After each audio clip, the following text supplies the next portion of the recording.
新春到，好热闹，这个百姓市集欢声笑。说了个江湖义士叫蓝梦，他会幻术。Gather round, one and all, for a wonder like none other. Huh?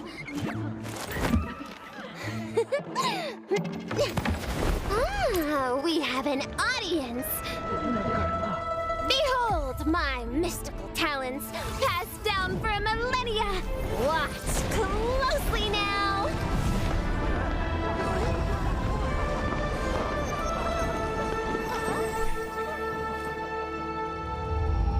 Criminal spotted ahead.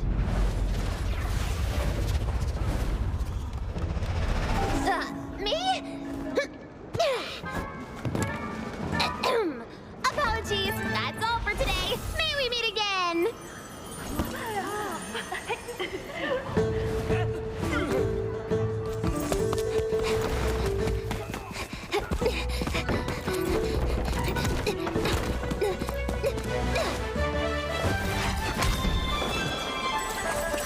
Catch!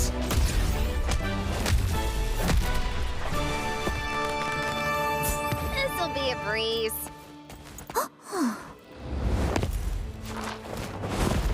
Case closed. Maybe we could just talk this over. 咱们是混乱一口烟，两个人影都看不到边，为什么守株待兔？让你也逃不出我手指间。一个丢一个 Ooh, look. 过人命无电，一个是左右摇摆青丝。 Give it up, miss! Take a breather, would you?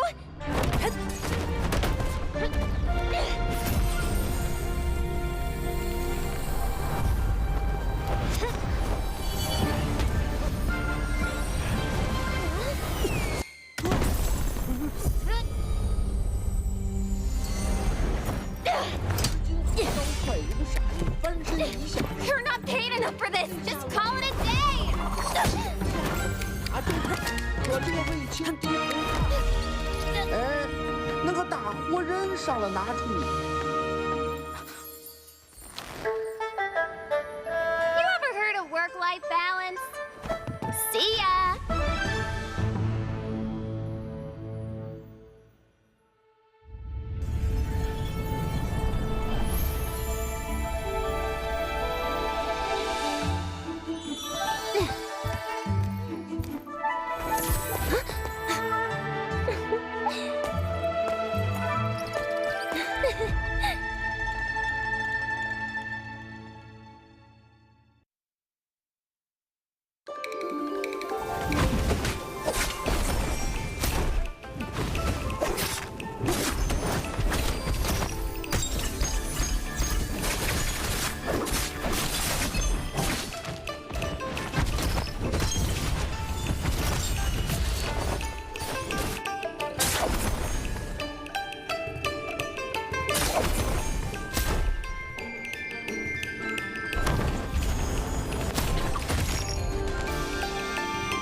新春到，好热闹，这个百姓市集欢声笑。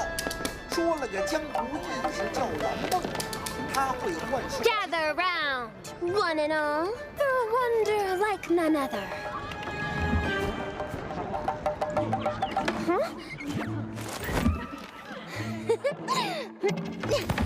Ah, we have an audience.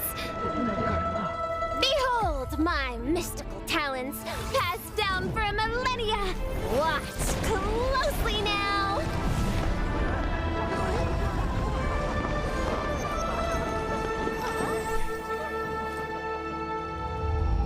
Criminal spotted ahead.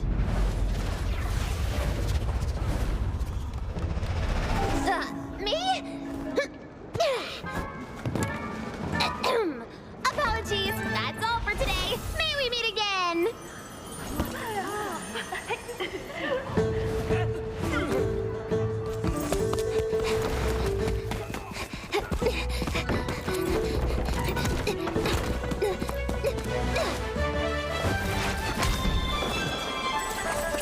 Catch!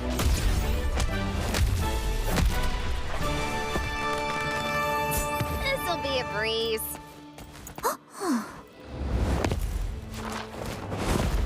Case closed. Maybe we could just talk this over.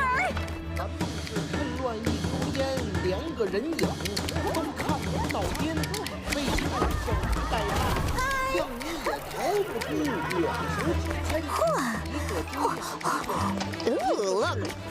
我人数无电，一个是左右摇摆起四。 Give it up, miss! Take a breather, would you?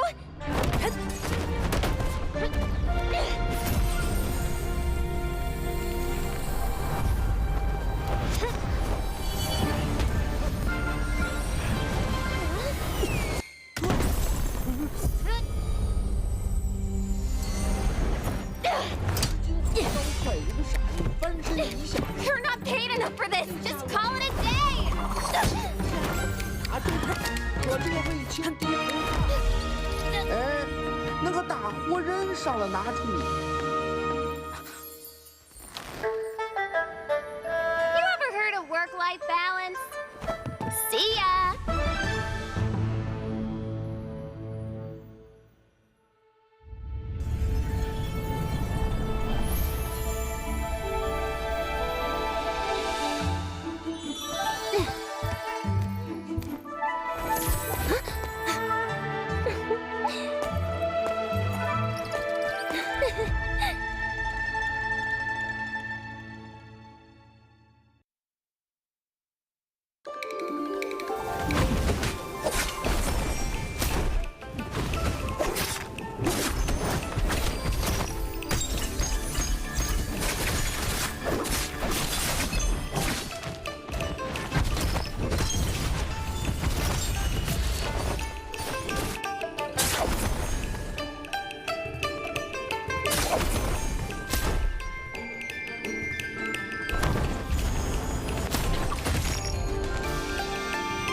Hello and welcome, ladies and gentlemen. We are here today for Bi-Weekly 2 Trios Day number 1. We are your hosts and casters at Dunkin' Donuts and Seb Guy. We are very excited to bring today's games to you, our 6-game series. It's definitely going to be an exciting one, especially considering what happened last week in the bi-weekly groups and the finals. The explosive finish in game number 7 from YZG. Still probably one of the most flawless and impressive games of NARAKA I have ever had the pleasure to watch. I am excited. How are you feeling today, Seb? I am extremely excited for what we're going to get to see today. By week 1, as you said, absolutely amazing. I wasn't able to catch a lot of the finals, but I did see a few games here and there. YZG definitely earning themselves that victory through blood, sweat, and tears, coming away on top in 7 games. Absolute insanity here. And the solos took away in 8 games, even though Edward, with the triple MVP after 3 games, was on match point. They did go the distance all the way to game number 8.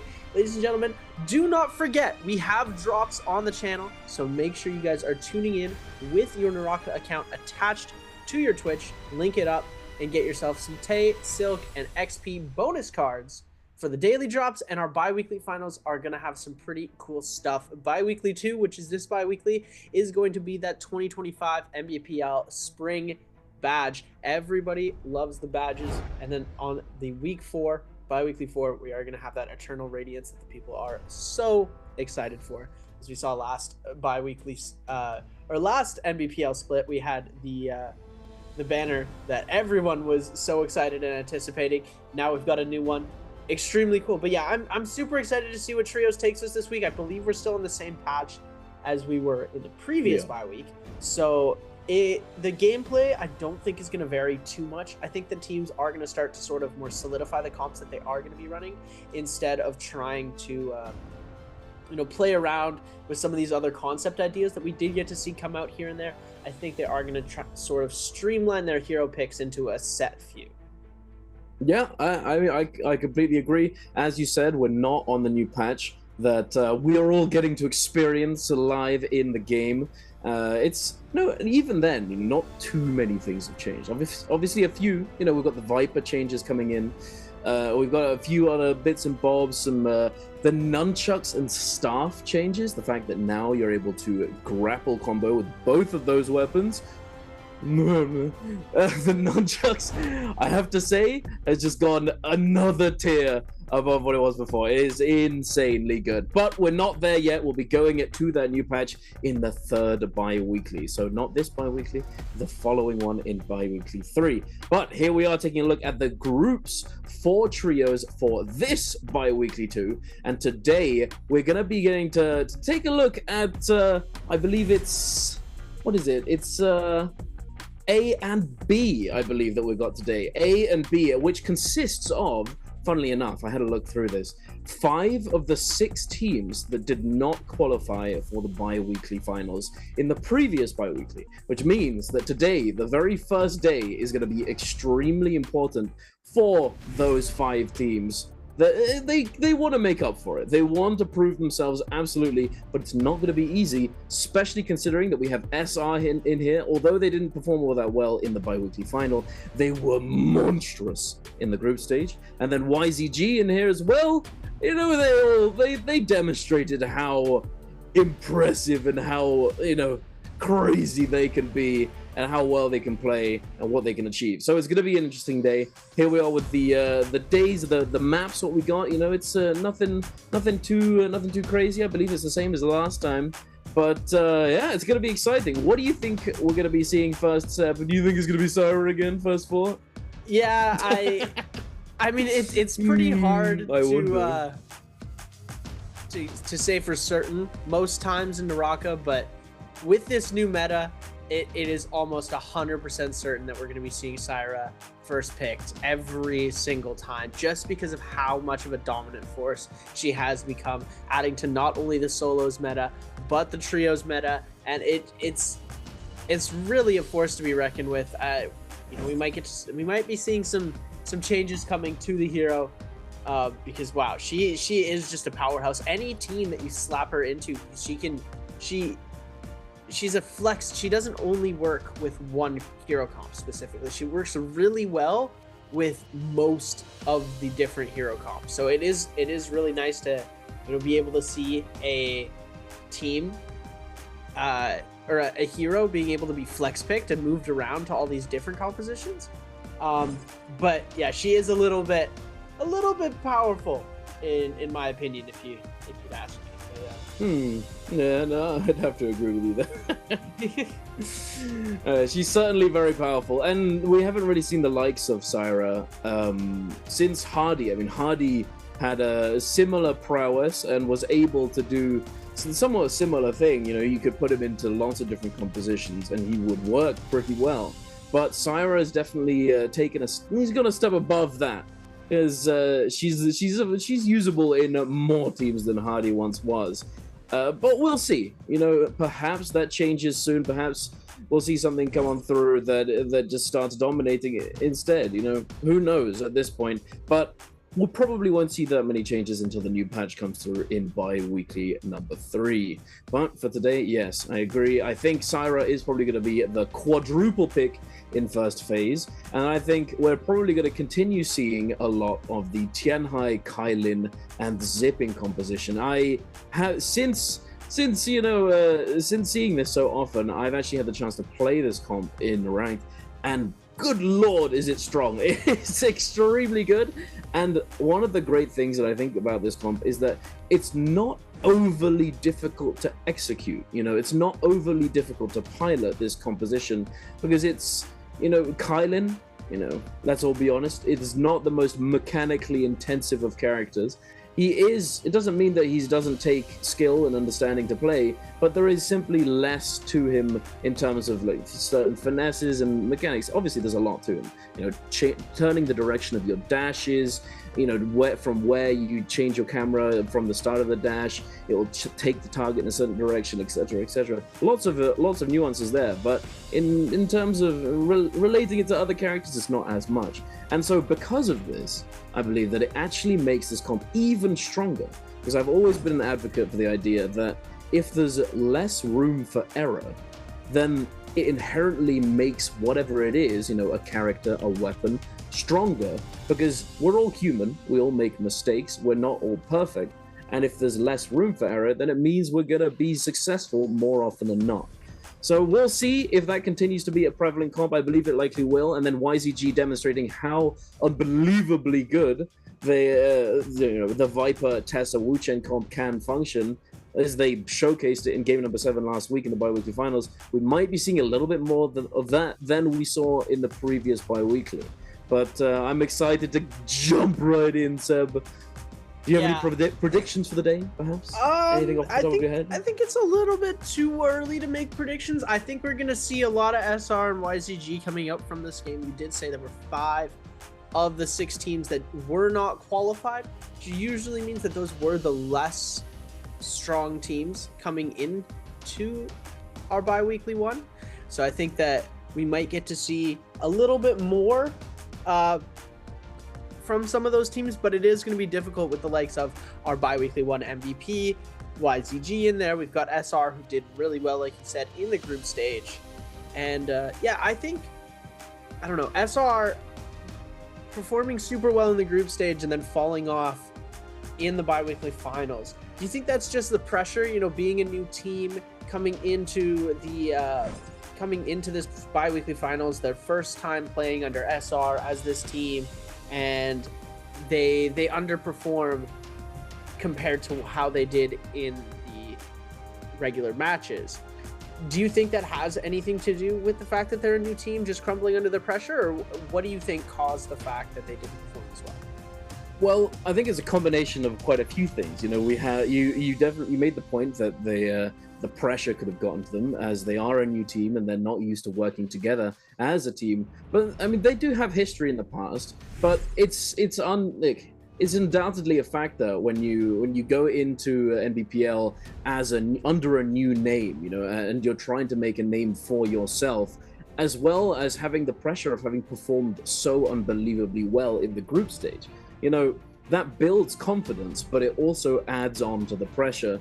So I believe it's that, and perhaps you could say that the other teams in the lobby weren't like in you know, during the group stage. You're not necessarily playing to win. You're playing to get as many points as possible, yes, but that's largely to you know, end up being in the bi-weekly final. So it could have been that the other teams stepped up and played, you know, better than they had been before. It could have been the pressure.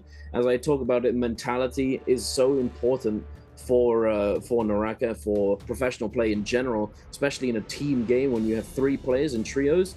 Every single player needs to be on the same page, and you need to be, you know, able to trust each other. Otherwise, it's just going to fall apart. But yeah, we'll see if they can salvage it today, because after that, it's going to be a blow to their mental, and perhaps they can come back today and prove themselves again, or perhaps it will not happen. But as I was talking about this, we saw it, Seb, the 4 Syras in the first phase. I believe we also got a cannonball variation with a little bit of Feria in there. We had the ice pick variation with Justina and Feria. Yeah, it's an interesting variation. I like that they're exploring that. YZG coming out with a you know, sort of off meta comp. I mean, we're gonna get to see 521 running it straight away here, and it looks like they are gonna take 1 hero point off on round 1.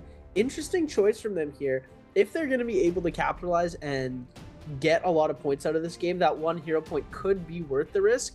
But there is a good chance that they do falter, because they are on one of those singled out comps. There's only one other team, which is YZG.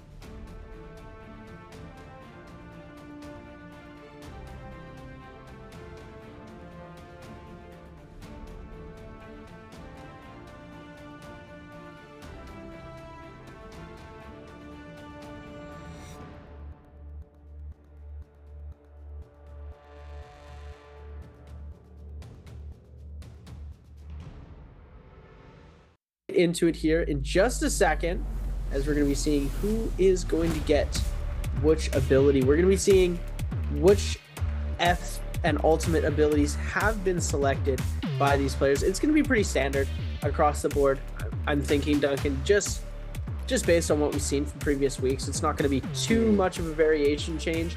I was wondering if we were ever going to see like a V2 Justina after the rework. Oh, I agree. I've been wondering the same. But I don't think we're going to get to see it in the Nbpl. It looks like they're just not wanting to run that. The dash Justina just getting so much more value. But I feel like paired up with the Feria, the V2 could do some extreme work, because we're going to take a look standard across the board. F3 V1 for our Viper. We're going to see F2 V2 for the Zai picks coming out. F1 V2 for our Kylan picks. F1 V2 for our Monk picks. F1 V1 for our Z Ping picks. And I think there might be a little bit of a error going on here. I don't think we've got a double Viper on BBE. Oh. These things occasionally happen, don't they? But you're right about the whole Justina thing. I've been a big advocate for V2 Justina, as I believe, wholeheartedly, that it certainly has a pretty high level of value.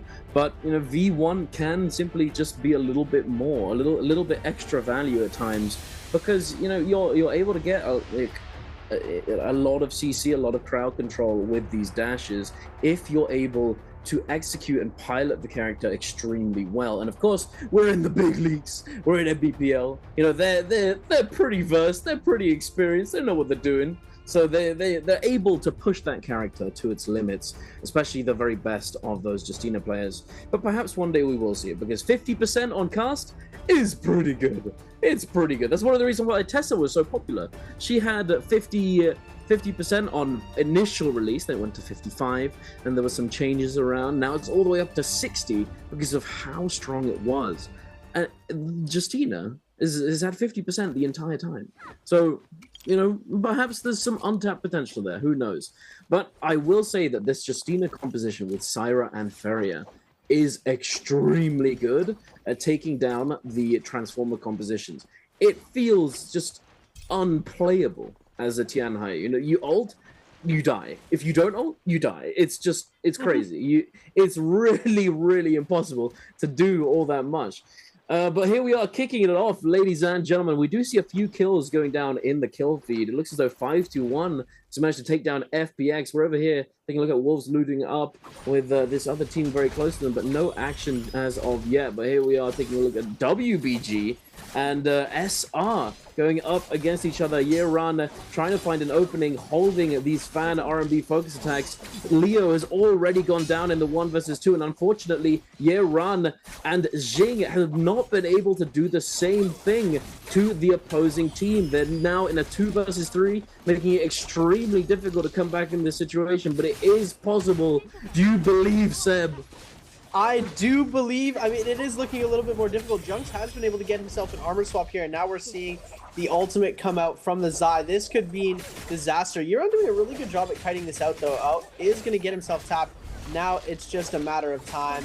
There we go. It looks like Junks has gone down, though. This is the 2v1 situation, and my belief and faith was well placed, ladies and gentlemen, as they are going to be able to come away with the elimination. Flipping over now, we are going to see ASE fighting against YZG. Mist trying to go for a parry, isn't going to connect here. TXJ is going to get hit by the 1-2, trying to bring it back around, does get hit by the overhold. Pull Sword going to come through into the Stormform. Huge parry going to be going on to CXZ. QGG now in the 1v2 scenario. Mist going to get a huge parry, taking TXJ extremely low. They are going to see if they can try and get that elimination. Tessa is going to be able to get the double charm off. The overhold's going to come through. F ability preventing all of that punish damage, and the stun's going to come through. TXJ's dead. QGG's dead, and ASE picking up 3 beautiful eliminations. They do indeed, and they take down YZG, no less, the team that piloted this composition so beautifully in the previous bi-weekly final. A little taste of their own medicine, perhaps, but they're not down for the count just yet. They do have their resurrections, their rebirths, and they're going to be going and looting on up later on in this game if they can find a little place to resurrect, a little safe place, a little place to loot up. We're heading over to GG and ASE, potentially looking to scrap it out in this area. Jianan, ooh, that fist blade LMB focus almost catching LXM, but he makes his way up and over, and the silence and ult comes through. Peak stuck in a corner and just not able to do anything, stunned and taken down. Mist now trying to respond with his own Viper ultimate, but not really able to find too much. Unfortunately, the Tessa does get a charm off, but not too much is going to come of it. GG, ASE, and TE all in the same spot. This is pretty oogly indeed. This tiny little cave, this indent in this rock formation is packed to the brim with chaotic action. Oh my goodness, the stuff going crazy. Mist goes down, Xiao Wen goes down, and Han as well on top of all of it. GG are now on 7 eliminations already. And we're only a few minutes into the game, so this is insanity.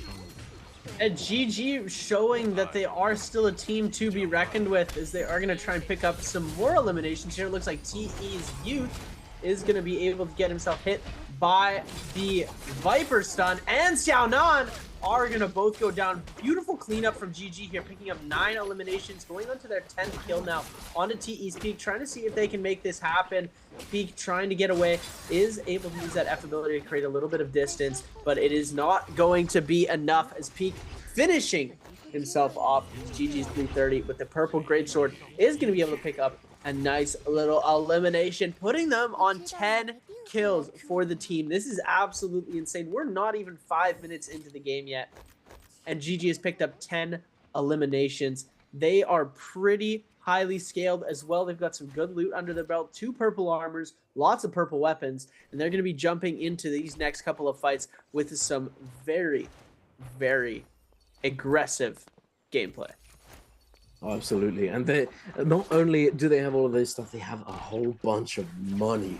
In Immortal War, the tournament game mode, so to speak, when you get kills, when you get these eliminations, you are rewarded not only with the loot, but also with some cash. You're with some money, the bounty for them. It's like a quest for Immortal One. You get all of that, you're able to buy up so much. And yeah, really get that ball rolling, the snowball going down the hill. And speaking of snowballs, WBG are rolling up onto SR here, but SR, they're not to be trifled with. You know, unfortunately, they weren't able to showcase that in the bi-weekly finals, but they certainly did in the group stage. They're kiting back here slowly. WBG trying to find their way in, trying to find that opening for Matari. Oh, and there it is. The Moonbane comes through, but unfortunately, they're just not able to hold on to these players.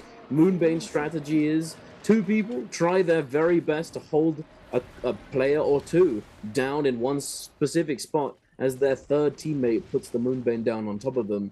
And essentially, it facilitates just an unwinnable situation as they're forced to kite away out of the Moonbane. But if you're not able to do that, then the Moonbane, quite frankly, just goes to waste. And that's exactly what has happened.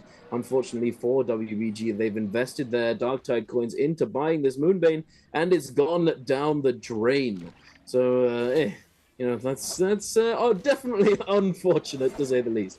Heading on over to ASE, very close to this team, but looks as though no action is going to be taking place. We are going to be getting those Realms of Yang spawning in rather soon, and I believe that a lot of these players and a lot of these teams will be looking at to head on over there and prepared to go into that Realm of Yang.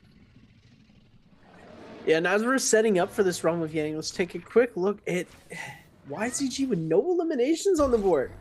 You know, it's a little bit of a different pace that we saw from the first game, or our last game that we saw them playing in, which would be the bi-weekly finals, where we saw them absolutely dominate the competition. So, you know, sometimes you have an off first game, which is okay. It takes a bit of time to build that momentum up.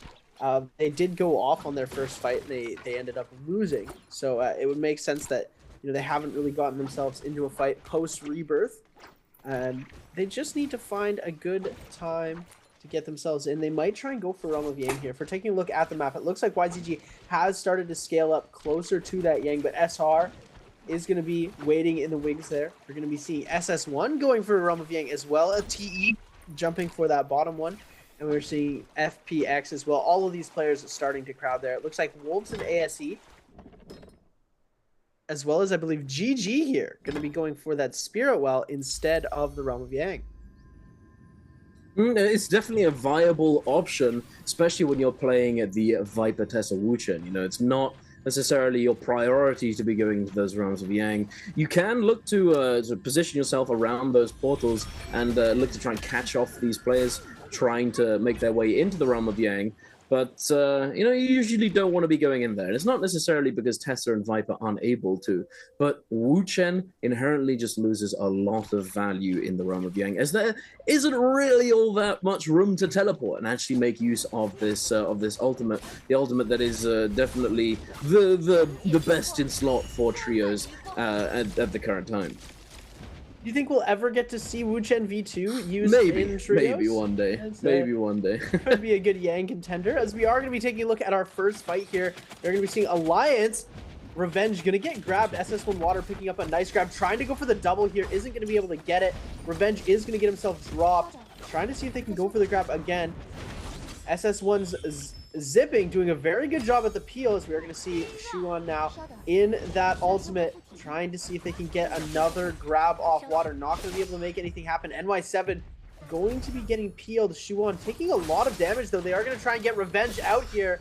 Ultimate now invested for NY7 to try and peel for his team. He was unsuccessful in getting the peel off for that one teammate. Shuan now going to lose that ultimate, able to get a last little bit of confirmed damage off.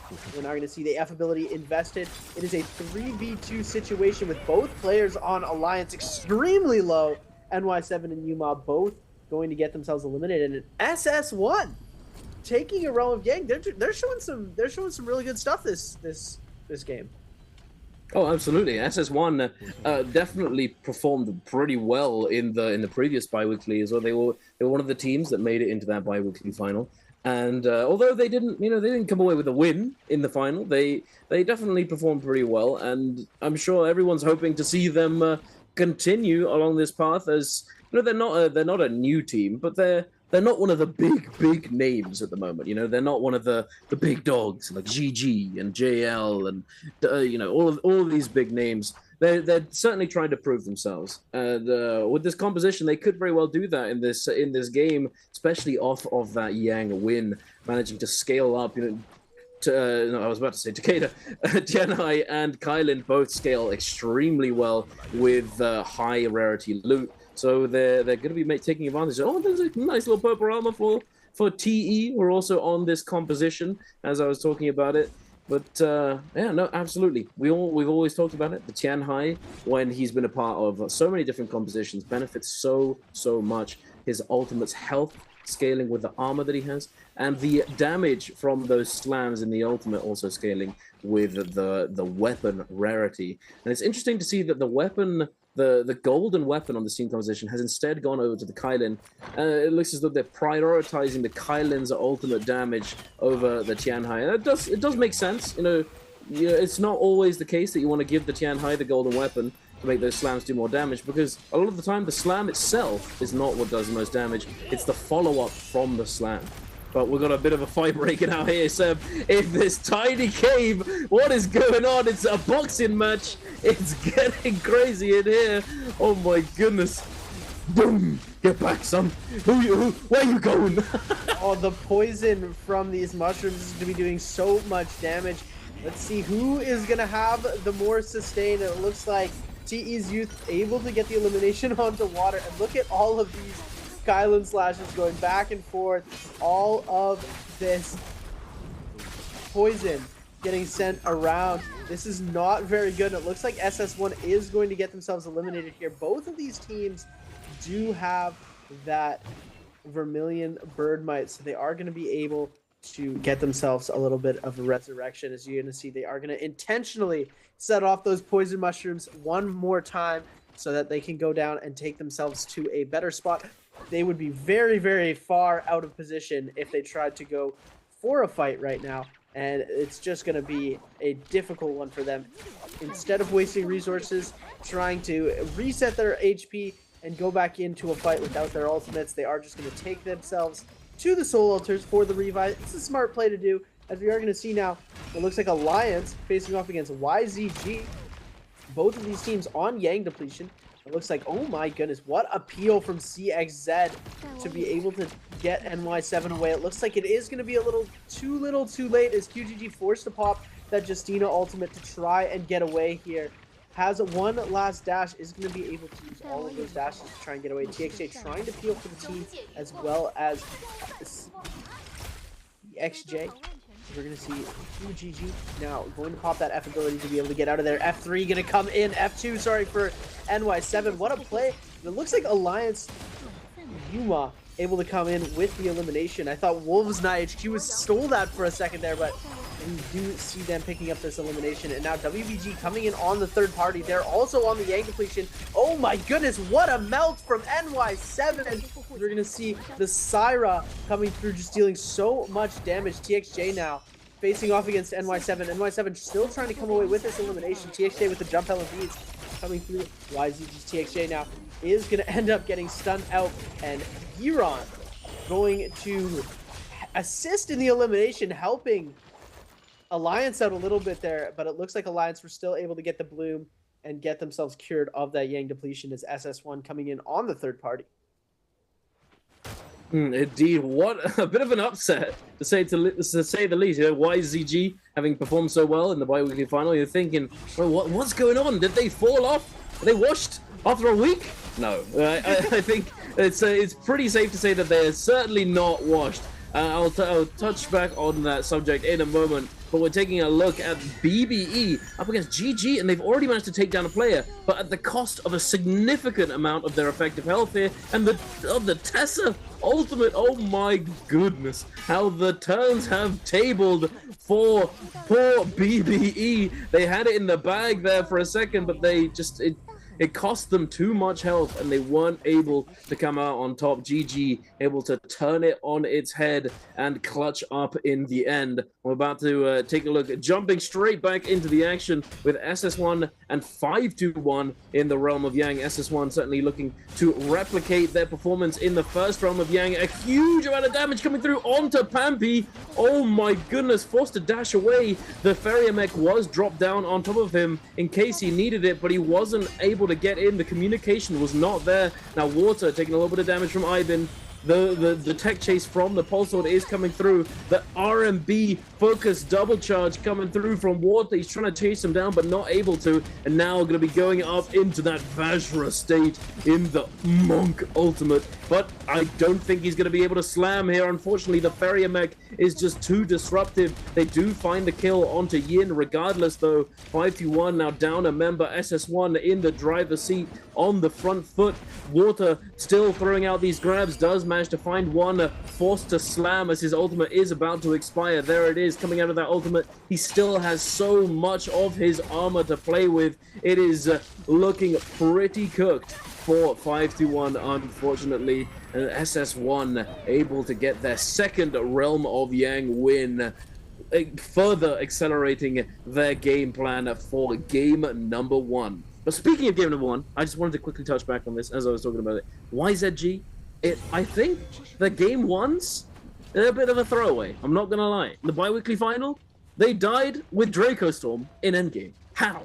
I think it's just a pattern. YZG, they don't perform all that well in game number 1, and this is something that happens. You know, some teams they perform well in some games. You know, game 1 sometimes it takes them a little bit of time to get going, get the ball rolling, get warmed up, get those, just feel good. You know, get that confidence up, and it might just be the case for them. So we'll see later on in the day whether or not they're able to salvage it, or if in fact they just, you know, the pressure's gonna get to them, like it did to SR in the bi-weekly finals. YZG's the type of team to go in and game 1's my warm up. Yeah, exactly. No scrims. No game practice, 1 of the day, always a warm up. No VOD review. Game 1 is the warm up. We'll play from there. We'll go off of how we do in game number 1, and that's how we're going to see it. You know, it seems to be working for them. They won the bi-weekly finals, so who are we to say that their strategy isn't working for them? As we are going to see now, 5-1 going to be heading over to a Soul Altar, trying and seeing if they can get themselves back into this game. They are going to need to claim 3 Soul Blooms, 1 for each of their teams, as it looks like SS1 and TE, both with that Draco Storm buff. They're going to be extremely dangerous to fight right now, as they are going to pass by GG here. Check your bushes, ladies and gentlemen. Could be some eliminations for you, and it looks like they are just going to get themselves past. 5-1 is going to hit themselves onto the revive here. They are going to be searching. There is a second team on Yang Depletion that is going to be looking for a fight as well. So they're going to be trying to see if they can spot out that team. Go for that fight, because both teams will all in. If you're fighting against a team that doesn't have Yang Depletion, they might not be as aggressive. It looks like they have found ASE. They might try and take this fight off onto them, but it looks like ASE is just going to go for the rotate, not wanting to engage straight away. I don't know who is our other team with the Yang Depletion. We might get to see the scoreboard in just a second to let us know. And it looks like I've been full court press here, ready to go for this fight. It looks like they are going to start the chase over. ASE has decided to start the engagement, sending some brain shots over, but it looks like that isn't going to be enough to get them to fight. They are going to pop that no ult zone and decide to scale the other side of the mountain. Pampy, you do see he's got that focus slide as well.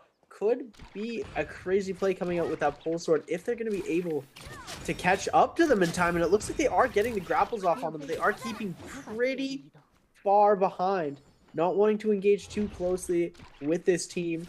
They are keeping their distance. Blue armor on all of them. Only purple weapons on Pampy and Ivan. Yin with the blue weapon in hand. So we could see them going for this fight, but it looks like they aren't wanting to contest this. They might see SR and decide to turn their attention over, but they haven't seen Rico. Rico and Junks are going to be able to get away with a little nice hiding there. And it looks like 5-2-1 is the only team on Yang Depletion. They are indeed, and I think that they're not looking to fight this because they know this. They know exactly what's gone on, what's occurring. As you can see the character names in the kill feed. You can't see the player names, but you can see the character names. So if you're keeping an eye on that kill feed, you're able to make sure that you know which team is on Yang depletion, and just in general, you know that the teams do have Yang depletion. If you have just the modicum of presence of mind at this point in the game, you're always going to be able to tell that there is going to be at least one team with Yang depletion, and you can tell from the kill feed and the announcement from the game. So they don't want to fight this. You know, they're going to kite it out until that timer starts to run down very, very low. They can time them out, or at the very least, go down to the wire and make it so that 5-1 plays an extremely aggressive and desperate playstyle, or, you know, as they are right now. We can see these Justina dashes, the ultimate from the Syra. They're getting desperate. They're starting to sweat. They need to close these kills out as soon as possible if they have any chance of staying alive in this lobby. And it looks as though, ooh, they might have ran them into the right place. The no ult zone coming through. Pampy sliding in with that focus slide. He might be able to make something happen. He tries to catch this Tessa, the focus slide coming through. Oh my goodness, the damage.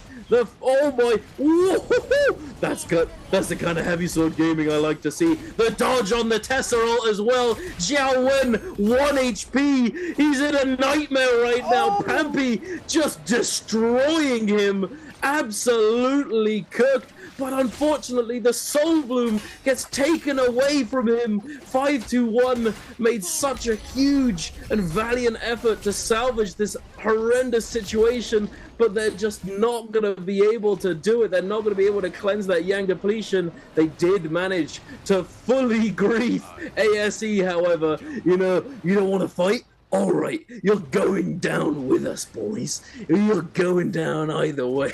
And look who was there to pick up the extra kills. Ladies and gentlemen, GG are on 16 eliminations now. Fully set up for this end circle. Doing as well as YZG had in their final game of bi-weekly finals.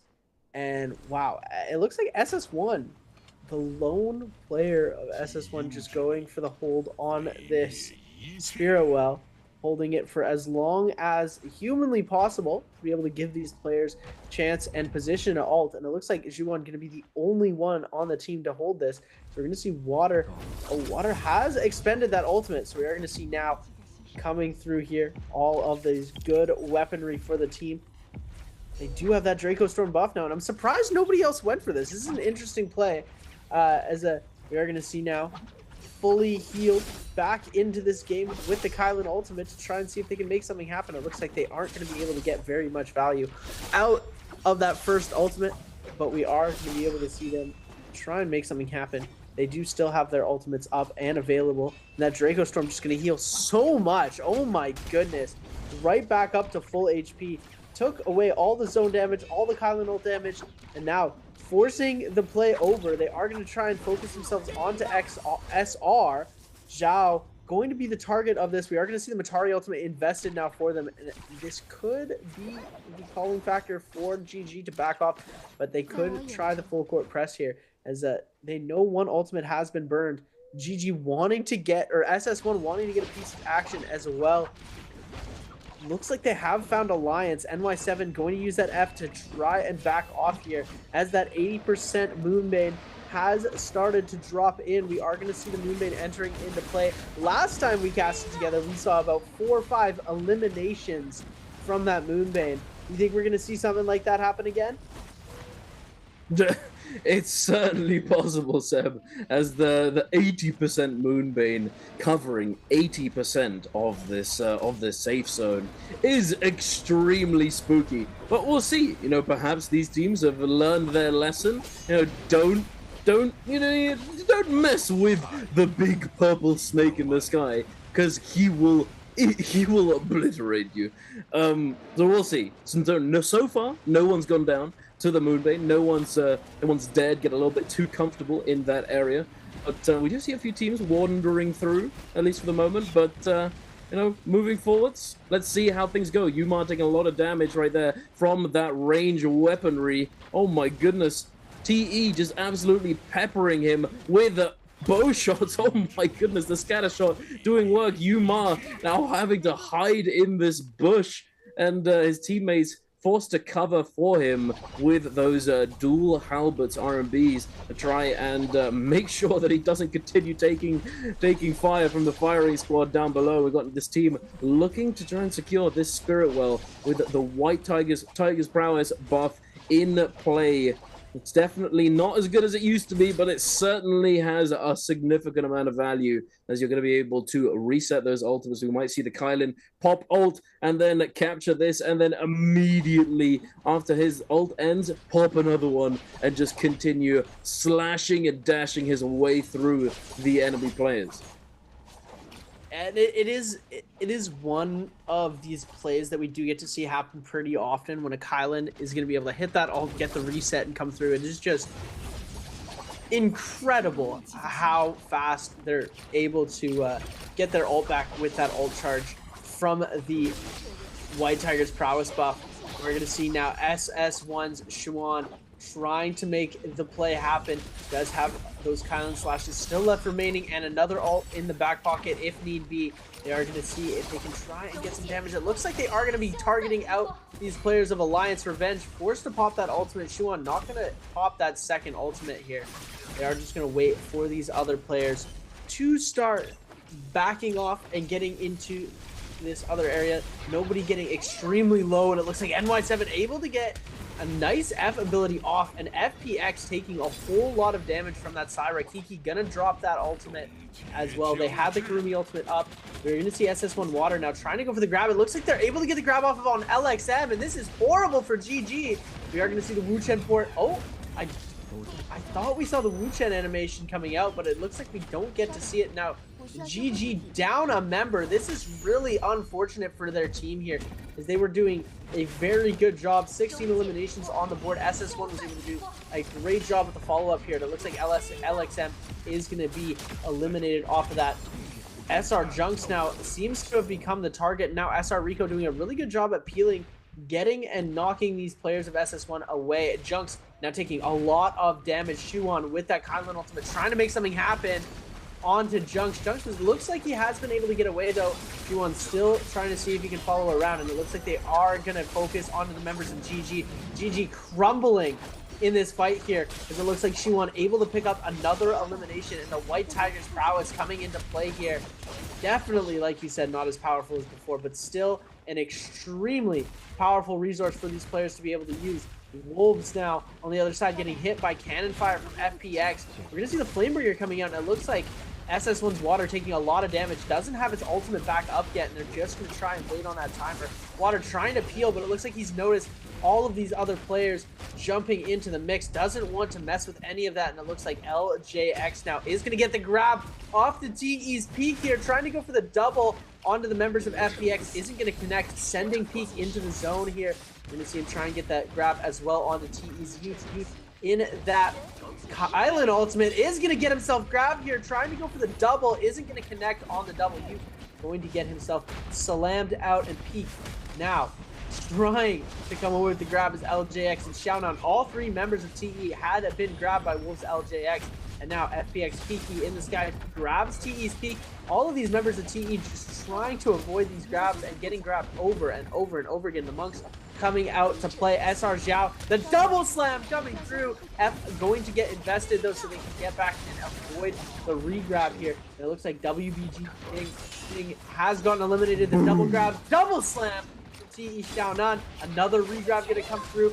ZXE going to try and get himself grabbed. And it looks like LJX is going to get eliminated. Jumping into that is his very own armor circle. FPX Kiki trying to make something happen. Look at that. No damage given from the ultimate slash, just for the sheer amount of people that Shuan is hitting with Kylan slash. Oh my goodness, knocking everybody into the air, getting the elimination on to a couple of these players. Shuan barely making it back into the zone with the amount of HP he's got.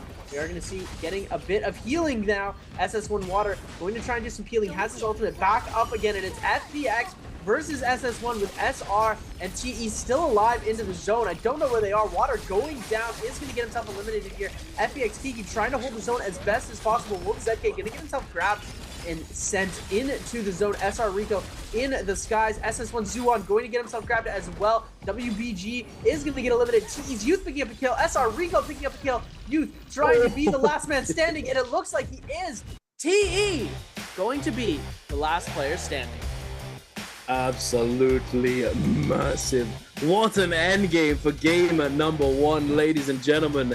What a privilege to watch.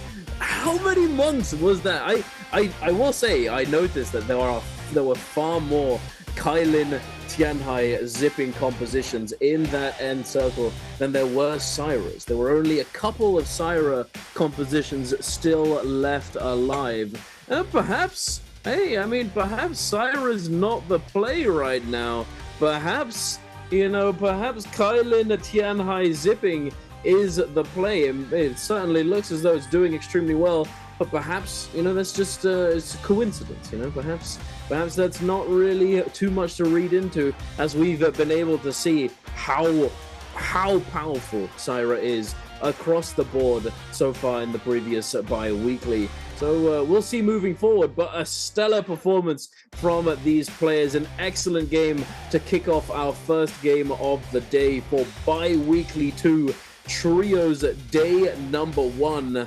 And hey, there's a lot more NARAKA left to be played, and I'm looking forward to seeing what these teams have cooked up for us moving forward, especially YZG, so whether or not they're able to salvage their series, salvage their day, having not started it off all that well. But that, it falls in line with what we saw in the previous bi-weekly final. They didn't do so well in game number 1, and then they ended up winning it all anyway. So who knows? We'll see. I'm looking forward to seeing that.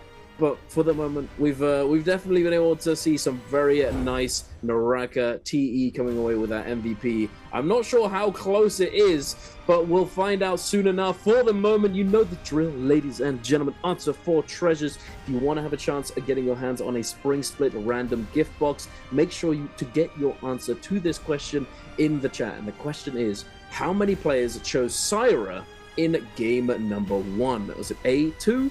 B3, C4, or D5? Now, if you were paying attention just before the start of game number 1, or if you were just looking at that scoreboard during the game, you will know the answer. But make sure to get your answer in the chat and to stick around and make sure that you are there if you do happen to be that lucky winner.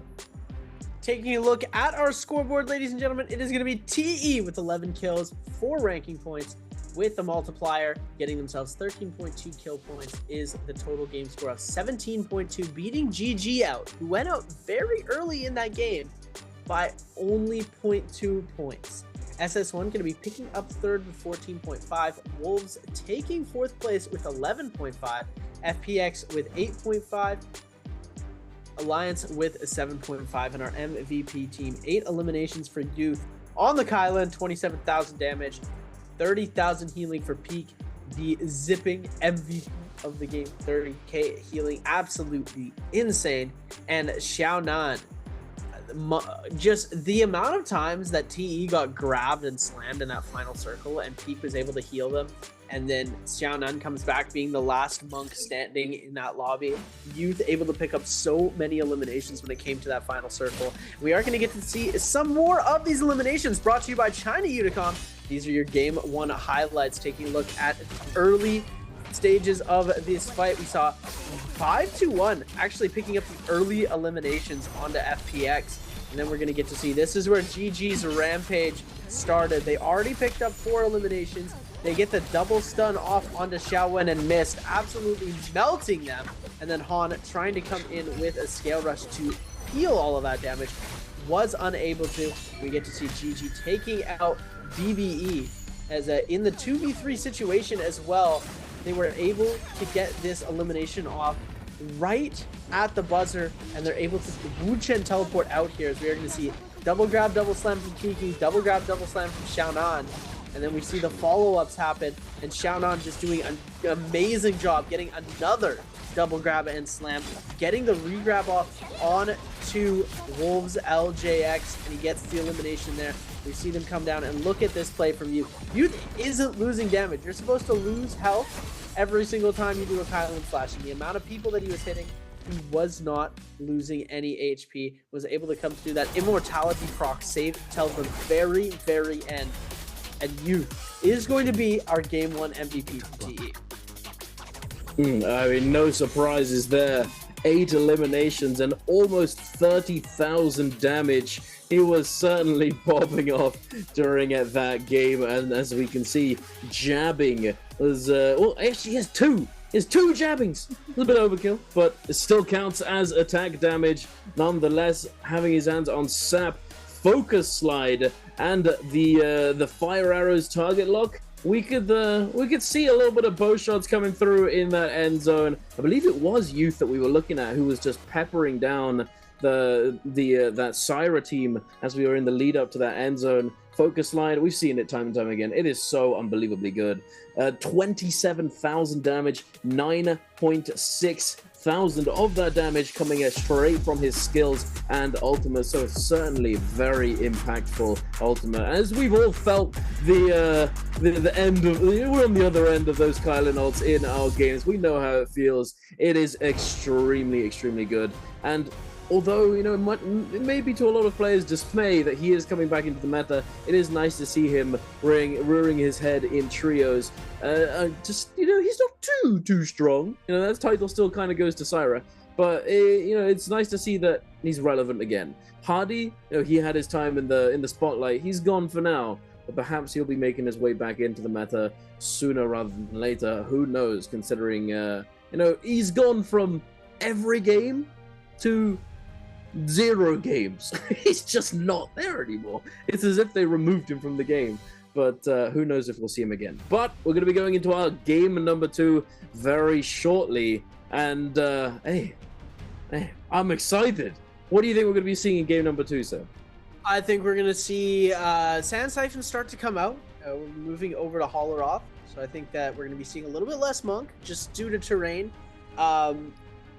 A lot more Syra, and you were saying that in that final circle we didn't get to see a lot of Syra, and I think that just had to do with the fact that there were so many Monk comps in that game that when it comes to those end circles, when you have that many Monks, it's really hard for a Syra to survive.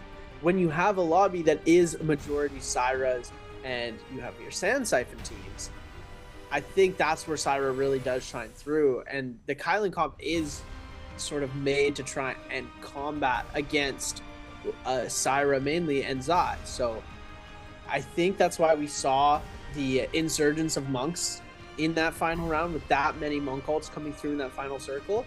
I think that the meta went exactly how it was meant to be played. These teams with the Monk comps were taking out the Syra comps early, allowing them to have the final circle that they wanted. And coming into this next game, I don't think we're going to see the same thing. Well, I mean, I don't know. It's kind of hard to say, because you're right. It is meant to take down these compositions, take down the Syra, take down that Zai. You know, I just wonder if this is the composition that we're going to start seeing getting picked up in phase number 1. And yeah, there weren't all that many Syras, but we did see 5 of them. If you guys didn't know the answer to that answer for Treasure's question, there were 5 team compositions with Syra in the composition. You know, it wasn't all the same. It wasn't all Syra, Matari, Zai. There was some Justina, Feria variations, but still, you know, to see all but 2 of those Syras make it to that end zone is quite surprising, and to see so many Tianhais make it all the way to the end, you know, sometimes it's just the way it is. You know, it's how the game plays out. You know, the Syras just they fumble in some way, shape, or form. You know, they don't do so well in their realms of Yang. As we saw, the Tianhai composition is doing extremely well, and perhaps it's been a new strategy has been come up with. Perhaps a new line has been discovered that's allowing for this to happen, or perhaps the Syras just didn't do all that well because they just didn't play all that well. They didn't play as well as the Tianhai comps. We'll see going forward in the day. But we're taking a look at a highlight off the back of game number 1. Zhao Nan on that Tianhai he's just getting chased down the entire time. He comes out of ultimate instantly, just getting cooked, just getting focused down, but still able to kite away, stay on the move. And YZG, they do eventually take him down, but not it doesn't net them the win in the end for that realm of Yang, and they still go down. YZG is a good team. Perhaps Monk is the way. Perhaps Kylan is the way of the future. What do you think, Seb? Yeah, I mean, personally, watching the Kylan Monk comp, I was always a huge fan of traditional Transformers when it was meta, when it wasn't meta. I always loved it when I saw a team run traditional Transformers. And then when Kylan comes out in solos, I love watching the Kylan gameplay. Is one of my favorite heroes to play, other than Takeda. And so, watching both Kylan and Monk come into a comp together, I just absolutely love it. It's like you put the two best characters, in my opinion, my two favorite heroes in the game, and you put them together. Add a Takeda into that comp, and boom, I'm absolutely in love. But this comp already, it's perfect. I think that the way that these players are executing with it, there's so many different scenarios in which you can play the comp. Which, I mean, I think that lots of these other comps, they had one scenario that worked really well for them, and that's where they were able to get their kills. Just like we see with the Viper, Tessa, Wu-Chen comp. You jump in, you get the Tessa stun, you do the same thing every single time. When it comes to these Kylan comps, it varies depending on the scenario, where if you're playing against a mirror comp, they Monk ult first, the Kylan's peel. If you're playing against a Zai, you're using that Kylan ultimate to peel for the Monk. If you're playing against a different type of comp, you're using that Kylan ultimate to capitalize on extra damage and regrab. So I think that it's cool that the comp is very flexible in that way. Yeah, no, I completely agree. It is very versatile. We've seen it, we've seen it deal with pretty much everything at the moment.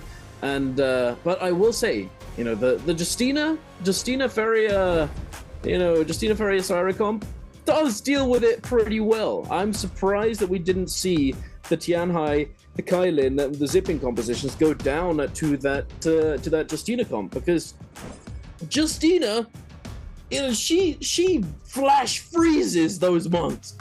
They get, I'd say cooked, but it's the opposite. They get frostbitten. They get absolutely frozen to death. There's very little they can do, and the Kylan can also be somewhat locked down by the Justina. The Feria disrupts the Monk and the Kylan so well, and you have the Syra on top of it all that functions not only as a disruptor to the Monk, to the Kylan, but acts as that end game, that heal off winning tool, the ultimate utility, so valuable, the healing, all of it together. I'm very surprised that we didn't see that composition do better than it did, but it's only game number one. We've got plenty more NARAKA to watch, plenty more NARAKA left to be played. Let's see if that ends up being the case. But going into this game, we're taking a look at YZG. They're looking pretty locked in right now.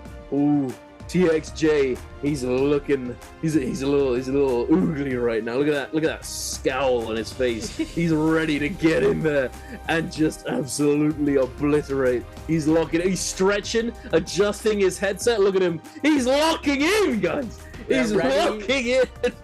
It's game one for YZG. You see their coach behind. He's got the Seb fit on, the regular T-shirt with the blazer and the jeans.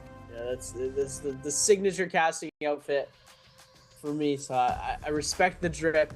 GG coming off of a huge game, losing MVP by the 0.2 points is definitely not going to feel the best. But they are going to lock in and try and get themselves another high-scoring game, because it is not about placing first, ladies and gentlemen. It is about scoring the most points to qualify for this bi-weekly finals. And then it's about getting first. But right now, these teams don't need to get themselves an MVP to get into the finals for the bi-weekly. These players showed just that. They went out about 5th or 6th. But they had so many eliminations that they got themselves a 2nd place finish overall when it came down to points. 17 points with, I believe, 16 eliminations. So it's really saying something when your points are putting you so much higher above players that finished in 2nd and 3rd place, just because of the fact that you have so many eliminations. SS1, another team that did pretty well. They were able to get both Spirit Wells in game number 1.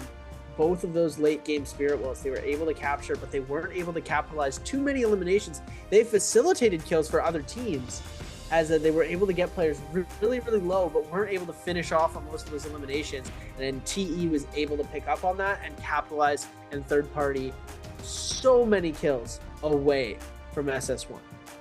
WBG, another team that is getting ready to lock in. They had an okay game. They finished about 5th, 6th in the standings at the end of the game. They were able to pick up a lot of eliminations, and we did see I believe they were playing the Cyracom up in the sky, but it was not enough to be able to deal with those monks, and they did end up going out to a monk Highland comp.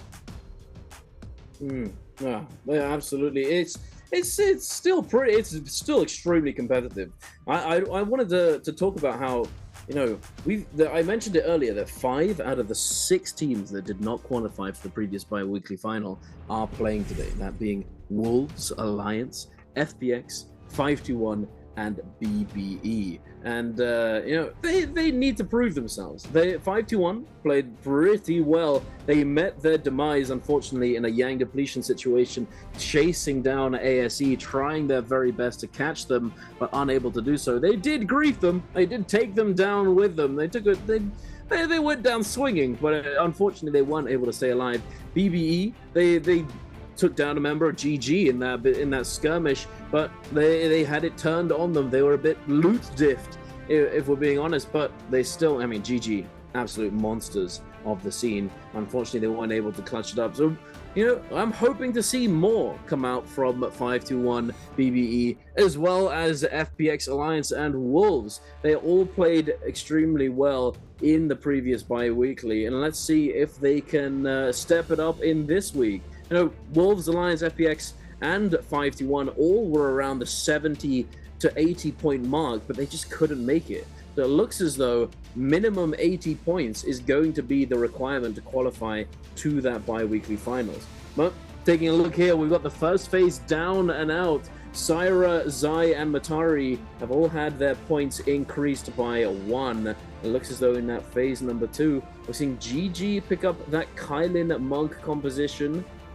We've got TE going for the Attack on Titan, the Viper, Tessa, Wu Chen, and we've got the Siphon, the microwave Siphon coming out there, and then we've got the Justina Viper. What was it? Justina Viper and what? Syra? This composition, we've seen it a few times.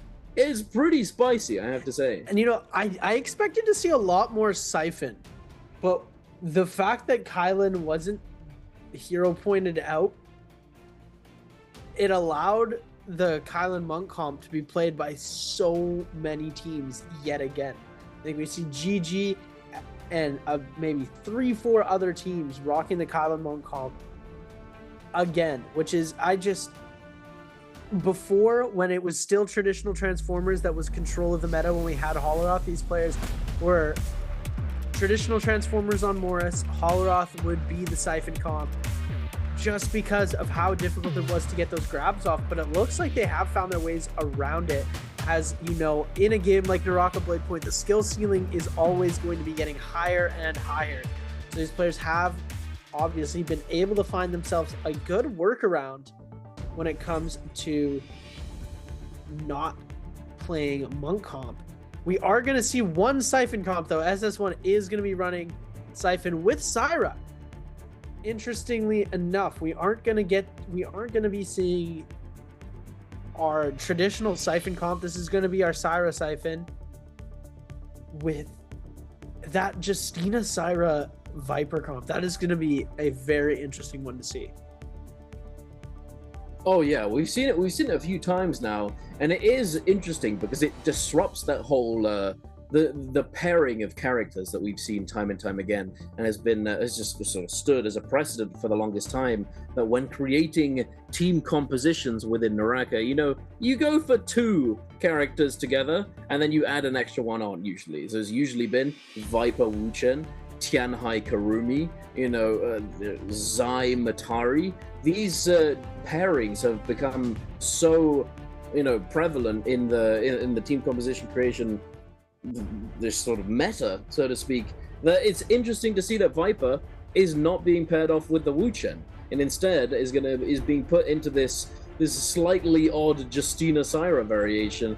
I've still yet to see it do extremely well, but I do see it being pretty solid. I think it's definitely got value there. We've seen Justina get value in so many different compositions. Just depends on how good the Justina player herself is, because it really does come down to that. Justina is that kind of carry character. She can be used in a more utility-focused way, but the fact that she's able to function as that carry character, dashing around, the Billy Justina, as we like to call it, just going through, dashing in, freezing everyone, and just making montages left and right. It comes down to that. So we'll see if they're able to pull it off in game number 2. But we're about to be diving in to our second game of the day, ladies and gentlemen. Are you ready? Are you ready, Seb? Because these players are certainly ready, and they're getting oogly already on that Salvation podium. You're going to see Wolves LJX already hopping on the Ballista. It looks like Shao trying to hop onto the other side, but NiHQ going to be able to deny that. SR's Junks is going to get the elimination off onto ZK. Now Junks going to be trying to see if he can contest LJX on that Ballista now. Only a few shots remaining on that Ballista, I believe, so they could be able to get them out here. And it looks like they weren't able to come away with the silence. LJX, no weapon available. Junk's going to hop on that Ballista himself. And now Rico going to try and push him into Ballista range. We're seeing those dual blades come out. LJX is going to get himself uppercutted, but the F ability going to come through to be able to prevent the damage, but the follow-up is going to come through, and it looks like we're seeing ASE jumping on the Ballista, taking out NiHQ. ASE jumping in on the third party here. It looks like most of SR has been eliminated as well, so it looks like they're all going to take themselves to the Soul Altar, going for the Revive Alliance now, closer to the Plume Castle area. We're seeing NY7 with the Grey Pole Sword in hand, going to go for a scale rush, trying to see if he can get some bow shot damage off on it to the members of BBE. We're seeing already an ult coming up from, I believe that's NNE. Looks like ultimate has been put down, as I think that was just the F ability. We didn't actually get to see the Zai ultimate get released, as NY7 picking up a nice elimination, and now it is a 2v2 situation. Roy Hee getting dangerously low here. Follow up on a Devin.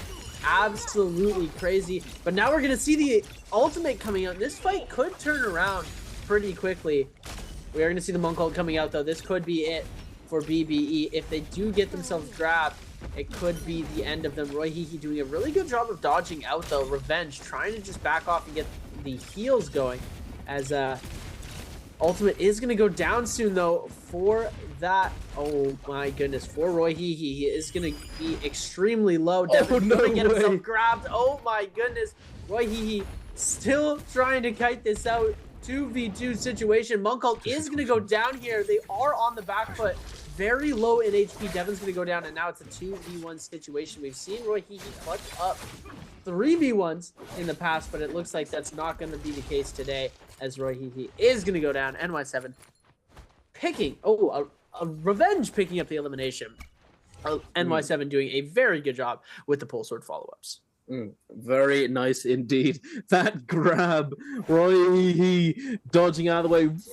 His teammate being behind him, just getting instantly grabbed. Oh, he just wasn't ready for it, unfortunately.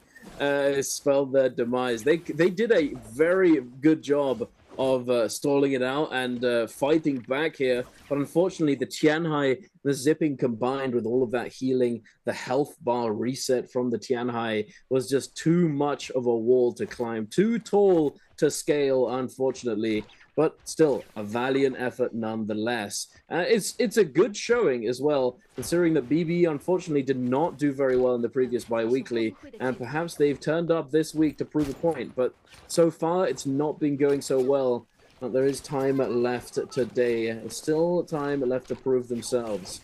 And we are in the city of Tang with 5-2-1 and ASE very close to each other. Perhaps a little bit of bad blood, as if you remember from last game. 5-1 chase down ASE, and they refuse to fight. And it looks as though a similar situation is happening here. 5-1 is trying to find this engage, but ASE is giving them nothing. They have used one of their ultimates. They're trying to create the opening. Khan taking a significant amount of damage, getting forced to use that F into the ultimate, and now just like trying to chase them back down again. 5-1 still alive and kicking, but not for very long, I believe. Yin goes down, and now Pampy is next on the list. There he is. Boom goes the Dynamo, goes the Takeda. He goes down at ASE. It seems as though their playstyle is frustrate your opponent into making them make mistakes, as they're just making them burn so many cooldowns and then turning around and clutching it up and just winning in the ability rotation, denying them pressure and denying them these kills that they so desperately want. It's the fabled rage bait strategy, and it seems to be working. It seems to be working very well for them. They're like, oh no, don't attack us, we're gonna run away, and then they turn it around. Psych, you thought call an ambulance, but not for me. Oh my goodness, ladies and gentlemen. ASE picking up 3 beautiful eliminations in this game. So we're gonna take a look at our scoreboard. FPX on 3, Alliance on 3, ASE on 3, SR along with 5-1 on 2, YZG on 3 as well, I forgot to mention, BBE and Wolves on 1 apiece, and no eliminations for the rest of the teams on the board. Alliance, now, they are one of the teams with a lot of eliminations. We are going to see getting close to the time where we might get to see a Yang spawning in. Some of these players still with their revives. It looks like Kiki still has a life left. They might try and see if they can get some eliminations off on some of these players. It looks like BBE not wanting to get into a fight right away. They only have 2 points on the board. 1 point from game number 1 and 1 point from game number 2. So they're going to want to take themselves into the late game here, as well as 5-1.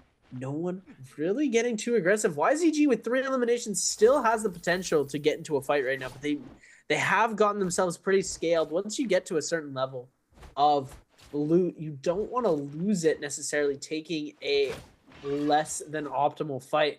So unless you're 100% sure you're going to catch somebody out without losing one of your players of your own, I don't think these players are going to fight until the Realm of Yang. Yeah, going in for a fight, fully committing is not always the best idea. As you said, the Realm of Yang is coming through, and we can see these teams on the map rotating over BBE and SR, very close to this northern Yang portal. We have a YZG in Plume Castle, and ASE coming up from the south, potentially looking to go and get involved. 5-1 on the outskirts in the east, perhaps looting up and trying to salvage their game, trying to find these find the loot that they need to continue onwards. Alliance, WBG, all rotating up to the north to Imperial Village, where FPX and GG are potentially going to be starting to scrap over this Yang portal. Perhaps they will hold off and simply go for the handshake and just steer clear of each other, make their way into the Realm of Yang. We'll see as we're taking a look right now. GG positioning, pushing FPX back somewhat. You know, just get back a little bit. Take a step back, buddy. We will fight you if you come at us. But looks as though no fight is going to be taking place just yet. Oh, but that could not. Oh, wait a minute. No, the handshake has been made. It is no fight for us, guys. Waving that white flag. We don't want anything to do with it. We want to go into the Yang. It's definitely the optimal choice in my opinion. You know, there's no need to fight right now. They all want in that Realm of Yang, try and get in there, but unfortunately YZG is not going to be able to get in. A little bit too slow. Did not mash E as fast as these other players, unfortunately. Speaking of those other players, we've got GG and ASE who did mash E rather effectively, and we're taking a look at that Viper Justina Syra composition here. GG 330 immediately popping that Tianhai ultimate. Here we are with the freezes. The Kyler knock comes through, knocking them up. We get one grab onto ASE, missed. The slam comes through. 3-3-0. Gonna be looking to find another one. LXM trying to tech chase this Viper off the slam. Not able to do so, unfortunately. Now, Mist popping that ultimate is gonna find the stun onto 3-3-0. CJS still jumping around in this Kylan ultimate, trying desperately to get back on his feet. Not able to, but the grab comes through. Mist extremely low. The crossbow in the air. The tracking beautifully done. They're able to somewhat equalize, but it's not enough. 1 versus 2 situation now. The slaps coming out from ASE. It's looking pretty cooked, Seb. I don't know if he's making out of this one. Yeah, it's going to be difficult. And now we're going to see Justina ulting again. Oh my goodness. The Justina ult coming up for a second time in that fight. And Xiaowen picking up another elimination for the team, as they are going to win themselves this round of Yang ASE. And like you said, wow, this comp is actually putting some numbers up here, being able to do a very good job of countering. I'm surprised we didn't see GG's Monk go for the grab on the Viper. I don't know if he knew that they were looking for that. They were going to try and just tap dodge it, trying to get out of the way. Could have been the play, but he still got himself stunned. Wasn't able to peel for his teammates that did get stunned by the Viper as well. Did not have that Monk ult to protect them. Unfortunate for them, but you know, GG does bounce back pretty quickly from these types of things. They are going to be able to get themselves some soul blooms if they find a team to eliminate. And it looks like, oh, we're checking bushes. Ooh, wait a minute. What? There's no way they didn't see them, right? No way they didn't just give they haul past them there. It looked like, okay, we're not going to fight you. We see you in the bush, but we're not going to take that fight. A little bit questionable, ladies and gentlemen, but we are going to see now SS1 trying to make something happen against WBG. Iran going to try and get some of these grabs off on to SS1 Zuan, but the Temi ultimate has been popped, allowing for them to be able to kite this out pretty easily. And now Iran becoming a huge target for the lobby, unable to make these grabs. And this is what I was saying, the terrain in where you ult in Holleroth is extremely treacherous, and he has not been able to pick up a single grab. Now WBG Zeron is going to get himself almost completely eliminated here, trying to tap dodge roll out of all of these fights, and it looks like ASE going to get on the third party. Yiran going to go down. Viper ultimate coming in from out of nowhere, and ASE's Mist going to be able to get Zhuan, but the Tessa stun going to come out, as well as the Syra stun. Kylan ultimate going to be invested as well. Zhuan has been silenced. Mist trying to make something happen. Zhuan has been stunned again. Water going to try and peel for his teammate. We do see Takeda ultimate available. Xiaowen is going to get himself eliminated though, and I believe that's NY7 with that elimination. Yuma coming in on the third party as well. Absolute insanity, and Alliance coming up on top for all of these kills here, as we're going to see almost every single team in the lobby converging on this same location. SR trying to join into the mix as well. Look at this fight. This looks like an end game circle here. It looks like these players have started to back off. A couple of these players have been eliminated. So we are going to see a Tessa Charm coming out onto ASE. ASE now starting to get eliminated. SR jumping into the mix. SS1's Water going down.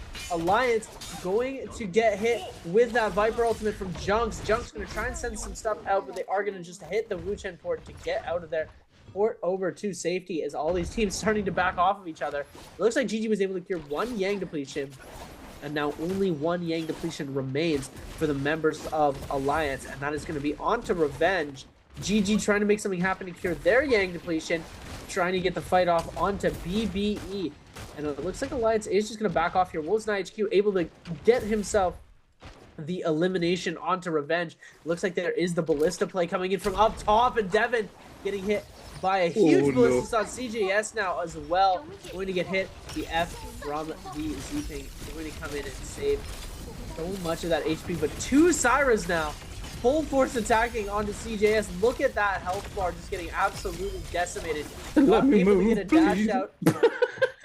I'm falling in. I can't get up. I keep trying, but they keep knocking me down. Oh my god.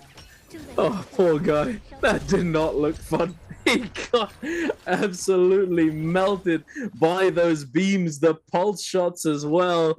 Just beset on all sides by Syra. It's unfortunate to say the least. No Kylan ult is going to save you from that one. No, sir. He's not getting out. But it is what it is. Looking at the leaderboard, it looks as though only one team with Yang depletion remains, and that is BBE, who we are now taking a look at, fighting it out against SR. The parry comes through, beautifully done, and NE is gonna go down. Another member, and there it is. All three have been wiped. They have gone back to the lobby. Unfortunate indeed. That is that's pretty rough. It's pretty rough. They just haven't found it yet. They haven't found their footing. They need that confidence builder. They need to figure out a way to do a bit better in these lobbies, because they certainly have it in them, but it's just not been they've not been able to succeed so far in the bi-weeklies. But here we are taking a look at 521, who, on the other hand, the other SEA representation here is actually finding their way in. They're finding a pretty decent fight, as they've already taken it down to a 3 versus 2.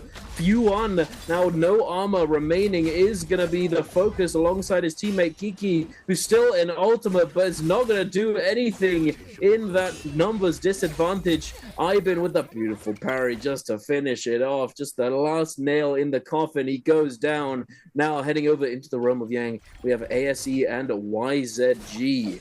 We've got the Kylan Tianhai zipping up against, I believe, the Viper Justina Syra. Miss popping that ult. Oh, no, not Miss, sorry. Han and Xiao Wen popping their ultimate. CXZ as well. TXJ in that Monk ultimate, finding the grab, finding the slam, knocking him down. TXJ now stunned up. He's going to be coming out of that CC very, very soon. The pulse shot coming through into the Justina dash as well. Into another pulse shot. TXJ, can I please move? No, sir. But ASE, they've used all their cooldowns. The slam comes through. The combo break to save him just in time. TXJ now hopping back over to his teammates. ASE going to be engaging now, looking to try and close out this fight. TXJ with that F is going to be able to protect himself for the moment. Xiao Wen now chasing down these players. CXZ looking to consolidate onto Mist. The Viper getting down extremely low HP. QGG is going to be the first to fall. Mist 1 HP, able to kite away. TXJ trying to salvage the situation. CXZ with that fist blades release, not going to find the damage. Xiao Wen using that combo breaker. Han now taking his chance to get in there. The combo comes through. Mist taking another player out. But the parry comes through onto TXJ, and there it is. It's over, Seb. Oh, this comp is cooking. Goodness. It's the Yang comp for today, ladies and gentlemen. ASE have come to play with Viper Justina Syra. Wow. Twice in a row, I have expected this comp to fail and fall to the monk. And twice in a row, they've proved me wrong, and I'm absolutely loving it. Even though I love the monk comp, I love seeing a comp that is not typically played perform well, because it just goes to show that the skill that these players are able to make these comps that aren't technically the best comps ever, and they still manage to capitalize eliminations off of them. And I just think it's so beautiful to see that happen. So we're now going to be taking a look. It looks like SS1 won their Realm of Yang versus WBG. And yeah, YZG not having a great start to today. Either game 1 wasn't the strongest for them, and game 2 not looking to be too strong either. SS1, on the other hand, 7 eliminations on the game for them. 10 kills for ASE, so ASE might be MVP for game number 2, but in the overall standings, SS1 has climbed into that number 1 spot. GG, during that fight that we saw ASE versus YZG in the Realm of Yang, we did see GG getting knocked out in 10th position, going all the way from 17 kills in game 1 to 10th position with 3 kills eliminated in game number 2. Pretty big fall from grace, but you know, GG is a team that sometimes they pop off, sometimes they don't, and it's really one extremity or another. They either have an amazing game or they don't perform at all. And, you know, game 2, it looks like that's just how it's going to happen, as we are going to see SS1 versus WBG. You see the Monk ult come up, and water going to be peeling in the sky here. Now Syra ult invested. WBG's Leo getting extremely low here, and if they're able to take out their Oh my goodness. This is how they win. They take out the Z-Ping before anything else happens into this game. And a 3v2 with no healer, especially when you're on a hero like Kylan and Monk, it is going to be very difficult for you to make anything else happen. Every single slash that he's throwing out right now, he's losing HP if he doesn't connect.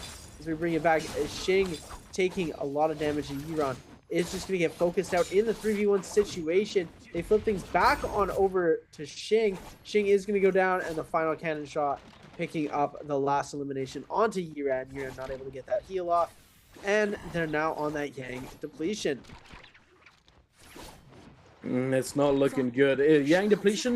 You know, you said about GG. I have to say, I've always found them to be a pretty consistent team. You know, they're the masters of endgame. But I think Yang depletion and the situation, the scenario within a lobby has been developed and understood a lot more as time's gone on. And I think that it's just become that much more difficult to truly survive and make it to endgame, especially when you have this Yang depletion. You know, teams that have Yang depletion, it's become a much more of a death sentence than it used to be. You know, before, obviously, before the Soul Blooms were changed so that they had a timer on them, Yang depletion was not that big of a problem. However, now, once it got changed, and then once teams of players sort of grew to understand the nuances and the finesses of this time period within a game, it became even more difficult to salvage your game once you do have this debuff put onto you. So I think that plays a major factor, because GG did lose their Realm of Yang, unfortunately, in the first Realm of Yang, and just couldn't recover, unfortunately. We saw them being a part of that massive fight close to the Ballista in the deserty area to the north.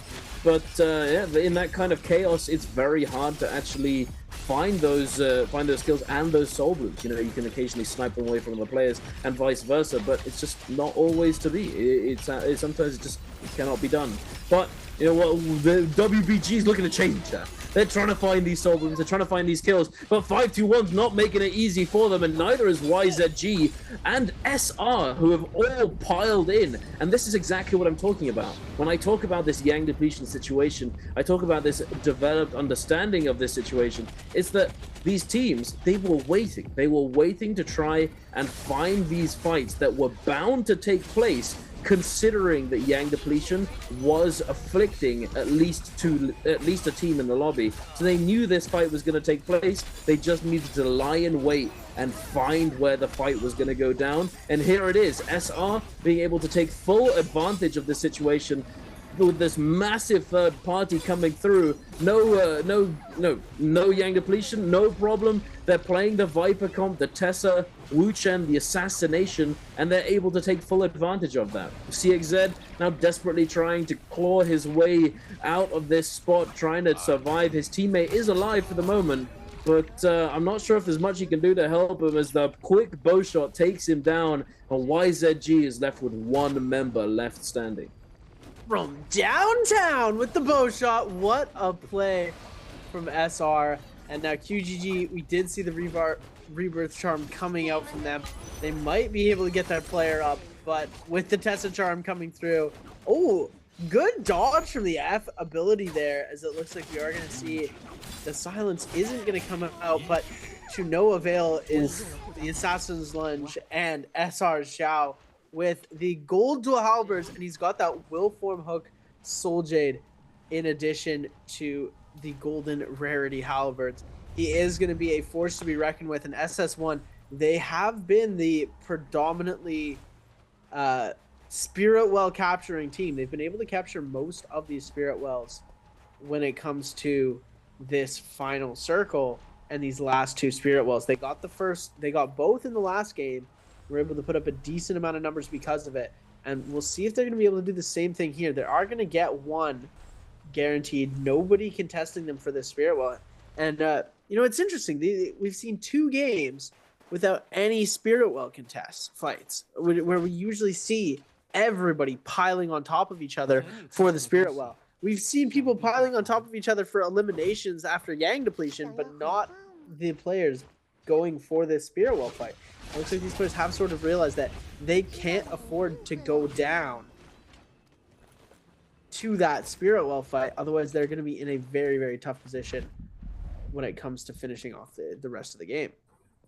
Yeah, absolutely. I think it also it's definitely to do with that. Absolutely. I think it also is to do with this whole Yang depletion situation that I was talking about, because this Spirit Well, it's there and available during that time period. You know, I think the choices are usually consciously made as to whether or not you want to go Yang, or whether or not you want to go for, or not go for Yang, and then position yourself to try and take advantage of those teams who do have Yang depletion, or you opt to go for that Spirit Well and avoid the fight entirely. I think once a team has sort of consolidated their position on that Spirit Well, it's very hard to push them off without fully committing. And then because of that, if you are going to fully commit, because the Yang depletion teams are out there coming out of Yang, they're probably going to sort of take a peek, take a gander at those Spirit Wells, and if they find a fight, you know, they're gonna spawn in and they're gonna fully commit. And third partying a fight like that, they could very well take out your entire game and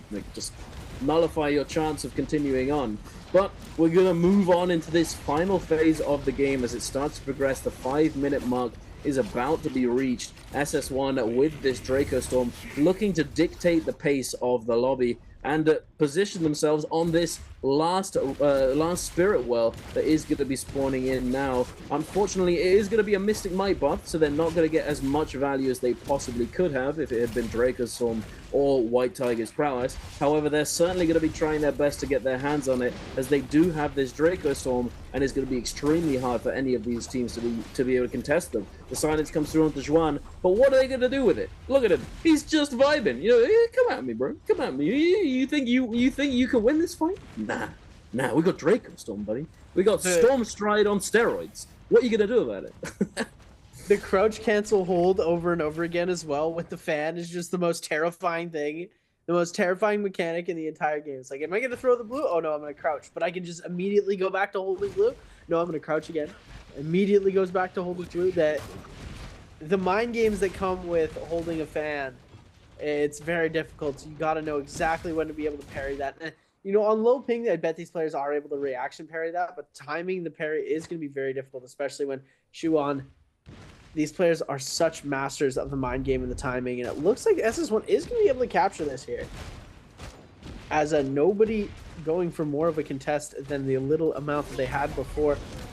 Shuan holding the inside of that Spirit Well. They're going to hold it for as long as possible before they absolutely have to pop it. They have lost that Draco Storm buff, though, so these players could have a bit of an easier job claiming that Spirit Well away from them. As it looks like 521 forced to use their Karumi ult pretty early into the game here, as they are not looking too strong right now. Yin going to be kiting out this situation as Water going to try and go for a full aggression play on to the members of 521. It looks like Wolves have gotten mixed up in this fight as well. Yin going to be taking to the outskirts of this zone, trying to back away. I've been doing a beautiful job at peeling those. They are going to be able to get a lot of damage off with the Syra ultimate, but oh my goodness, what a Viper ult there, almost capturing everybody. SR Xiao coming through with the Willful Hook from the dual halberd. Xiao picking up the elimination onto Pampy. We are going to see Xiao's team now teleporting out, using that Wu Chen to get in, get the eliminations, and get back out of there like nothing happened. They're now back on the top side of the map. You taking a lot of damage though right now, as the Ace going to end up rotating over, and SS1 Shuan trying to make something happen with his Takeda ultimate, peeling for Zhuan now. They have that Mystic Might. They know where everybody's at, but they're not 100% sure of... They don't have that heal that they would have from the Draco Storm or the Mystic or the White Tiger's Prowess. We are going to see a lot of peel coming through. SS1 Water picking up an elimination onto Wolf ZK. LJX now in the Syra ultimate, trying to see if they can make anything happen on to SS1 Zhuan. I believe the gold armor swap going to come through though. Huge saving moment for them. They are going to get themselves stunned out and knocked into the zone. This could be dangerous for them. They are going to see the peel coming up from Zhuan. Zhuan doing a really good job at peeling away from this. Yin is going to go down as LJX picks up another elimination. And oh my goodness, what a Viper ult coming through. Two Viper ultimates. Oh my god! Everyone's standing still. What is going on? Ladies and gentlemen. Oh my goodness. What a Viper ultimate coming out from them. Absolutely just staggering every single player. As you said, everyone stood still for a moment, frozen in time, as they all looked around, ready to fight yet again, ready to make that decision to go for this next player. And look what's going down. These players are just dropping like flies. Ivan, NHQ, Zwan going down in the kill feed. Now Youth getting frozen up by Xiao Wen, getting his 6th elimination. The Justina, the Billy Justina coming through. Peak goes down. Xiao Wen taking a moment to figure out his next move. Pampy becomes the next target. The Viper ultimate is going to come out. The V1, I believe, is in play. He's now going to be able to stun up quite a few targets here. NY7 is going to be the next one. The combo break comes through, but it's not going to save him. Xiao Wen now going to get silenced by this Viper ultimate. It's not V1. It's not too dangerous. We're not on the current patch. Xiao Wen desperately trying to maneuver around this terrain. The Syra ultimate to back him up. The Soul Bloom gets consumed. The ultimate is back online, but it doesn't matter. It is over. And there it is. ASE. What a game. What a game across the board, Seb. But ASE are gonna be the MVPs of game number 2. Xiao Wen, the epitome of the Justina carry. Absolutely gaming. Like you said, when the Justinas come out to play, that comp is able to do a lot. And we saw just how much a lot really is in the form of 20 eliminations and a first place finish. That multiplier and those placement points are going to be absolutely incredible when it comes down to it. And wow, oh my goodness, the entire lobby for a good 1.5 seconds was just, we had a mannequin challenge in the middle of a Pro League match. Everybody just, okay, let's pause for a second. All right, game back on, let's go. Everyone right back. Time out. Time out. We need to take a second. Everybody caught their breath, wiped the sweat from their eyes, and then kept it gaming as hard as possible. And ASE able to take advantage of the confusion. I don't even know if that was their Viper stun. I think it was the V3 Viper stun that came out, or the V2 Viper stun, as these players were not able to get any capitalization off on their Viper stun. And we saw ASE going for their stun, and then we see a second stun coming in, stunning them as well. Nobody moving. It was just pure peacefulness for a whole 1.5 seconds, and then right back to the danger. It was incredible. Yeah, the quick timeout. Actually hilarious. The giant. So I've started calling it this because this giant purple spider, the tendrils coming out from the purple eye. But enough of that. More on this. You know the drill. Answer 4 treasures, ladies and gentlemen. If you want to get your hands on this Spring Split random gift box, make sure to get your answer to this question in the chat. And the question is, which team used Tumult in game number 2? Spicy one. Was it A, SS1, B, Wolves, C, Alliance, or D, YZG? And make sure to get your answer to that question in the chat, and to stick around and make sure that you're there to claim your reward if you do happen to be the one chosen the lucky winner of said prize. But back to that game, let's take a look at the scoreboard. Oh my goodness. Oh my goodness, ASE with 21 kills.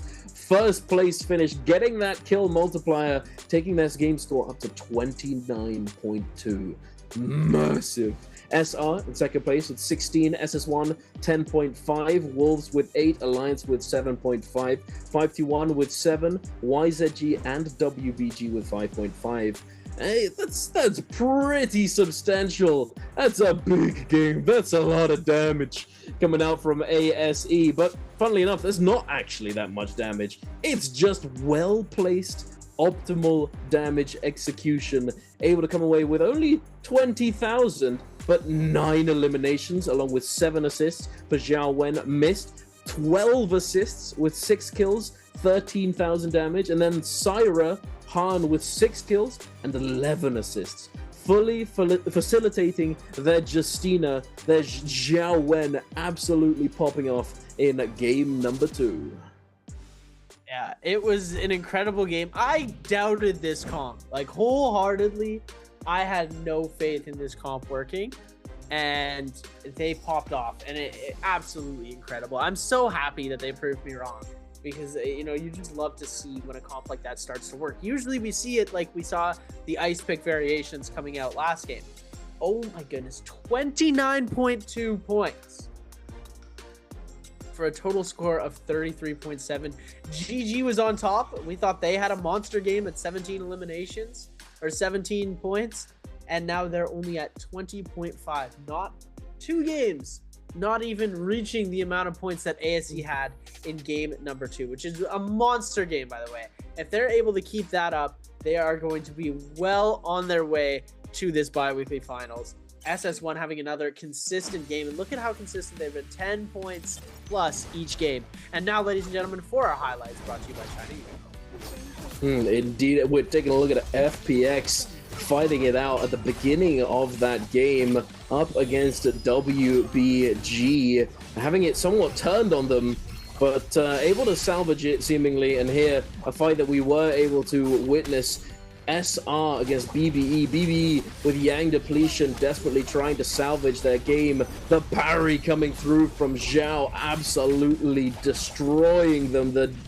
pole sword damage just absolutely cooking them. And here SR taking down TXJ during this Yang Depletion situation, this time period where they just were able to fully take advantage of the vulnerability from those Yang Depletion teams. And then at the end, Zhao Wen doing the montage, just clip farming right now, running through, dashing through everybody, and just server adminning the entire lobby. There it is, NY7 about to go down. A Viper ultimate not gonna do anything for you, and it's just beautifully done. Zhao Wen, we talked about it before the game started. It's gonna come down to whether or not the Justina is good enough and you know, actually able to pull off these maneuvers and pilot the character as well as can be to truly come out on top. And that's exactly what happened. We see it come through, we see the prowess, and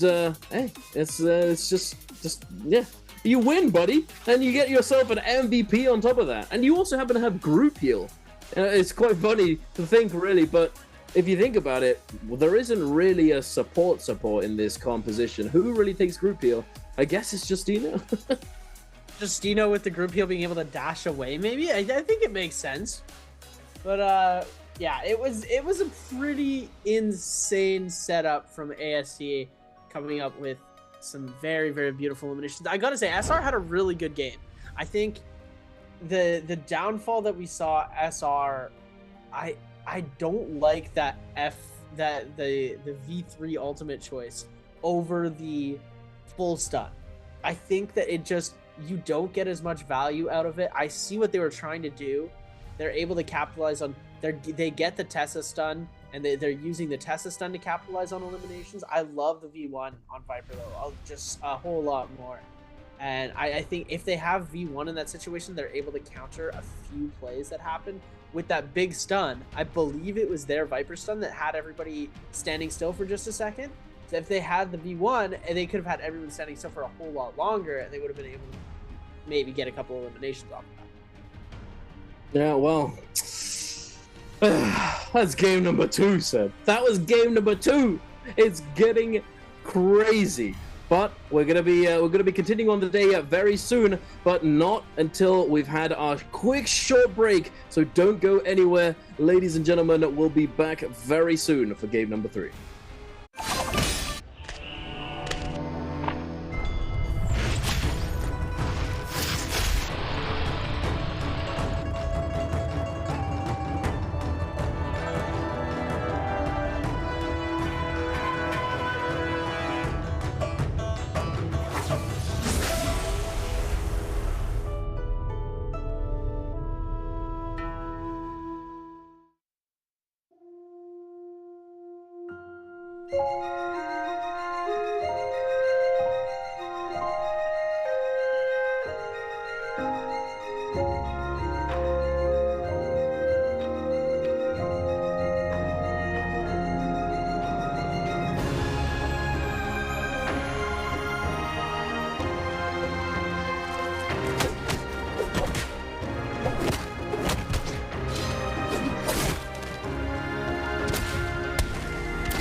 Ladies and gentlemen, welcome back to the NARAKA BLADEPOINT Pro League. I'm your host and caster Seb. I'm joined alongside Dunkin' Donuts.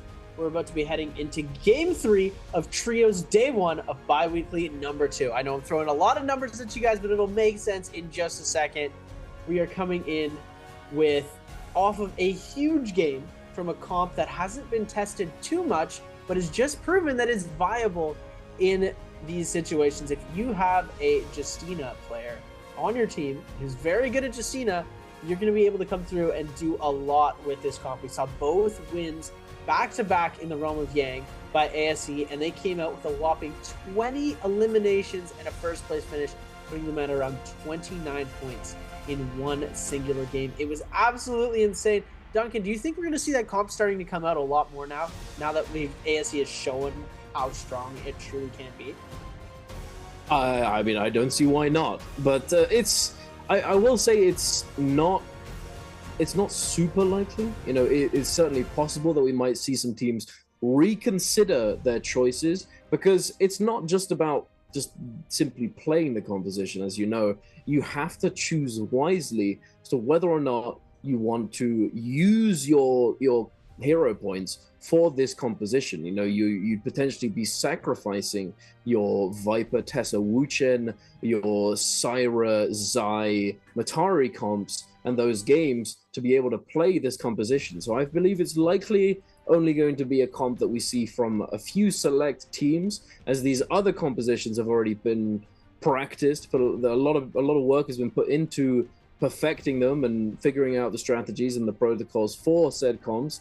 So yes and no. I think that some teams will think about it, but I don't think there's a guarantee that it will happen overnight, nor will it be something that a lot of teams will go for. Perhaps a few more than there are now, though.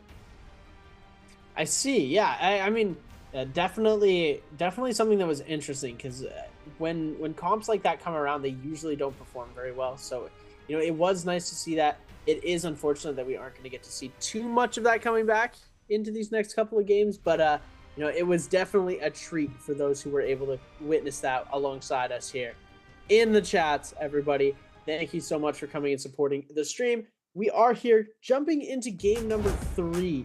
We're going to be jumping over to Morris Isle, I believe, for game number 3. These picks are going to be coming in just a second, but do you have any predictions for what we're going to be seeing hero-wise? Because I had the prediction that we were going to see a little bit more Siphon coming through, a little bit less Monk on Holoroth, but that was not the case. We saw a lot of Monk. And do you think Morris Isle, the OG map, do you think we're still going to see as much Monk, or do you think that these players are going to start to shift towards different heroes now that they have been playing Monk a decent amount? I think we might see a little bit more Feria come through, perhaps. But I think that the only other one would be Viper, perhaps. It's hard to say, really. I think it will likely be pretty similar to what we've seen so far, because one of the main factors has still not changed. The fact that it's not Fireflies yet, I don't believe. If it were Fireflies, and if it is, then it's pretty likely that we'll see a bit more of a change. But considering that it might not be, we're not going to be seeing that, then I don't think that too much will change, quite frankly. We might see a little bit more to Mulk, a little bit, or a little bit more Ferry, a little bit more Cannonball variation, as those compositions have performed extremely well on Morris Isle in the past. But as I said, it's somewhat up in the air. The meta has not yet been truly established. A consensus, I don't believe, has been truly reached as to what is optimal to play on certain maps, on certain map rotations. So, quite frankly, I don't think that there is a true, prediction to be made. I don't think that we can really say with certainty that, but I think it'll be pretty much similar to what we've had so far. And yeah, it's not going to be the Fireflies. It's going to be daytime. I think it'll likely be somewhat the same, maybe a little bit more Feria, maybe a little bit more Siphon, but other than that, nothing in my mind, I don't think. I think that's a pretty good analysis of what we're going to be seeing coming into these next games. It is pretty hard to determine, especially so early in the season. This is only by week 2, day number 1. So these teams are still really workshopping what they're going to be coming out with for the rest of the season. And nothing is set in stone, especially this early. Even when you get onto the later bye weeks with updates coming in and everything, everything can be subject to change. But as of now, I think we're seeing pretty standard coming through. The Zai pick from TE and GG. Xiaowen, back to back. Do you think they can pull it off? Back to back victories with this comp? Oh my goodness, this could be amazing. I'm down. I'm down for it. I don't see why not. They certainly seemed very strong on it before. So do you think they're going to be still trying to run? They can't run Viper Tessa Wuchen anymore because they're running that comp, right? I don't think so. So I wonder if they would try and workshop Wuchen and Tessa into other comps to space out the hero points, or if they're just going to try and run different comps entirely without those heroes in the midst of the comp. As we are going to see now, YZG going to be opting for Syra Siphon, and 2 monk comps are going to be coming out. Last players to pick only hero point increase is going to be 2 for Syra, 1 for Matari, and 1 for Zai. So I bet these players are going to steer away from that Zai Matari comp, but with all of these hero points, they could be trying to make something else happen. As we're going to see now, BBE going for the monk comp here, as we're going to see, I believe everyone going to try and lock that in, except the Syra Ice Pick comp coming out from Wolves, burning a couple of hero points, 2 hero points to be exact, for that Syra pick.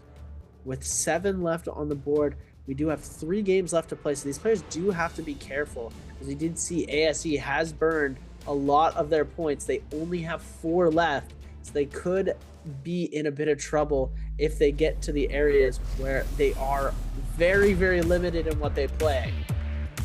And as we started off, game number 3, ladies and gentlemen, about to get underway. It is indeed, Seb. I am excited to see. No Fireflies just yet. No, nothing of the sort. But it's that time will come soon enough. Will it not? Yeah, the Viper Justina Syra, it definitely made a name for itself in that previous game. We were talking about how I was saying that I hadn't really seen it do all that well, but they proved us wrong. They made a point. They've made their mark with this composition, and they're gonna try and keep going. You know, if it ain't broke, don't fix it. Keep going, keep gaming. You know, you might as well. But to my dismay, I feel like this happens every time that I make even the smallest prediction. There is only one Feria composition in the lobby, Justina Syra Feria, the main Feria comp that we've been seeing so far in these bi-weekly games. And we've got a little bit of Viper as well, nothing too crazy. I think going into the Firefly variation of this map, we'll see a lot more Viper. But for now, not too much at all. We have FPX and Wolves spawning up in Sunwing's Rest with WBG close by in the south. Got Alliance 521, and I believe that was SS1 to the south of them. YZG next to the Ballista, I believe. We've got a Firefly spawn going for the cave, perhaps, for in the south. We've got ASE and GG, who are going to be scrapping it off, scrapping it out off the bat. We could see a little bit of an upset there. Does ASE win off spawn against GG? They are known as the end game gamers, but they're definitely not to be trifled with. We have SR and I believe that's TE in the top right of the map. Now I'm going for that hidden cave, perhaps. But let's see, we're kicking it off with ASE and GG, Seb, and Mist looks like he's a bit outnumbered. And it's not looking too good, but GG going to start the back off here as ASE going to try and get a bit of a press onto the action. None of these players have armor. That's the problem for GG right now, is if they don't have that safety netting of the armor to take into this fight. We're going to see the Scale Rush come out. Xiaowen trying to come through with the parry, missed with the F onto one of these players of GG. It looks like it wasn't able to connect. Xiaowen going to try and go for the Scale Rush, but the F from both the Zai and Matari. ASE Mist going to try and make something happen with the parry. Isn't going to be able to come through with too much, and Han is going to end up getting eliminated. Scale Rush going to come through here. 2v1 scenario. Pole Sword, not the best weapon to come through. He's going to switch over to the Katana, but it isn't going to be enough. We do see the ultimate come out, and it looks like he does go down, though. 330, picking up the elimination in the 2v1 scenario, winning that to revive his teammate. We're flipping over now. Alliance versus SS1 and YZG in the mix as well. NY7 with the Pole Sword in hand, going to try and make something happen. Beautiful tap dodge away from those blue nunchucks that are in the hand of TXJ, and the Pole Swords are just so incredibly strong of a weapon. They're able to get the elimination there, and now they're flipping over onto the two players of SS1 that they see in the distance. We're going to see the Matari dash come through and the follow-up from the Zai F. Ultimate popped from the Matari. Yuma trying to make something happen as well with the Kylan ultimate, able to get the follow-up, and just the one stun from the Kylan ult is able to guarantee them that elimination. It is indeed, and here we are taking a look at FPX and WBG. Now Yeran sitting on the outside, throwing at those longsword horizontal wind slashes into the team, trying to find some chip damage. This Kylan, an absolute menace, dashing through these players. The Kurumi tether is in play, keeping him topped up on that HP. One is going to get targeted now by Yeran, but able to quickly teleport over to his teammate. Yeran is also going to be on the manga along with Kiki. Kiki beating him to the punch, now taking a bit of health off of Yeran with that stomp, but Yeran chasing him down onto this little roof. Kiki jumping away, having lost one of his teammates. ZGE is down for the count, and now Kiki looking extremely vulnerable, trying his best to hop and skip away, but it's not looking too good for him. The grab misses, but the second one isn't going to, and there it is. He's gonna close it out. WBG claiming 2 eliminations off of this skirmish. One member left alive of the opposing team is gonna be trying to salvage the game moving on, and it looks as though Alliance is taking down 5-1 in the kill feed. I believe Alliance picking up there. Is that 8? Do my eyes deceive me, Seb? Oh my Is that goodness. 8 eliminations for Alliance within, what, 40 seconds of the game beginning? What on earth is that? That's absurd. That is almost unheard of, ladies and gentlemen. Alliance have lost 2 members right now to the members of Wolves. Wolves were able to pick up 2 kills onto Revenge and NY7 in the kill feed that we saw earlier. Just a second. Wolves now up to 6 eliminations. These players are getting so many kills so fast, as it looks like these early game skirmishes are really just doing some crazy things. And it looks like Yuma is going to go down. These players on Alliance are going to take themselves to a soul altar to rescale really quickly before re-entering this fight, trying to hit up a Realm of Yang. But wow, what a play. And it looks like ASE was able to pick up 1 elimination. And after the early game skirmishes, 7 kills for Wolves, 8 for Alliance. We're not even 5 minutes into this game, ladies and gentlemen. This is how fast-paced we're getting here. TE now sees WBG, and it looks like they are going to try and go for this fight. WBG not wanting to take this, as they are very, very lowly scaled, and they don't have any lives remaining. Kylan ultimate almost online for them. Zipping ultimate available if needed. Kylan ultimate is going to get invested. E-round now doesn't have his ultimate available, so this could be a dangerous investment into the fight. Looks like they are just going to back off really quickly. They did burn the Matari ult, so TE going to back up. Interesting play from TE here. I would personally take the fight, as it looks like Youth is going to jump right back into this. They have the F ability to try and make something happen, and they see that Shing getting dangerously low there from the ult. Ultimate has gone down, and now he's got nowhere to run. Ultimate going to be invested on the side of Youth, but the terrain grief going to come in. The uppercut into the combo. Oh my goodness, all the way down the hill into the F. Oh my goodness, TE's Youth. What a play. Okay, buddy. Alrighty then. It's just Jing's just like, okay, GG's, I guess, bro. What the hell? Why you do this to me, huh? You just a Zai masterclass, beautifully done. And this, you know, it's a rare sight to see, but this is the Zai potential. Another rare sight to see is the pink Twin Tails hairstyle. What am I looking at right now? That's some drip right there, Devon. Let's say he's dripped out right now. Hey, very fabulous indeed. The Twin Tails, an ode to April Fools, perhaps, that recently passed us by. Oh, I remember when the Twin Tails originally got teased. You know, for those of you who weren't there, the Twin Tails was teased as a new weapon that was coming to NARAKA. There was a video showcase and everything. It was very funny. It was an extremely good April Fool's meme that we all very much enjoyed, and they ended up bringing it out as a hairstyle. But I always think back to that day when I saw this. I was just like, what? No way, right? And no, it wasn't to be. Speaking of April Fools, we've had this this recent April Fools with this a skin change on attack, which is very cool. If you haven't checked it out, make sure to go and check out all the events that have recently dropped in from the new season of NARAKA, season 16 Ignis, starting up just a few days ago. A lot of goodies, a few changes here and there, and a lot of cosmetics to be claimed and purchased. But for the moment, we're back to game number 3. We've got the Realms of Yang spawning in, and a lot of these teams are making their way over to these portals. This northern portal looks as though it's going to be very hectic, with YZG, SR, SS1, and I believe one more team all rotating up towards it.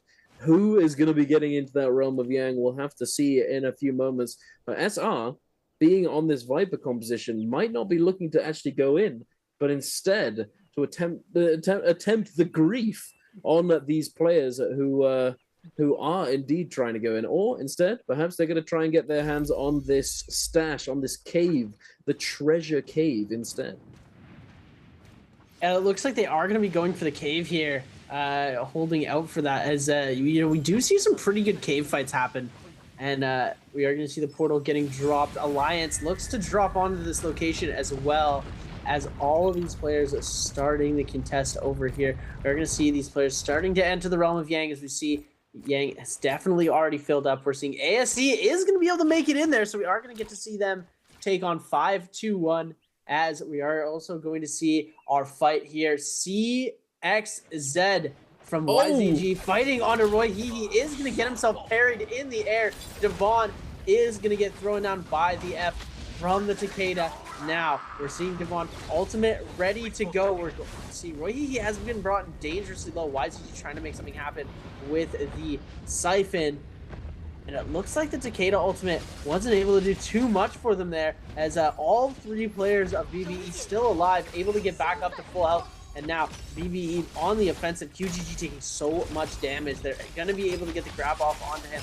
But the defense from TXJ just doing a really good job. They are still able to get the slam, as the ultimate is going to go down. Roy he taking a lot of damage here, losing that immortality proc as well, just getting stunned over and over and over again. TXJ with a laser focus aim, able to take out 1 and 2, and then 3 coming shortly after. NNE going down, and YZG picking up a beautiful win in the Realm of Yang.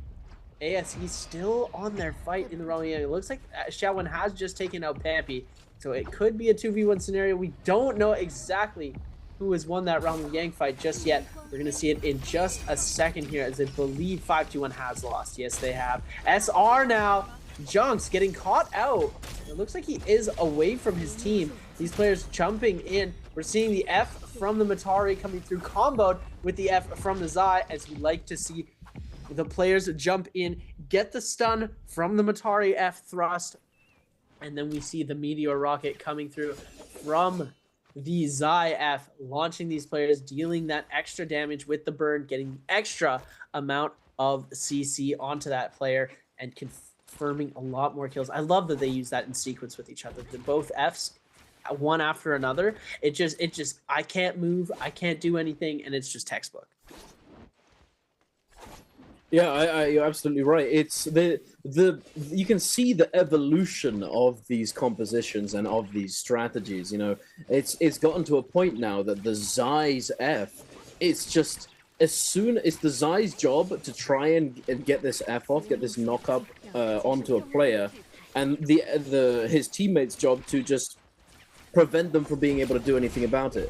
And then as soon as that knock-up comes through, here we go, we're going to get to see it. The combos coming in. The Tamilk is going to be able to put down that ultimate to peel for his teammate. The Matariel comes through, Youth now getting his F to reset. QGG, look at his health. It doesn't matter if the Tamilk is there to peel for him, he's just getting chipped down lower and lower and lower. The dashes coming to chase him down, the dazzle coming through as well. QGG desperately trying to stay alive, and this is YZG, by the way. They are not a weak team. They are extremely good at what they do. The Zai coming through as well. ASE looking for the third party. The Justina is going to be coming through. Is that a gold? Greatsword I see. It is indeed the Viper ultimate coming through. Xiao Wen with the big damage. The Scale Rush going to be able to claim another elimination for his team, going up to, I believe, 7 in total, and then not slowing down just yet. So we've got one more dash in the bank. It goes through. It doesn't freeze, unfortunately. The combo break comes through for the Syra, the parry,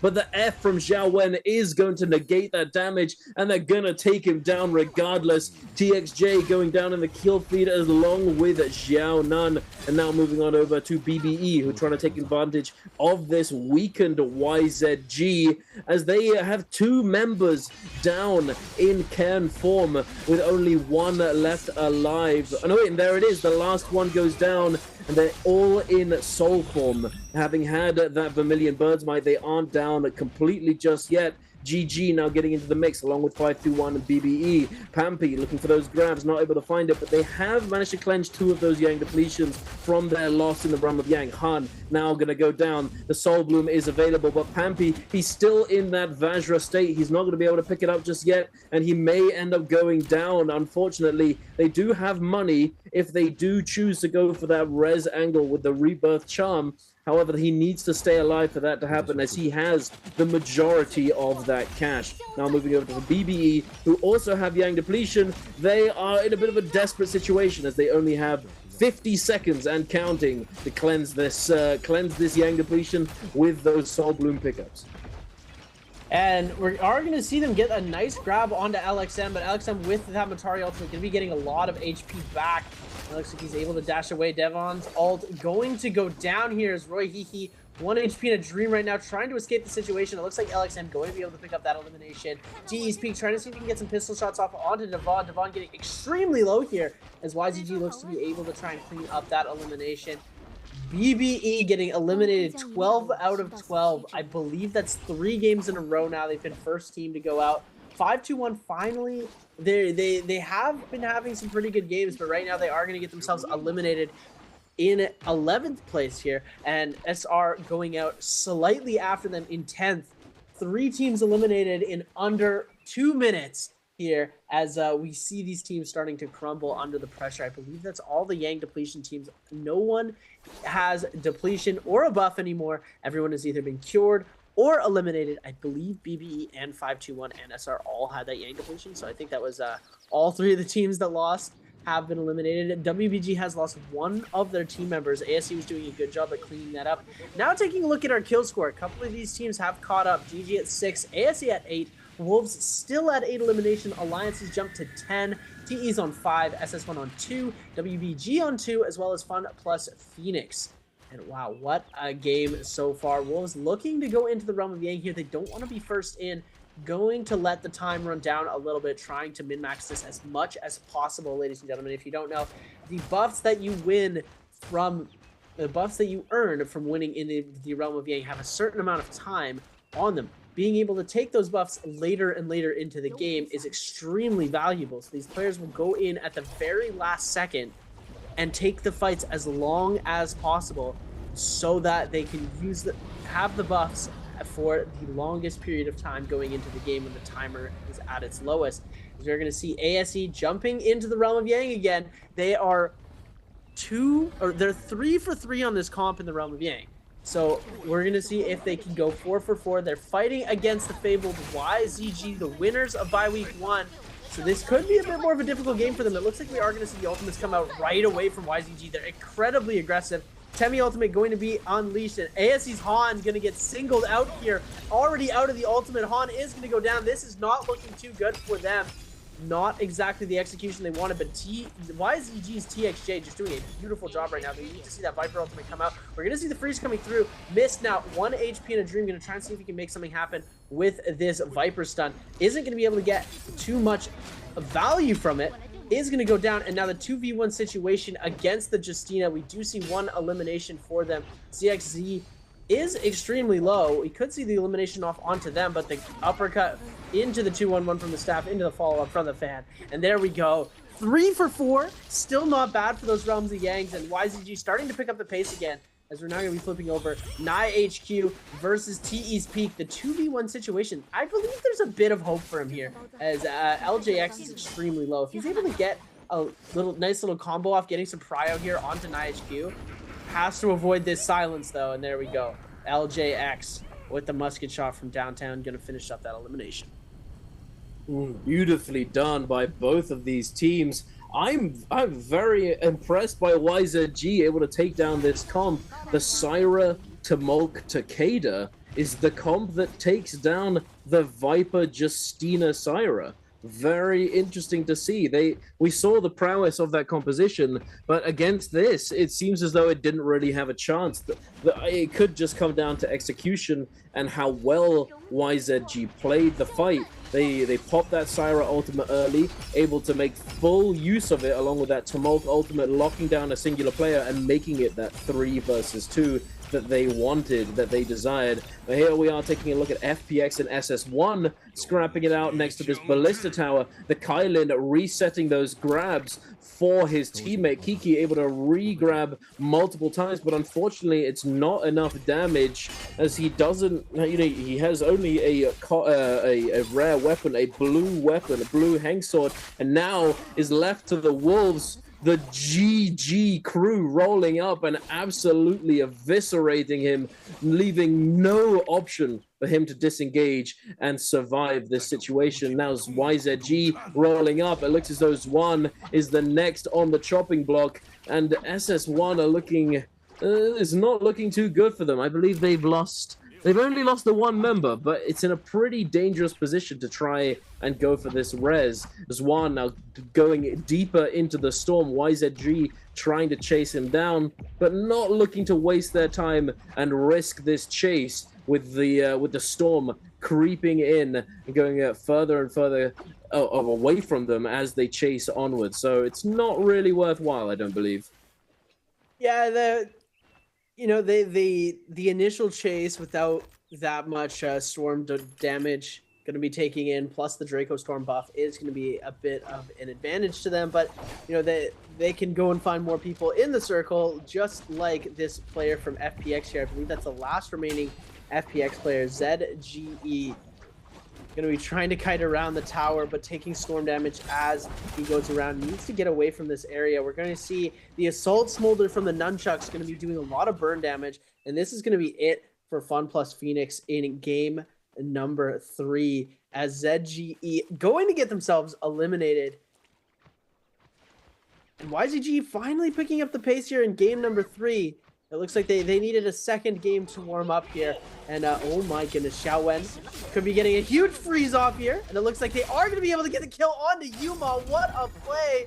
Revenge going to get frozen as well. The double freeze going to come in. NY7 going to be able to get the grab off on to Xiaowen. Xiaowen going to use that last Justina dash to just be able to kite away from this situation. That was a beautiful stun by Mist and a beautiful Justina dash. Looks like he's got 3 dashes on the board still, as he could have picked up some Soul Blooms. Looks like we are going to see ASE rotating. Look, beautiful movement with that greatsword there, as we normally only see pole sword in the Nbpl. And you must be so happy, Duncan. I know you are a huge greatsword enthusiast, being the Tarka player that you are, and it must be great to see for you. It is indeed, and with a beautiful greatsword skin on top of that. But greatsword, you know what? it does do more damage than Pulse Sword does. The horizontal one-charge focus attack does a bonkers amount of damage. And it's way more than a singular hit from the R&B focus from Pulse Sword. So, you know, as long as you're able to pilot it well, and as long as you've got something in the back pocket if you need to try and chase someone down, but then again, you're playing Justina, so you can still chase people with those dashes, you're gonna get a lot of value. But I am surprised to see it, I have to say. I'm surprised to see it not be swapped into a Pulse Sword, because that's usually how things have gone in the past. But you know what we're taking a look at right now? We're looking at GG getting surrounded here in this building. Unfortunately, the mushrooms outside taking them down pretty low. This Kylan trying to make his way inside, but not able to do so. Unfortunately, 330 doing a good job of deterring their entry and this onslaught. So they're going to be able to get their resurrection off onto their teammate. For now, Wolves taking down another player. Jing is down, but he's going to quickly be resurrected. The Kylan is back on his feet. And look at that. We have 2 rebirth charms coming through from ASE. ASE are going to be able to salvage their game going it forwards. And they've got quite a few kills. You know, it did go down in the realm of Yang, but it's not doing too badly whatsoever. We've got GG, and we've got, I believe, Wolves up there as well. All on 10 plus eliminations. TE doing it pretty well for themselves as well. But I'm looking forward to ASE to see what they can do going into this endgame as the zone is starting to close in. YZG in a very strong position, looking to secure themselves this Spirit Well. Also on 10 plus eliminations. Takeda ultimate going to get utilized before the pop comes through, resetting that ultimate, ready to go, ready to engage. Unfortunately, it is only Mystic Might. But then again, Mystic Might could actually be quite useful in this scenario, as there's a lot of trees, a lot of tree houses, and it might give them the information that they need to continue snowballing forwards. There are a lot of places to hide in Sunwing, and I'm excited. We saw it earlier, mushrooms coming into play, and Peak now with those mushrooms could take a lot of damage. And oh my goodness, the bow shot from Shuan to pick up the elimination there. And this is what I'm talking about, ladies and gentlemen. Those poison mushrooms, the purple mushrooms that you are going to see around the map, if hit, will send out a cloud of poison damaging anybody over time. And it is a hefty amount of damage, if I do say so myself. And it looks like ASE's Han going to get eliminated here with a nice little bow shot from Wolves Nye HQ. As it looks like they might try and go for the resurrection on their teammate. They need to keep all 3 members alive if they want a standing chance into this final circle here. With 18 players left, 6 minutes remain. Most of the teams, the majority of teams still alive, have 10 plus kills. There's 5 teams with 10 plus eliminations on the board. We're taking a look at the Soul Jades. I'm no Severio, but I could do my best. I saw at least 1 Varja's Grip, which is the Jade. If you get parried, you will not lose your weapon. As Xiao Wen now taking a lot of damage. YZG have found him out and are going to try and capitalize on this elimination. It looks like he is going to be forced to back off. And Alliance's Revenge going to get himself eliminated here. He was the last remaining player of his team. So Alliance has gotten himself eliminated here. WBG now on the side of, oh my goodness, and there's Mist going down, getting themselves eliminated. That's 11 eliminations for YZG here, and Mist going to get himself eliminated as well. Oh my goodness. ASE showing so much promise to be able to carry this into the end game, but I believe they've only got Xiao Wen left alive here. The bow shots from Nye HQ and the finisher from YZG to take off their 2 members. And now we've got an incredibly close game for 2nd and 3rd place here. Absolutely, the scoreline is very close. It's very competitive right now, and I believe this Spirit Well is going to be contested pretty heavily. We do have that Mystic Might, but I don't think it's going to be much of a deterrent moving forwards, as it is expiring, and this Draco Storm is only just now spawning in. Wolves taking it upon themselves to jump into that Ferrier mech. ZK looking to pull out those turret shots and find this damage and potentially secure themselves this Spirit Well. It's not going to be easy, as these teams are now closing in on them. ZK holding strong. YZG now looking to find a way in. That F1 is in play from the Takeda, now forcing them out. That wild wind spout is going to be an excellent deterrent, along with that merciless havoc. Merciless havoc, we all know how good this is at holding space and securing that real estate for yourself, as you can just turn it around mid animation, deny the possibility of a parry, and just like fully push all of these players in the vicinity away from you and secure this space for yourself. But are they going to be able to manage it? Run. He's peeking in. He's trying to find a way in. He does have Monk ultimate. He might be able to find it, but no, they are going to secure it before they can do anything. TXJ now diving in with that ultimate, with another ultimate in the back pocket, ready to go. CJS is the initial focus. The F comes through, going to the skies. TXJ trying to track him through the air, able to do so. Oh my goodness, the tracking beautifully done. CJS has nowhere to go. The wild wind spout, everything just fully cooking him. CJS goes down, the Soul Bloom ready to be picked up, but they're not gonna pick it up just yet. It seems they're waiting until one of them ults and then needs to actually pick up this Soul Bloom. Xiao Wen, it seems as though he became the focus of one of these teams, one of these players, forced to heal up down on the low ground with only blue armor. He is a very vulnerable target for any of these players to look to focus down. And now YZG turning their sights over to these other players. They're literally smack bang in the middle of this zone, and they can just pick and choose their target. Looking up now to the sky, we've got SS1 going up and down, but no, YZG turn their attention over to GG330, now becoming the target and getting slammed into the ground. QGG with that Takeda ultimate, making it unwinnable for poor GG. Fully eliminated. 11 eliminations, still pretty solid, but not where they wanted to end up in this game number 3, Seb. They definitely had a promising outlook for the final circle to be able to come through. They are very good when it comes to that very final circle in the end game. Unfortunately, they weren't able to pull through, getting picked off one by one by the Draco Storm. That Syra ultimate coming through really messed up the flow of their gameplay. TXJ doing a phenomenal job at that. And Xiao Wen, hiding in a tree, got knocked off the tree by the Draco Storm of the Syra when Syra was chasing the members of GG, and became a target for a couple seconds in that lobby. Able to find the reset though, as we are going to see him scaling these trees. WBG's Yiran now trying to get these grabs from up into the sky. If he's able to pick up one of these grabs, I'm going to be incredibly impressed. It looks like he hasn't been able to make anything happen so far, as looks like the members of Wolves have become the target. It looks like Water did get grabbed here. Yiran with a crazy grab. And look at how quickly they're able to shark down the HP of Yiran. Oh my goodness, this Draco Storm is absolutely so powerful here, as TXJ going to try and make something happen. I believe that is their Tumulta ult, as Yiran going to be getting taken extremely low here. We're seeing the bell get popped. F ability from the Zuping going to come through. Wolves now getting stunned out.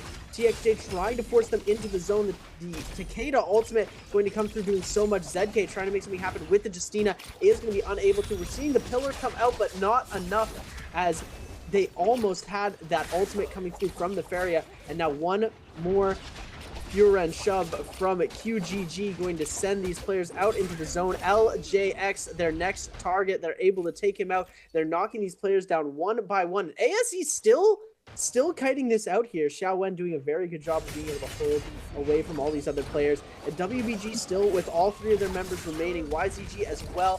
Wolves are starting to get brought extremely low. SS1 Zuan picking up a nice elimination onto WBG's Yiran now. And TXJ with ultimate available again could decide to pop off here. It looks like they are going to try and save that ultimate for as late as possible into this game, as YZG with all gold armor. Water now going to pop that ultimate. Jing Xing from WBG sending through those Kylan slashes left, right, and center, seeing if he can knock people out into the zone. It looks like YZG trying to hold position. Wolves ZK with more HP though. SS1, 8 seconds left. Water versus Wolves. Now 3 members remaining, 2, 1, and YZG, the sole survivor. I thought we were going to have a tie there for a second. The jabbing coming through, and YZG is going to take it as MVPs of game number 3. They are indeed YZG. They're coming for that title. They're going for the top of the mountain. They need a little bit of time to warm up, but they seem pretty warmed up to me, Seb. They are back in action. Are we going to see the dominance that they showcased in the previous bi-weekly final moving forwards? Because it's looking pretty good for them. Unfortunately for ASE, they weren't able to replicate their performance from the previous game. Just they got separated. Things went wrong for them in that mushroom area. You know, it's just it can happen. You know, the mushrooms are extremely dangerous. If one gets popped right next to you, you are losing a significant amount of your health and instantly become the focus of anybody who sees that happen. But hey, the Justina comp still did pretty well. Zhao Wen survived for a very long time with that golden greatsword, but blue armor is not going to be enough, unfortunately. But what a game, Seb. What a game. And that's all of our daytime maps used up. And you know what time it is? It's time to get oogly with the Fireflies in game number 4. And I'm very excited to see that happen, as we definitely got to see a lot of action take place at the beginning of those Firefly games in the previous week. And as king of the so-called oogly gameplay, you are one huge oogly enjoyer, Duncan, and we love to watch the oogly gameplay, especially when we're here at the NARAKA BLADEPOINT Pro League. When these players get Fireflies off rip, when you see a Zai ult coming through and it's 10 seconds into the game, you know you've got yourself a crazy fight on your hands. Game number 4, 5, and 6 are going to be absolutely crazy. So ladies and gentlemen, don't go away, because we've still got a whole lot of NARAKA action. We've only played 3 games, we've still got 3 to go, and this is only day 1 of bye-week number 2. We have 3 days of trios to play, 3 days of solos, and then we have our bi-weekly finals at the end of next week on Saturday and Sunday. So make sure you guys are tuning in for all of that, because we have nothing but action-packed NARAKA fun waiting for you guys as we come through. And wow, what a game 3. I really thought we were going to get to see it again. We saw them go 3 for 3 ASE in the Realm of Yang, and then in that 4th Realm of Yang, it sort of was the start of their downfall.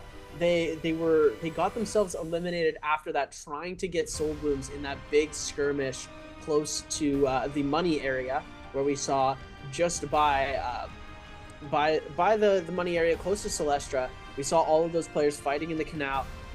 2 members went down. ASE Xiaowen was able to get both of their players back up, but it had already sort of been too late. They weren't really able to scale into the rest of the game, and it did cost them dearly. They were still able to pick up 11.5 game score in 4th place. YZG picking up 25.6 in 1st.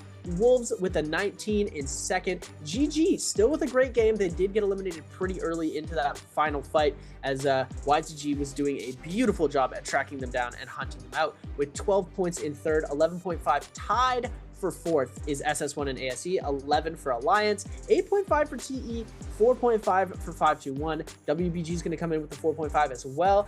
Fun plus Phoenix not having the greatest day so far with a 2.5, BBE with 1, and SR the Donut on game number 3. Very unfortunate to see. We're going to get to take a look at our overall standings in just a sec, but wow, 9 eliminations for CXT on the Temi, which is pretty interesting. The most kills going to the Temi, but 36k damage, almost 10,000 more damage on TXJ the Syra, and QGG the Takeda being able to facilitate a lot of those assists. 11 assists for the Syra, 10 assists for the Temi, and here we go with our overall standings.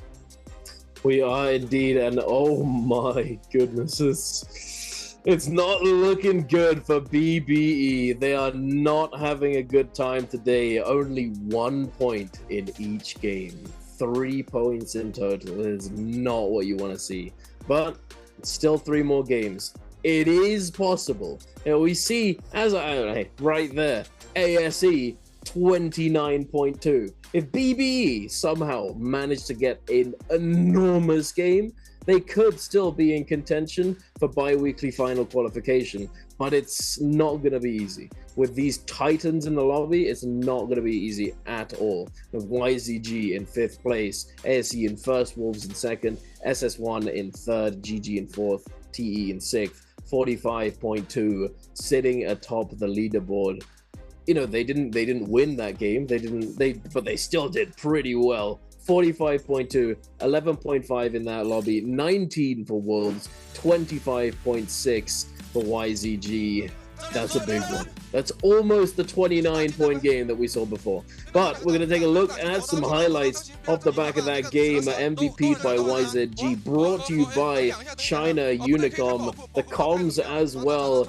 YZG able to I believe this was BBE in that Yoram of Yang, and then this one here as well. This was the fight against the Viper Syra Justina, where TXJ just absolutely beamed one of those players and just denied all of their prowess, all of their potential in that fight.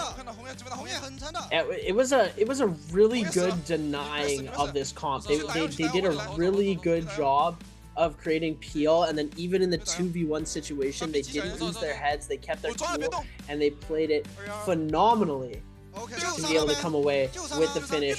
Beautiful follow-up from the fan. They're gonna see him get knocked down, and this is when they take out GG here. There's one member of GG getting eliminated. We're gonna see the Temi ultimate getting brought down. Beautiful placement on the Temi ult here, as you can see. The gold jades that this team had as well played a huge part in them being able to capture those spirit wells, jabbing coming through that we got to see, and it's beautiful that we get to see it from their POV as well. We don't often get to see the POV shots of how they play, and when we get to see it in the highlights, it's definitely something that is really, really interesting to see, is how they actually get to see it from their POV versus how we see it as an observer when we're casting.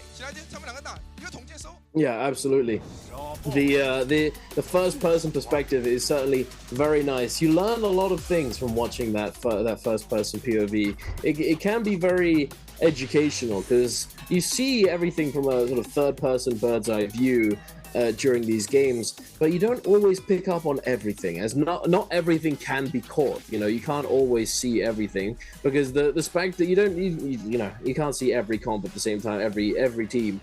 But we are able to see what CXZ had in those Soul Jade bags. It's a lot of damage, a lot of kills, merciless havoc, fire arrows, slow shot, a little bit of damage reduction, jabbing, and group heal. And the jabbing was putting in work along with that merciless 10,500 of that 25,000 coming out from the staff. We've all experienced the sheer force of that jabbing jade. It does a lot of damage, and then the merciless able to section off a lot of space for them, allowing them to just control the battlefield. And it's invaluable. I remember when these changes were made to these jades, when they were added, it makes so much of a difference. But before we go into our game number 4, ladies and gentlemen, we're going to be throwing over to a quick interview, so don't go anywhere. We'll be right back. Hi everyone, this is Yeager and welcome to post-game interview. And now I'm standing here with Han and let him say hello to our audience. 来吧，韩王先跟大家打个招呼吧。Hello， 大家好，我是 ASE 的。欢迎小韩来到我们的赛后采访。哇，也是跟我说是第一次来到我们英文采访，怎么样？激动不激动？挺激动，挺开心的。今天，怎么？之前没来过，第一次。So it's my first time here. I'm really excited. Okay, so first I would like to know, because we know this season you just joined in the ASE, so I would like to know how's it feeling. 那我先来问一下，因为这个赛季其实小韩也是加入到了我们这个 ASE 当中，感觉目前在队内就是调节下来，整个感觉怎么样？就队内气氛挺活跃的，没有压力，然后主要两个队友也很听话，然后就打得就很舒服。也是看到一个非常好的一个积极的竞技状态。Okay, so for me, I think the environment in our club is really good. I think like my teammate and me, we cooperate really well, and they are really nice person. I love to be here. Okay, let's move on to next part. Answer for treasure. 好，我们来看看小韩今天给我们准备的题目要送出的福利是什么。Okay, so now we can see the question, and the question is, which hero did ASE Han use in Game 3? Okay, so maybe if here the new one here, just type if you know the answer, and if you are lucky today, and you will be whispered, so please type the answer，type the answer，OK？、那我们刚才也是公布了一下，我们这道题目呢是在刚才这把比赛当中，哎，小韩用到的是什么英雄？那既然说到了刚才这把比赛，就不得不讲的一个事情，就是其实看到你们在第2把、第3把都选出了同样的阵容，这波是怎么考虑的呢？就是因为这个阵容厉害啊，然后我们又很喜欢玩这个阵容，所以就出了2把，毕竟上把拿大分了，然后就再玩1把。但你前面不是这么说的，你说这个阵容你感觉在3排当中一般般啊？是一般般呀。到底是厉害还是一般般？你们玩的厉害是不是？我们玩的厉害。懂了。Okay, so I just asked him because in game 2 and game 3 they just use the same hero combination, and I would like to know why. So he told me that he thinks that this hero combination now in the Trolls game is good and good enough to use it in the matches. And for them, because team ASE, they are really strong and they are good at use this hero combination. That's why they just use this. They want to continue the very high score in the matches. Okay, I think our players prepare and let's start counting. 我觉得小韩真的也是非常有趣啊。那接下来我相信你也准备好给大家送出福利了吧 ？OK， 那接下来就让我们用英文进入倒计时。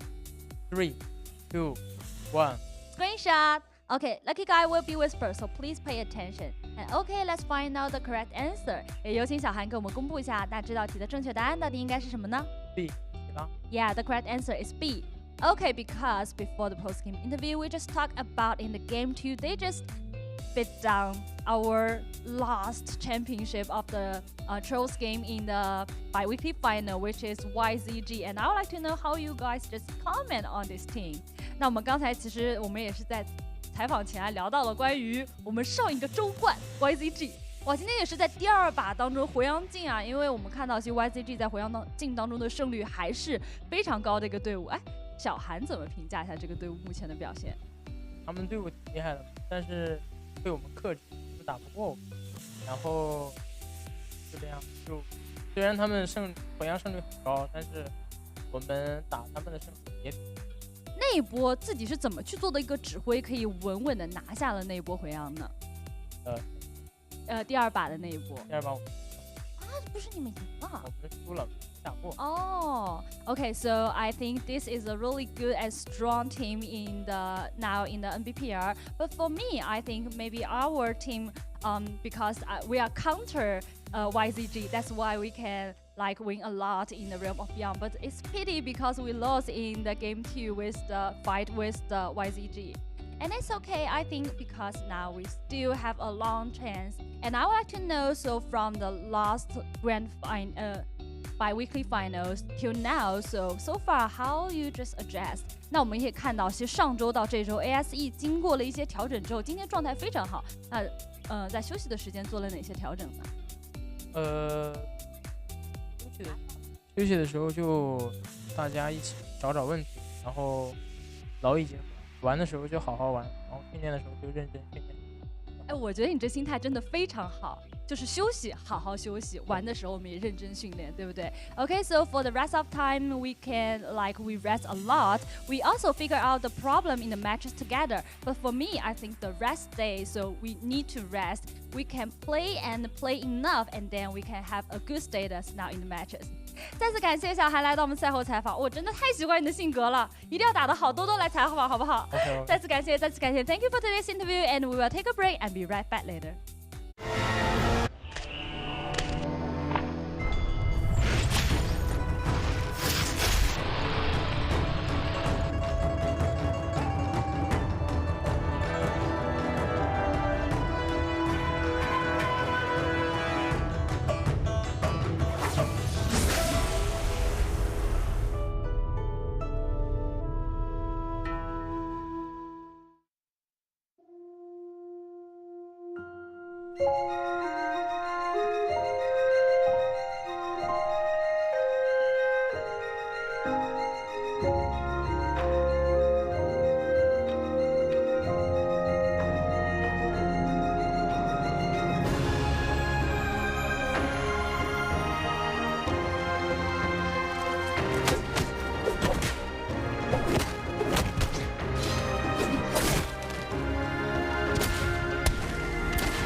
Ladies and gentlemen, welcome back to the NARAKA BLADEPOINT Pro League. We have played 3 games so far. I'm your host and caster Seb, and I'm joined alongside Dunkin' Donuts, the Tarka Master of EU.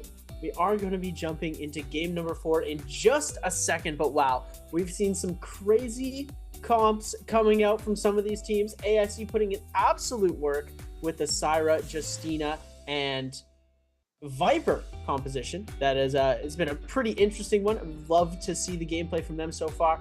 YZG finally picking up the pace with a beautiful win in game number 3.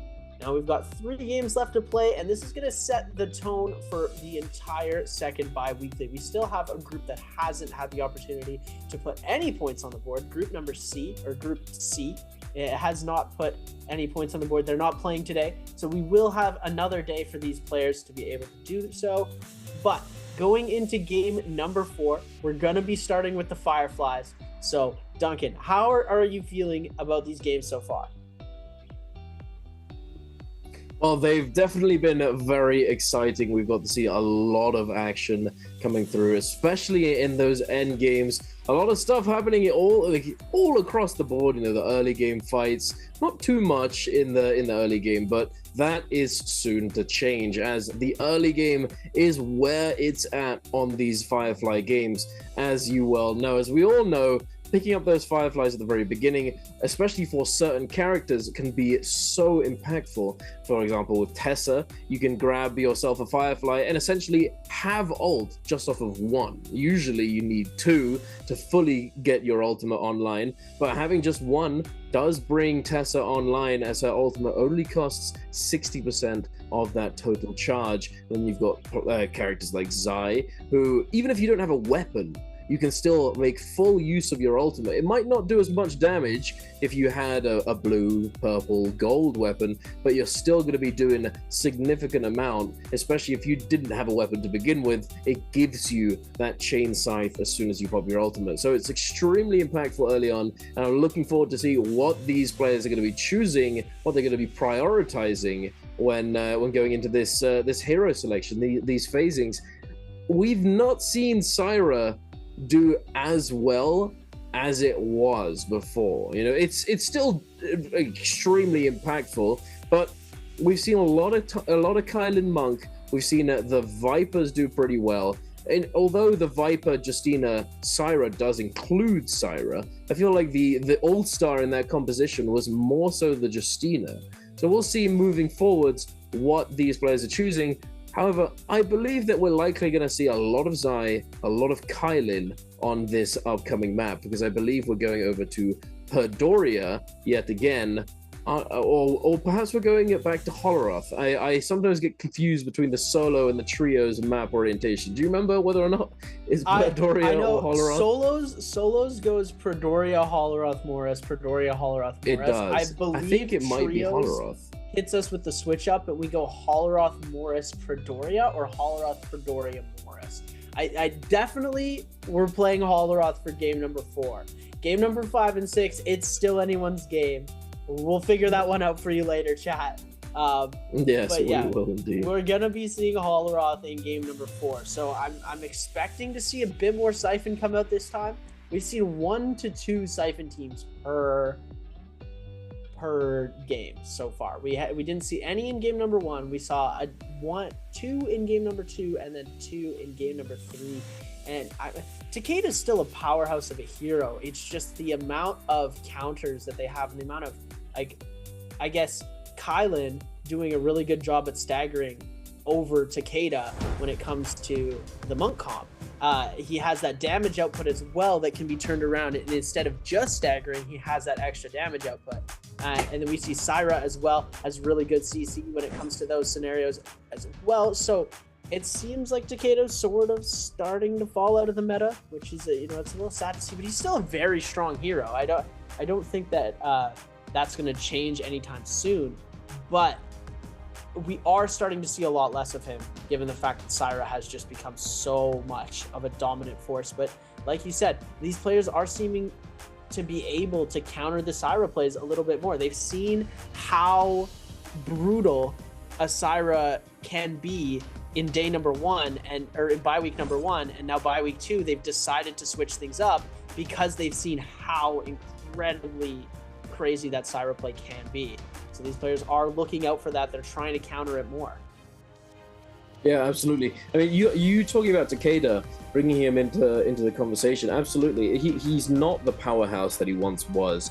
He's definitely taken the sort of he's been put on the back foot. He's taking the back seat to a lot of these team comps, a lot of these fights, and he's reverted to a much more utility-oriented character, because he still functions extremely well. His Furin Blast is still extremely effective, but the problem will always be with Takeda, with V3, is that you are required to scale up your ultimate to the golden stage so that you can actually get that much value. And I randomly, as this popped into my head, I was just thinking, Takeda will eventually get reworked along with every other character within NARAKA, as they made an announcement quite a while ago now that they were going to change every character, and from that point on, every character that released would only have 2 variations of their ultimate and their F abilities. So Takeda will eventually get changed, and I imagine they will likely remove F2 from his abilities, and will likely remove V2 from the ultimates. However, they will probably also buff the abilities and ultimates that remain. And I think that one of the things that might be the requirement for Takeda to really come back into the meta would be for V3's sort of requirement of scaling to be adjusted in some way, or to be completely removed. It could be the play, or it could be just that the requirement or the number of high rarity weapons for it to scale up would be reduced, meaning that they can reach that sort of critical point much earlier into the game, making him a lot more viable. Because if you don't have that legendary ultimate, you're not going to be able to compete with a lot of these characters. You know what I think is, I think they should combine V1 and V3, which would make him an absolutely unstoppable force, because you get knocked into the air, you get the combo. Okay. So you just want to turn Takeda into the most broken character in the game. I see how it is, yes, exactly. Mr. Takeda Enjoyer. Yes. I see you. Yeah, I can respect it. I can respect it. Personally, I wouldn't wish that for Taka, because I feel like the thing that I love the most about Taka is that he's challenging and there's a lot to him. If they removed that, I would be a bit, I don't know, I'd be amiss. I'd be a bit peeved, I think. But it's definitely crossed my mind. Just make them busted. And then just I can't remember who brought this idea to me. I was talking to somebody about it, but they were saying that Takeda's V2 would be like, how Justina now, when you press V in her V1, she has that freeze puddle that comes around her. Turning Takeda's V2 into an ability like that with either that the would be V1 pretty cool, I have to V3. say. It's just an AoE, just like hack and slash animation that just looks crazy as hell. Just like, can you actually, Taka F2 that's fully charged up? Yeah. Like that, but demon version? Yeah. That would be cool, I have to say. I like that. That's extremely based. I would enjoy that. I'd probably decent play damage output, a little bit of CC going on. A little bit of protection, yeah. Yeah. The Furin Blast can only go in one direction. It's got a decent like back hitbox, but it's not 360. Omnidirectional Furin Blasts. Okay, I don't know about that one. Hear me out. Okay, no, stop talking right now. Let's not bring this into existence. He just omnidirectional, just like 360-degree hitbox. Just okay, buddy. Nah, we're not turning Takeda into the demonic nuke of NARAKA, please. No, thank you very much. Let's get that. Devs, hear my prayers. Hear my prayers, Devs, please. No. Wait. No. Oh, Duncan, you cracked me up, man. Hey, too, buddy. Oh my. All right, back to NARAKA. Let's Yes, anyways, moving on. We're taking a look at these hero picks, and Syra getting banned out right off the rip. Waihiki gonna opt to go for that hero point loss for the Syra pick. It looks like they haven't played too much of that comp, so they aren't going to be losing more than 1 hero point. It looks like we're going to be seeing the blind date, or our Viper, Tessa, and Wu-Chen comp coming out twice, as well as another Syra comp getting picked out here for Matari and Zai to be added onto that hero point increase. We're now going to see the Syra Siphon. Goodness.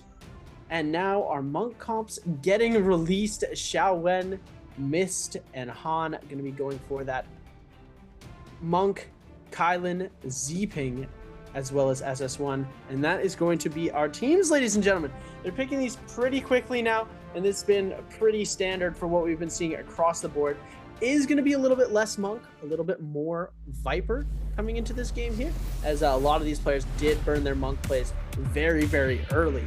So it's gonna be interesting to see how this game is gonna unfold, because we're not too sure with the Fireflies. These Zai teams are really going to prosper over a lot of these other players. We're gonna see it kick off explosively, I hope. At the beginning of this game, we are indeed going to Holoroth. But let's take a look and see what these players have chosen as abilities. We do have the F2 V3 coming out from the Viper. A lot of silence there, and hey, I mean, I'm a little bit worried. I'm not gonna lie. I've already experienced a bit of the Viper prowess in my games since the changes, and I'm just thinking, I randomly thought ahead in the next bi-weekly, we're gonna be seeing so much Viper. It's gonna be insane. But for now, we're safe. For now, we're looking at everything else. It's looking pretty standard. I think F2 V1 instead for this Viper from Pampy, opting to go for that stun on the ultimate. F2 V1 for the Justina, F2 V2 for the Feria, all pretty standard so far. Nothing too crazy. The Viper personality crisis is ever present in Nbpl, so we never really get the singular consensus as to what is best. It's more, it just comes down to the individual really, and the team as to what they prefer. But heading on in to game number 4, Seb, we've got some ugliness happening right now. I can already see these teams are ready for the Fireflies. We've got SR going for one of my favored spawns, just to the southwest of Plumed Castle. They've got 2 Fireflies right there, and there's another 2 Fireflies just to the north, a bit west, more west than south of Plumed Castle. I see a lot of scrapping going on there. We've got WBG in the city of Tang, all on their lonesome, going to be picking up all that they can and then rotating north, perhaps over to those players above them, or over to the Plume Castle. We'll see. And I believe that SR is probably going to just pick up those Fireflies, quickly speedrun the puzzle, and then head on up to Plume. Yeah, I think that is the right play for them as well. I mean, yeah, either way, getting that puzzle early is definitely something that you want to do. Having that gold weapon is a really big advantage. The burn damage is going to come in onto QGG. Alliance Revenge going to be able to catch him out here, but the pull sword follow-up from the member of YZG to be able to come and try and peel for QGG. It looks like QGG is going to get eliminated here. Soul Boom going to be collected by Revenge, and now CXC going to try and make his way out of this fight. Stoneform going to get locked in for the Syra of YZG. Oh my goodness, CXZ going to come through. Oh my goodness, Duncan, the greatsword play is come out and shown in full force today. I'm loving it. I'm absolutely loving it.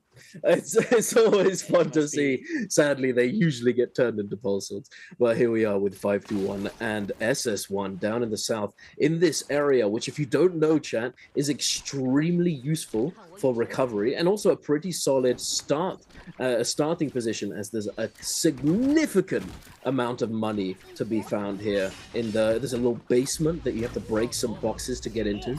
It looks as though Pampy's managed to find himself some Fireflies, popping that Viper ultimate ultimate. The V1 is going to get the stun onto Water. He's not going to be able to deform just yet. They are doing as much damage as they can, but I don't think it's going to be enough. The silence comes through. Pampy now looking to find an opening with this staff, getting that R&B onto the SS1, zipping Ying. The parry comes through onto Ibin, though. Ibin immediately getting grabbed now. Water getting locked up by that Tessa charm. The slam comes through, but it's not enough damage to take him down. SS1 now one person down. The 2 versus 3 scenario. The jump, the slam comes through, but he's not going to be able to reactivate. The parry, beautifully done, and SS1 is falling apart at the seams. 521 is dismantling them and absolutely obliterating their early game. 521, what a fight.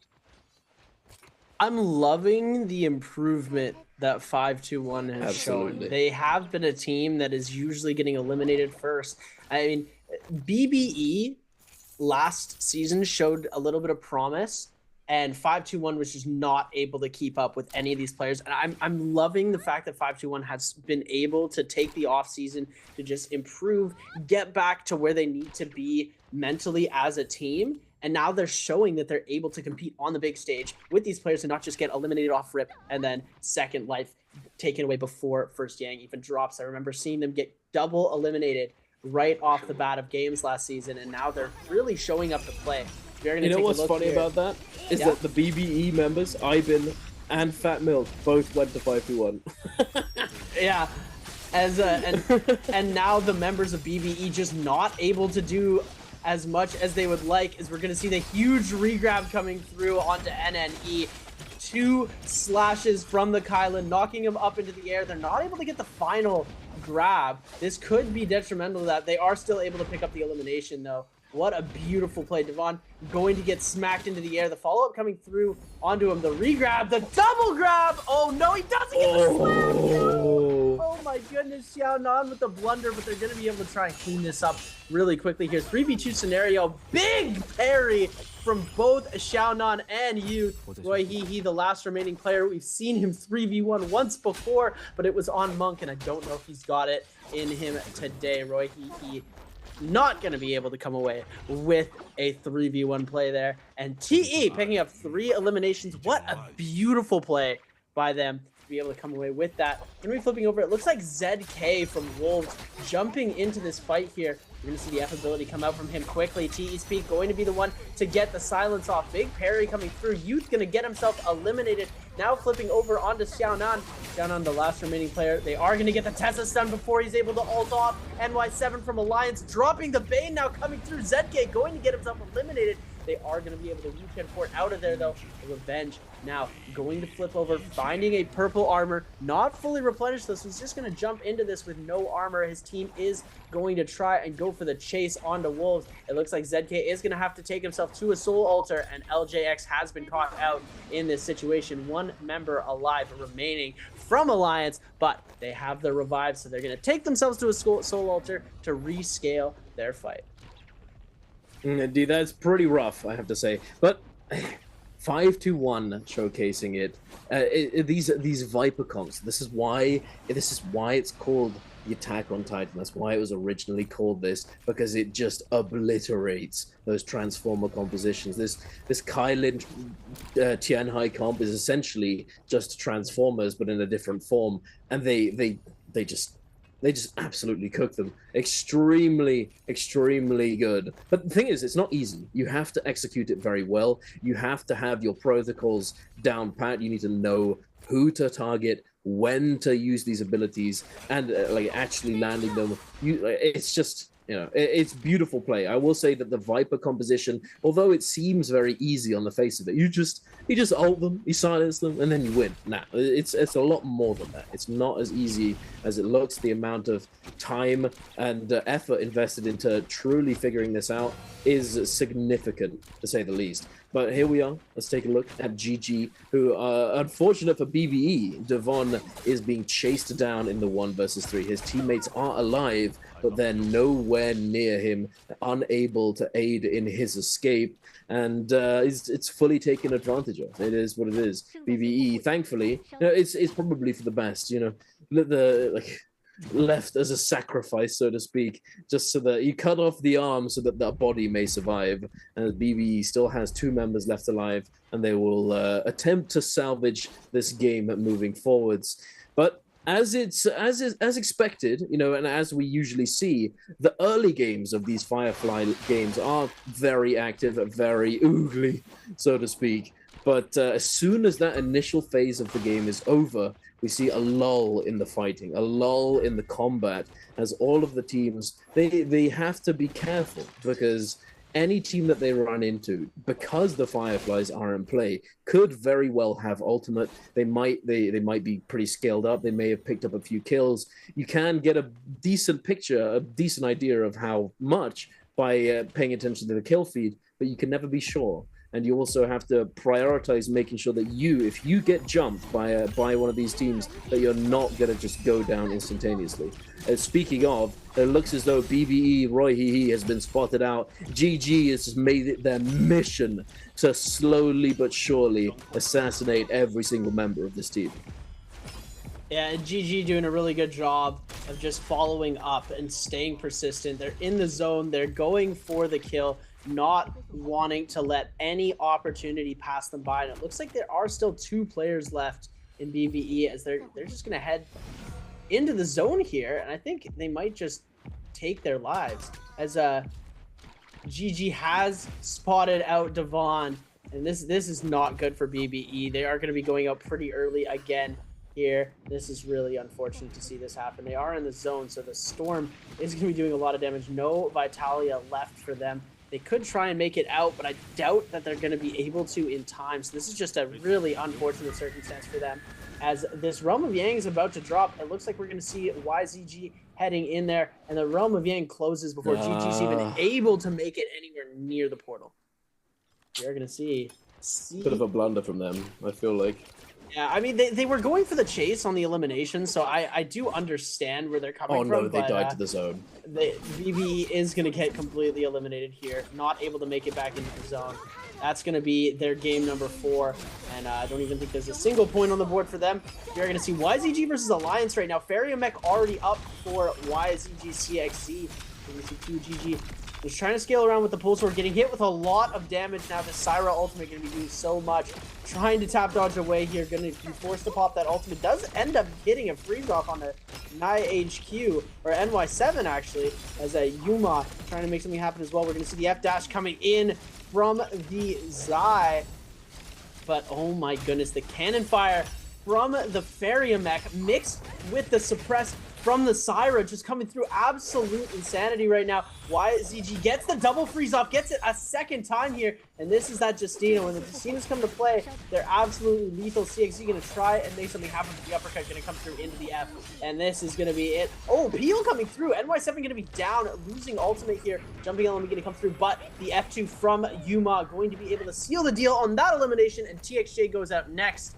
There you have it, ladies and gentlemen. Alliance taking the win in the first Realm of Yang. That is rough to see for YZG. It's not the start that they want, but on the other hand, Alliance are very happy with that performance. This comp, you know, this is the budget comp, so to speak, as we've referred to it in the past, as you can get away with simply having 1 purple armor on your Zai, and you could still be as effective as so many other compositions without the need to scale up. But now that they do have the scaling, even it's almost overkill. They've got so much power, so much potential now with triple purple armor. The golden weapons is going to be massive for them, exactly what they want moving forwards. And it looks as though they're going to be going up against SS1, who also similarly won their Realm of Yang. NY7 now being the focus of 2 players, using that F ability to space out, look for the potential stagger, the knockup, but not able to find it, unfortunately. Now Alliance pulling the trigger on this Syra ultimate. Water doing the same thing with the Tianhai. Zwan, having been forced to use that zipping ultimate, is being chased down, just constantly being focused by this Matari, but the double grab is gonna come through. Absolutely massive from SS1. NY7 popping the ultimate in the air, dashing away, but where you go, boom! Where you going, son?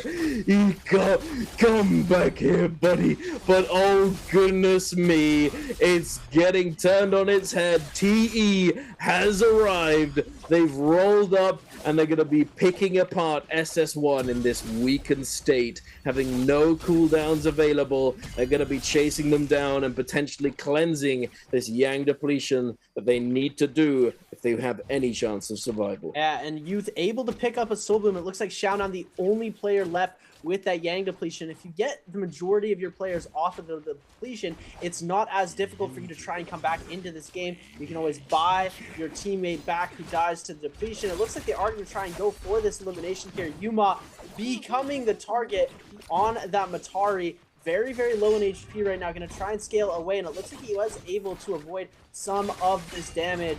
We are going to see the F getting popped up from one of these monks here, and SS1's Water going to get eliminated. TE's Youth picking up the Bloom here. It looks like Xiaonan still unable to pick up a Soul Bloom. Huge parry going to come through. Revenge not able to capitalize too much off of it. Overhold going to come through as well. Youth getting absolutely pieced up right now by Revenge. Good tap dodge, and the parry, the peel is going to come in from Xiaonan as Revenge going to come in with a 1-2-3, able to deal so much damage. Shuan now going to get eliminated, and TE coming out on top of that fight. Amazing peel from the rest of his team to be able to come through with that. Yeah, absolutely. I was about to say, Youth, you've got ult, bro. Just ult, man. it was getting a bit Just press close V, there, bro. Come buddy. on. A little close for comfort, bro. What is this?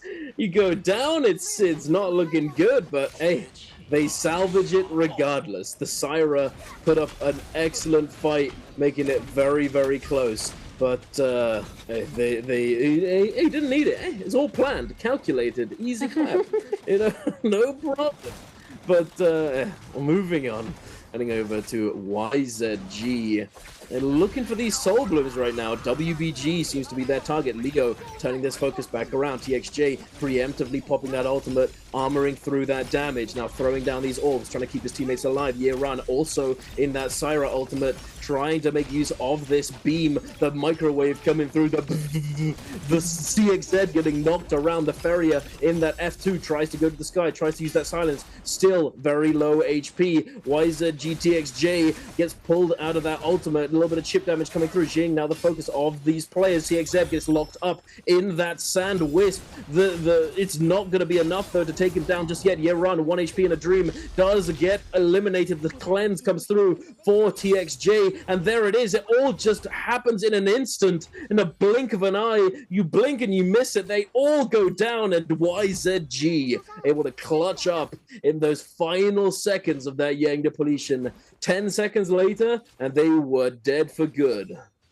Yeah, they were really running that press extremely aggressively, and they were so close to being able to cleanse the depletion, but they were able to hold up for just long enough. It was a beautiful peel from the Syra of YZG to be able to come through and just make sure their teammates weren't going down. They all lose Soul Bloom's potential, and they do not come out victorious in that fight. And it looks like we're going to be seeing SS1 versus GG in the Realm of Yang, as well as Alliance versus SR on the other side of our Realm of Yang. This is our second Yang fight today, ladies and gentlemen, of game number 4. SS1 Water going to be taking to the skies here as he's waiting for the ultimate. Is going to drop down now, sends the ulti out. We're going to see him try and go and pick up that Syra from the enemy team. GG's 330 has to watch out, doesn't want to get grabbed here. They're playing behind the pillar extremely well. He's got to time these jumps perfectly to be able to see if he can grab anybody out. And it looks like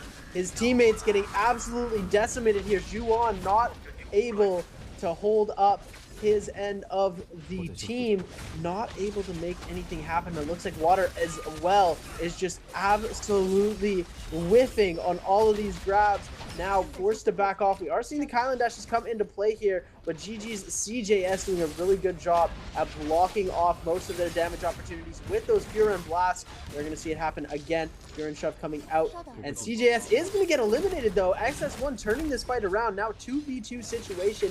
It really is anyone's game. F ability going to come up for Shuan, able to save him a lot. GG's 330 with the F as well, or Zuan with the F as well to be able to, oh my goodness, 2v1 situation now. GG's LXM trying to get this elimination, gets the overhead slam onto Shuan. Zuan and Shuan very, very low in HP, and the jump LMB is going to come through and finish off the elimination. It really was anybody's game, and Juan and Zuan able to come through and finish up that elimination for their team and win themselves the second Realm of Yang. Indeed, Zuan and Zuan. It's like they're trying to be confusing at this point. Come on, guys. Juan, Zuan. It's quite it's also quite funny that it's Zuan and Zuan and then water. It's just like just the odd one out. Where's the Buon, bro? What you gotta be one of the group. You gotta be build that team synergy. You know, you gotta be a Uwan. You got a something Uwan just to be one of the boys. But no, maybe Wuan with a W. Like you said, in trios, it's often two that are paired together, and then you add the third on top. So, so you know, it could be with the naming as well. You never know. True. Goodness. I want to say with YZG, all three of them have 3-letter names. It's DXJ, CJS, and I forget the last one. It's YZG, QGG. QGG, that was it. QGG. That's a team in sync right there. But we're taking a look at this Realm of Yang fight between Alliance and SR. Rico eating a lot of damage from that Erudition. Revenge making very good use of this Soul Jade. We saw it in the previous fight after the previous Realm of Yang. Rico eating that Dragon Slayer, holding that nunchucks horizontal, trying to deny the focus pressure, but not able to do so. Still getting taken down. The Scale Rush coming through. The Zai just getting clipped by that jump horizontal at the very end. The Erudition again coming through. You can't parry purple focus, buddy. He goes down. And I have to say, Erudition for the longest time was the biggest meme of the Jade. It used to be what Sky Punch is now. It's just it was a joke. But the fact that they made it purple on 2 slams and you can turn it mid-animation is just insanely good. If you haven't tried it out, make sure you try it out in your next game, ladies and gentlemen, because it is very fun to use. But again, we've got to fight with SR and GG. GG on the front foot, I would say. But they have used all of their ultimates now and are looking to retreat to the safe zone, as if they continue to fight, it's going to build and build on that anti-healing debuff that the zone gives you, and it's not where you want to be. Yeah, it's definitely not something that you want to hold on to, especially as the game progresses. The heals get weakened and the storm gets even more treacherous. These players are going to want to try and rotate back in. Sometimes we do see players forced into the zone, or players going into the zone of their own volition just to avoid taking a fight if they absolutely need to. We're going to see now, though, GG and SR going at it. Absolute insanity here. Both of these teams on Yang depletions. We're going to see them both giving it their all in this fight. It looks like SR Zhao going to get caught up by the 1-2-3 combo of GG's CJS's Fist Blades. We're going to see now Junks, though, and Rico were able to eliminate the other players of GG. So this is a 2v1 situation now, and we're going to see if he's going to be able to make something happen. But the Syra ult is making this a little bit more difficult for him here. And he's got to get these focus attacks off, otherwise he's going to be in a whole heap of trouble. Junks is going to get hit out pretty quickly, but the uppercut going to come through. And there we go. CJS is going to get himself eliminated there. And Rico picking up the elimination. Xiao has gone down, so we are going to see him jumping back into this game in a second. Maybe if they try and go for the buyback. But right now it's not looking too good for them, as FPX has found Rico. Looks like they are going to try and see if they can come away with an elimination onto him in the zone. Coming into this fight now, we are seeing the F ability invested. They want to get out of this area, though, because they are losing a lot of HP. SR Rico going to try and go on the offensive now, coming around with the Erudition.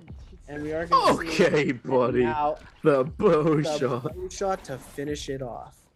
What a play. Very nice indeed. He just thinks he's the modern day Robin Hood right now. Fu Yuan is just cooking with the Syra. Hey, and perhaps that's why, you know, he's got the aim, he's got the tracking, he doesn't skip those aim training days. That's why he's just the GOAT.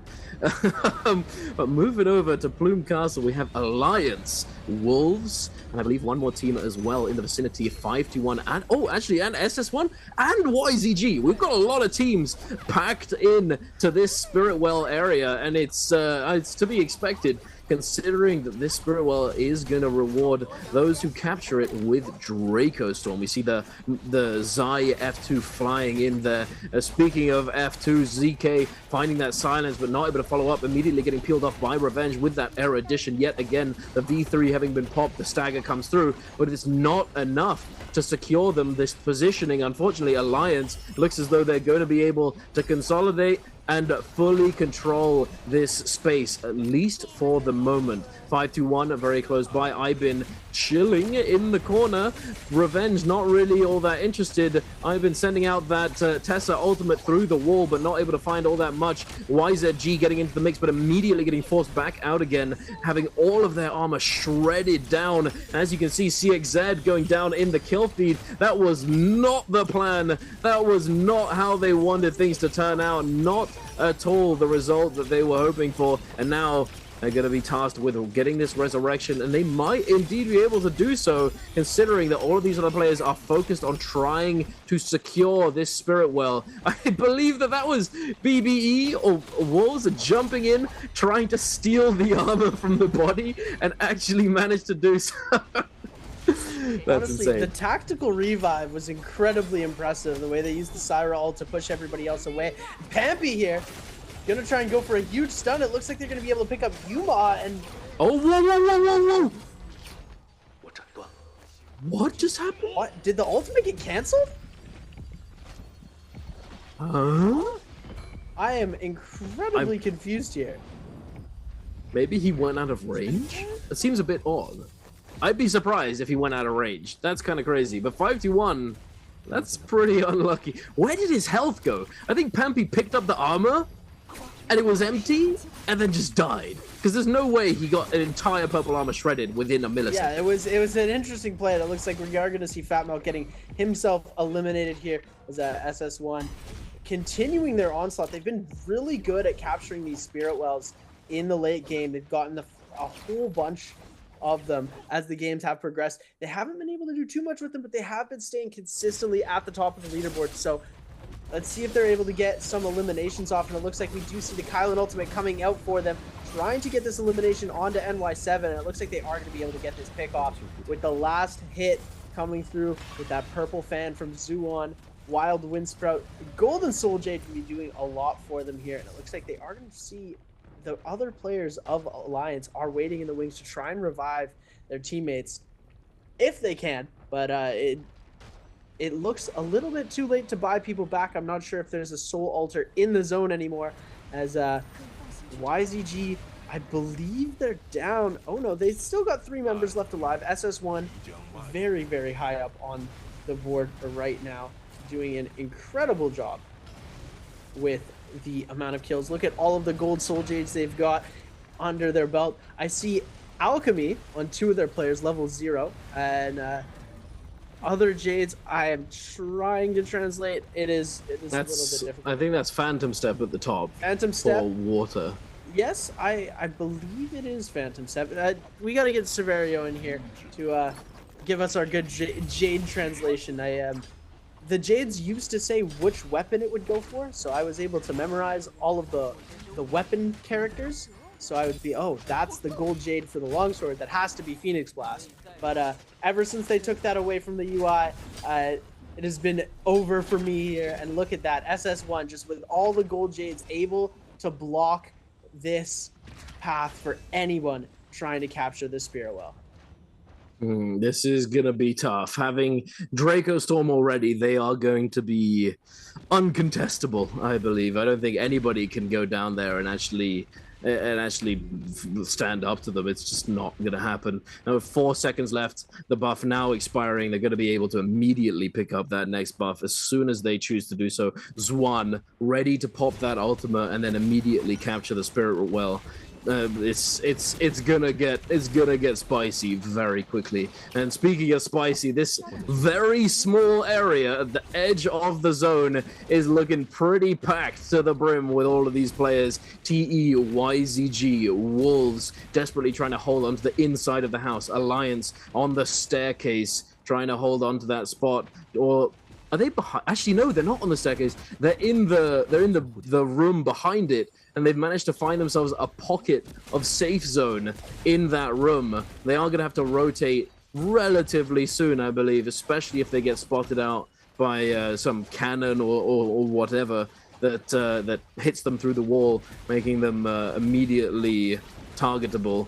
It's not what you want. You do not want to be stuck in that spot against something like Rupture Gale Flame Breath. That would not be ideal. But it doesn't look like too much is happening as of yet. But I would like to note that BBE is still alive and kicking. They're still going. They are still alive. I thought that they'd been knocked out, but I think it must have been 5-2-1 earlier. They're not looking as though they're in a good spot, though. Yeah, 5-2-1 had been eliminated, and it looks like BBE gonna get chopped down pretty quickly here. Devon, very, very low in HP right now. Gonna try and scale away. If the 1-2 could end it all, we are gonna see the ultimate getting released for them, as SS1 is gonna get themselves that elimination. Juwon picking that up with the Kylan. ASC now down on the bottom side. Are gonna become the target of SS1 for a second. I believe that's Alliance, actually, and now FPX going to get hit as well. Juwon targeting anyone. He said this sword's for everybody and everybody. Nobody is safe from the Kylan ultimate here, as we are going to see the health go back up periodically. Wolf ZK going to get that last elimination onto BBE's Roy Hehe, as SS1 Juwon doing a really good job of holding space here. He's popped his ult a second time, going to knock these players from FPX out into the zone. Found ASE waiting in the corner, and TE, they are going to get hit. Youth is going to go down to SS1 Zuwan. Oh my goodness, what a Kylan dash! And we're going to see the Viper ultimate getting released as well from one of these players. Everyone sending their ults out now. QGG going to get eliminated by Alliance's Yuma. Every single monk in the lobby is getting hit. Oh my goodness, the Draco Storm procs are going crazy. SS1's Water Tree gonna get a double grab into the double slam. That's one elimination onto LJX for him, trying to get some more grabs as we go along. YZG becoming the target. Wolf ZK going to get himself grabbed. NiHQ gonna get grabbed as well. We're gonna see another double slam, double elimination for SS1's Water. What a play coming out for him. Missed. Gonna get grabbed. Another double slam, but it's not in time. Oh my goodness. What is occurring here, Seb? Honestly, these monk grabs into the double slams have been magnificent to watch today. SS1 running the lobby right now, having secured both buffs from the previous two Spirit Wells. They just have full agency to run this endgame. Zwan pulling the trigger on that ultimate yet again, looking to try and knock all of these players into that storm, picking up that Soul Bloom along the way. Revenge now the next target, the Syra. I don't believe he has ultimate. He is going to be going down very, very soon. There it is. Zwan picking up his 15th elimination, by the way. Zwan running it down with the golden longsword. Oh my goodness, no one can stand up to SS1 right now. Water grappling to the heavens, trying to pull these players down from the sky. He has ultimate ready to go. All he needs to do is make sure that they can secure this kill multiplier. TXJ goes down to miss, but it's already over. Ladies and gentlemen, SS1, the look on their faces says it all. They absolutely cooked this game. Game number 4, MVP, SS1. What a banger. That was the craziest end circle I had seen in a minute. They've been getting both buffs most of the time, but the fact that it was double Draco Storm allowed them to do something that we haven't seen happen in this game yet. And it was just so beautiful the way that they were able to transition those ultimates into so many eliminations. The 3 double grab double slams. The amount of eliminations Shuan got on the Kylan, and then, the team synergy was just on point.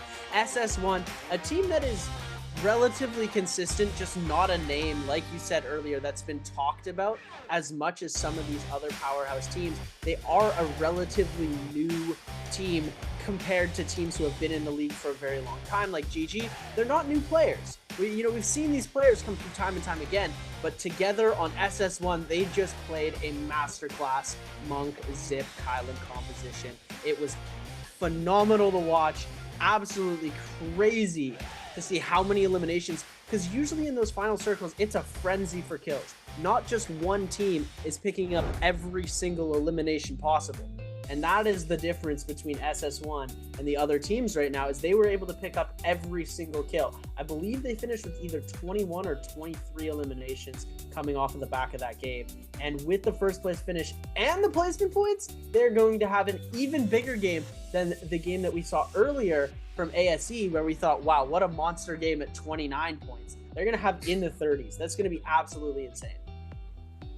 Yeah, that is definitely going to skyrocket them up the leaderboard and all but secure their qualification into the bi-weekly finals. I feel like as long as they don't just, fully just lose it, leading it for the rest of the series for the next day, I think that one is one for the books. That's gonna lock them in. But again, you know what time it is. It is time for Answer for Treasures. If you want to get your hands on a Spring Split random gift, ladies and gentlemen, make sure to get your answer to this question in the chat. Which player killed a WBG Leo in game number 4? Was it A, ASE Xiao Wen?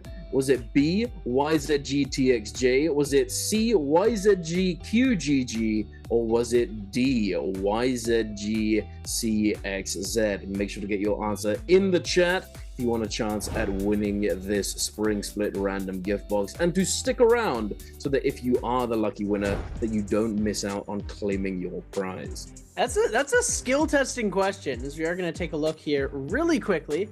We are going to see now SS1 with 24 kills, ladies and gentlemen.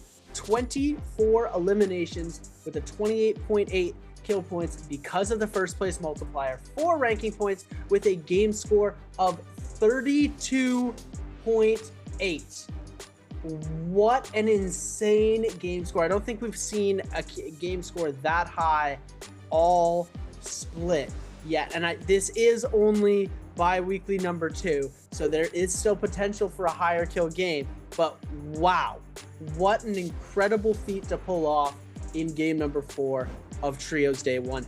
Here, 16 kills, going to go to Alliance in second place there, and wow, 16 eliminations for Alliance. Ooh, and so it's the exact same amount of damage for Shuan, for kills for Shuan.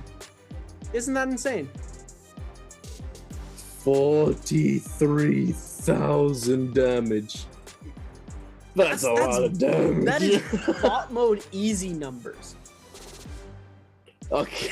That is you go into bot mode and you want to blow off some steam after getting absolutely destroyed in ranked. You play solo trios and you go in and you just have a good time. He's doing this at the highest level of gameplay, ladies and gentlemen. Shuan is not a Kylan that you want to mess with. He's got the sword for everybody. Oh my. Yep, he is slashing and dashing through everyone right now. We're taking a look at our overall standings. We're going to see BBE with a 3.5. I thought I couldn't get any worse for BBE, and they put up a 0.5 instead of putting up their usual 1-point game. WBG going to be taking that 11th place spot, but we're going to take a look at the top 6, 69 points for SS1. ASE is going to be at 53.7. Alliance going to be at 43. Wolves taking 43 as well. TE at 38.7, and 37.1 is going to be YZG. But if you take a look, the consistency of some of these teams, like SS1 completely consistent every single game over 10 points. But if you're looking YZG 1 5.5, then they have the 26 game, and then they have the 5. TE has the 17.2, then they have 4.5, 8.5, 8.5, as well as Wolves 11.5, 19, but they also have the 8 and the 4.5. SS1's doing a really good job at staying above 10 points every single game. And I think that's something that the consistency is going to keep you at the top. You don't have to win every game. You don't have to have a 32.8 point game every game. But if you have at least 10 points a game, you're going to be up there. And then when you pop off, you're going to be even further ahead of everybody else. Oh yeah, absolutely. And here we are, the usual, the highlights off the back of that game brought to you by China Unicom. SS1 being the MVP for game number 4, and we're kicking it off with a little bit of alliance, fighting it out off spawn with this Greatsword Gaming up against YZG, moving over to SS1 after that Realm of Yang, the kablam, the beautiful double grabs, and then this grab out of the sky as well onto NY7. Beautifully done by SS1, and then into the Realm of Yang we go. Zwan starting off his kill score. He's on 4, he's on 5 at the end of that Yang, and he ends the game with 16, I believe. Was it 16 or 15? It was one of the two. It was 16 because it was the same amount of eliminations that Alliance got as their whole team. Insanity. 12, 13, and then it goes up even more. Actually insane. SS1's won. He's just showcasing why Kylan is goated right now in trios, and I have to say I agree. Having been on the receiving end of Kylan, if you're going up against Kylan, it's pretty rough. It's not that fun to play against. But I will say I was, I made an agreement with Raven. He's gonna play supports, and I get to play Targa in trios, and we get to play the troll comp, and then I play Kylan, and then we play the meta comp, and then we win games. It's just a little trade. And then I play Kylan, and then I realize this is ridiculous. This is so crazy. First game off of Tarka in a long time realizes, hey, this isn't too bad. It's like taking weights off, genuinely. It's actually it's like I've just been playing the game in hard mode for an eternity, and then I just play Kylan and just win. It's crazy. Sword go burr. Exactly. Yeah. Oh my goodness. Dragon Roar, Merciless Havoc, always with the gold jades. Juan with 13k damage from his skills and ultimates, 10k damage from his longsword, and 10k damage without a weapon. This is... Wait, what? That has to be the Draco There's no way he did 10,000 damage of slapping. Surely Draco not, Storm. Right? Draco Storm. Okay, that makes more sense. Okay, Yeah, I was gonna say, there's no way he did 10k's worth of slaps in that game. Damn. 10k damage in only slapping would be absolutely insane. That would be kind of crazy. But having 10k damage with Draco Storm alone is still crazy. Looks like Draco Storm's a bit good, guys. Looks like Draco Storm is a little bit too strong, perhaps. Maybe. Maybe. I have to say, it was already very good. And I remember before the recent-ish buff that it received, allowing it to refresh your ultimate's rage on pickup, it was already pretty good back then. But then they made it so that now it gives you your rage back when you claim this buff. It's just even better. It's just, why even bother taking other buffs when Draco Storm exists? There's just no point. I feel like it does everything that you want it to do, except the Mystic Might sort of like see-through walls effect, the bell effect. Other than that, it gives you everything, and I guess the damage reduction as well. But it gives you healing, gives you Storm Stride on steroids. It's just insane. It's insanely good. Yeah, I think a buff to Mystic Might is definitely necessary. I think introducing a new buff would be pretty cool. If we would get to see that come into competitive play, see how that interacts with Draco Storm. I don't know exactly what they could do concept-wise, but and then Yeah, I feel like White Tigers just got nerfed because of the Thanos snap so hard that it's just almost unplayable now. We used to see these players fighting, and if you got the White Tigers prowess, it was almost guaranteed that you were winning the game because you get one elimination, everyone gets stunned, you're taking everybody else out. As soon as that first elimination happened, it would be a chain reaction. We'd see those Thanos snaps come out, but unfortunately, we don't get to see that anymore with how much the White Tigers prowess has been nerfed. And so, yeah, I mean, it needed it. So let's be honest. 100% it needed it. But I remember when it was like, sorry, just disappeared. The entire lobby just went skadoosh and just got obliterated. Absolutely insane. But it was cool while it lasted. But definitely glad that it doesn't exist anymore. And to be honest, I'm surprised that it took people that long to realize how good it was. And I remember that it was around the time that Spirit Wells ended up having buffs in those end zones, and people, like, teams weren't contesting the Spirit Wells, and it was because they hadn't properly figured out how to contest Spirit Well optimally, so that they make sure that they don't get lobbied afterwards, or that they actually secure the buff. And so it ended up being the case where whoever just had the Spirit Well spawn on them, or whoever was in position first, would just get it and then win the game. And that's what was happening. And then as time progressed, like a couple teams were the first to actually figure it all out, and then they started dominating meta. And then as it went on, every team ended up figuring it out. And now it's just a bit of a mess. But I feel like it's almost reverted back again now, because we figured out if we claim the Spirit Well leading up to the end game, then we can claim the end game Spirit Well for free, and then you just win. So I don't know why we're not contesting the secondary Spirit Well, or the second last Spirit Well, but I think that's the main thing that needs to be done for that team to not just instantly win the game, which we did see a bit of in that last game. We saw the packed plumed castle Spirit Well, but still, the team who got it ended up winning. So I don't know, something needs to be figured out soon, otherwise the team who gets it is just going to auto win.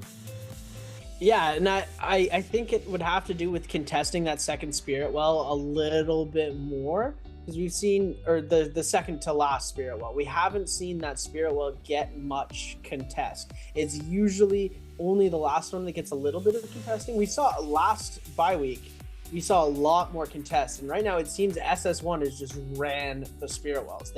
We're capturing this, nobody's messing with us, do not try and land on top of us. We are going to hold this down, and it is not going to be up for discussion. We're keeping this for ourselves. And so I think that it could change a little bit in that sense, as where these teams need to figure out how to make sure SS1 isn't going to be able to capitalize on that.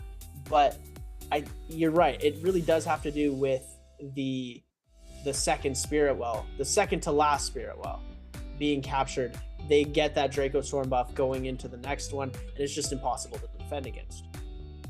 Yeah, I also think that the fact that we see a lot of Draco Storm in these Spirit Wells, I feel like it's almost always Draco Storm. There's 3 buffs that it can be, and it feels like it's Draco Storm 60% of the time. I don't know. It's unless I'm just full capping. I think we saw Mystic Might twice as the last buff. We saw White Tiger's prowess once, and I think we saw the rest of them were all Draco. So yeah, I mean, your ratios could be, they're pretty spot on. We do see a lot of Draco Storm coming out, and it definitely could be. It would be pretty interesting to see the actual statistics on that. But ladies and gentlemen, we are going to throw it to a quick break, and we'll be right back after this.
新春到，好热闹，这个百姓市集欢声笑。说了。Hello and welcome back, ladies and gentlemen. We had a short break there. We're heading straight into the character selection, in fact, and we're going to be taking a look at what these players are going to be playing. I believe we had something go right, but it's all good. No problems here. We are loading in and going straight into that first round selection. And oh my goodness, Seb, that's not Syra. No, it is not. FPX, I think they might have used their Syra pick a decent amount of times already, so not wanting to burn hero points when it's only game number 5. So, could be playing it safe here with the Viper, Tessa, and Wu Chen composition coming out from them, as we are going to be seeing that from them. And now we're getting to see Yin, Pampy, and Ivan on 5-2-1, going to be rocking the Syra, Justina, and Feria comp. This has been an interesting one. We've seen a little bit of what it's capable of, but we haven't seen the full potential realized of this composition yet. So I'm going to be interesting to see how they're going to play this out. 5-2-1, not necessarily the strongest team in this lobby, so maybe they'll make it work. Who knows? This could be the comp that wins them a 20-point game. They could do it. And BBE locking in that Tessa, Viper, and Wu Chen composition as well for them, as we're going to see Syra's getting picked in the second round selection without getting the ban pick points. And we're going to be going to our last round selection. That's WBG, YZG, SR, and Alliance here to pick. We're going to see a lot of Kylan Monk, as we're seeing SR dropping the Kylan Monk right away. Revenge, Yuma, and NY7 going to be going for the Tessa, Viper, Wu Chen. And now YZG to pick Kylan Monk and WBG on the good old Syra Siphon, using those 2 hero points to get that Syra in there on the last round. Interesting pick from them. I hope they can make something happen. WBG hasn't had the best of days today. They're pretty low on the scoreboard. They're going to need to pick it up a little bit more if they want to get themselves into the bi-weekly finals. But don't worry, they've got 6 more games to play on day number 3. And they've got 2 more games, including this one today. So we're going to see a lot more from them.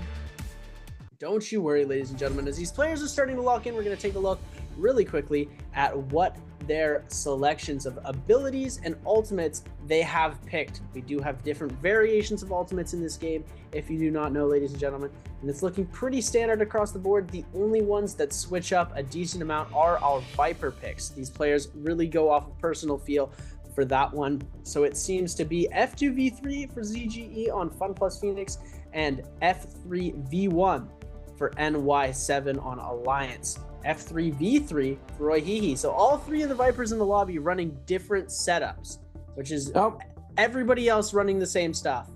Vipers are the only unique hero. It's the personality crisis of the Viper player. It's just ever present. There's never a game where every Viper in the lobby picks the same ability and ultimate configuration. It's always slightly different. It's always quite funny to see for me. But we're gonna be loading in, locking in, ladies and gentlemen, jumping into game number 5 onto Morris Isle nighttime. We've got those fireflies coming through. Looks as though 5-1 is going to be positioning themselves to get those fireflies down in that waterfall cave over there. We've got TE, and I'm not sure who that is behind them. I think it might be WBG, maybe not. I'm not too sure. I can't see it. I can't tell. It's gotta be WBG. It is WBG. Okay, it is indeed. GG and ASE on the eastern side, on the coast, going for those fireflies. We're gonna have a lot of 3v3s, a couple 3v3v3s. We've got Wolves and FPX on these fireflies. Oh my goodness! And ZK's almost dead already, but don't worry, LJX is coming in to save the day. Day. Oh my gosh, a pixel of HP.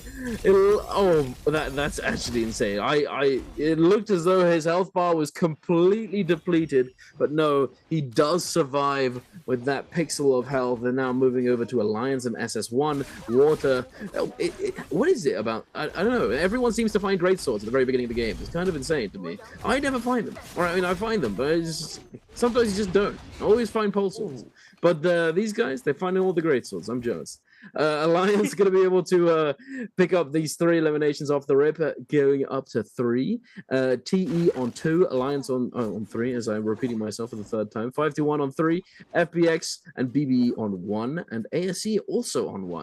And it looks as though this fight took a little bit of back and forth. We did get 1 elimination, but no full team wipe just yet for BBE.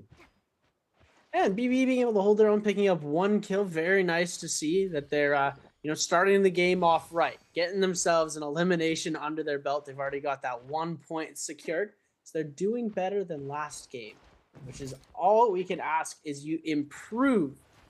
And that's what this is all about, improving your skill.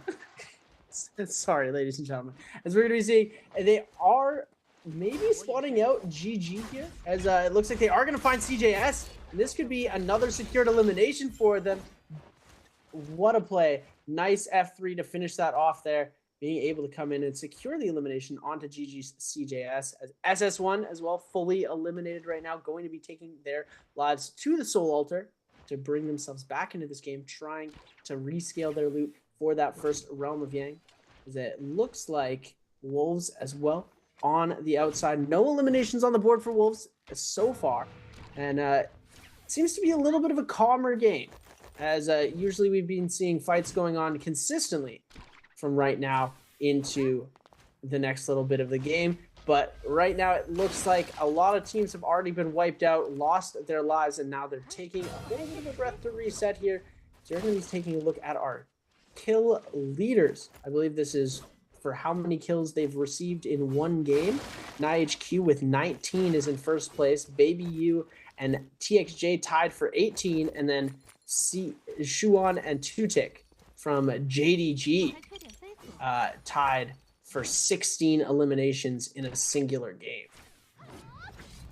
I didn't know that somebody had more. I was going to say, how do you know this? And then I realized you speak Chinese, huh?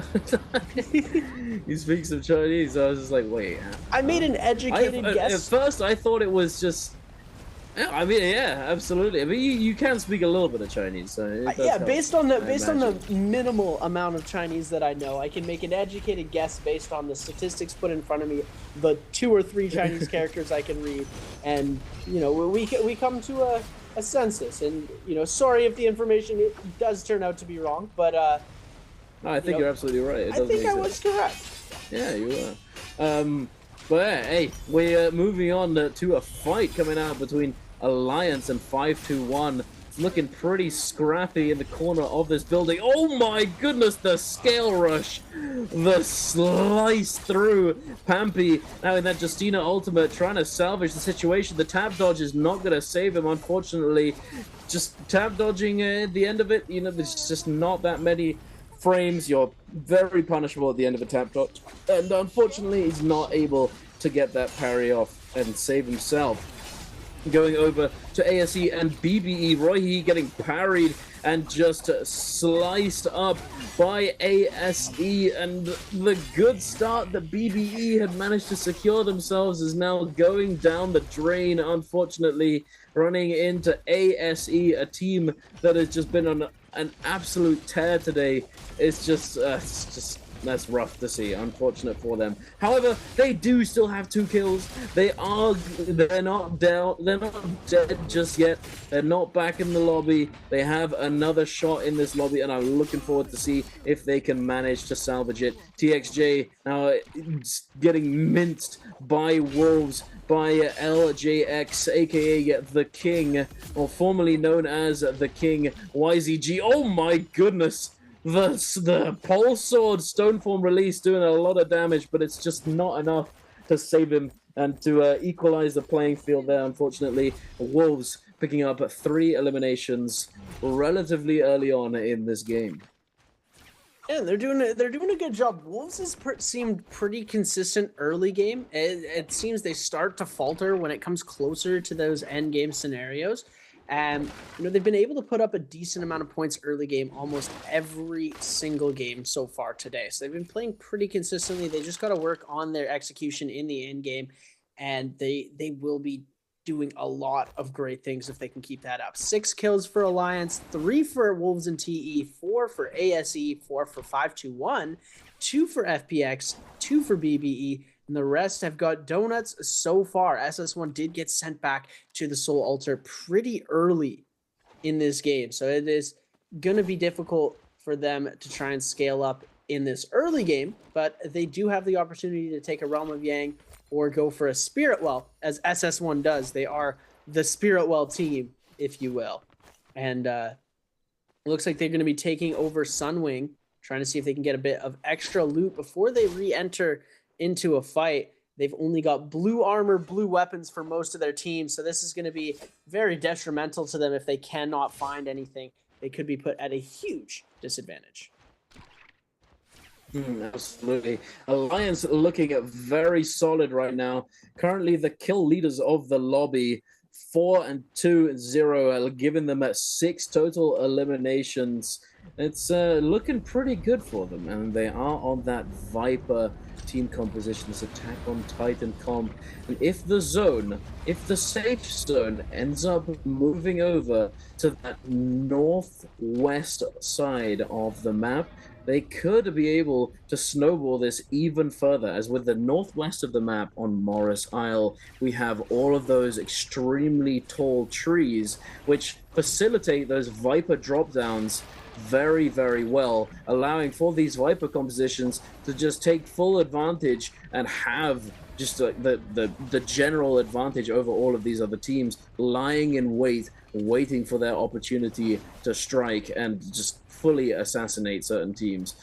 But it looks like we're getting ready for the Realm of Yang yet again, ladies and gentlemen. Here we are, Wolves. Looks as though they're doing a little bit of shopping before heading over to that portal. 5-1 in the southwest of the map. YZG looks as though they're going to be heading on over to join them and go into that Yang portal. GG in the southeast side as well. ASE, WBG, all a bit more central. TE as well, close by. SS1, all getting ready to jump into this Yang, but only a few can enter. Only 6 teams in total can make it in. Are they going to be able to get in? ASE do. They are going up against GG as well. But ASE have a pretty decent advantage in terms of loot, considering that not only do they have better armor, but it looks as though they have slightly better weaponry. And the Takeda on Team GG only on that gray ultimate, only getting 3 charges of his ult could be very, very important to watch.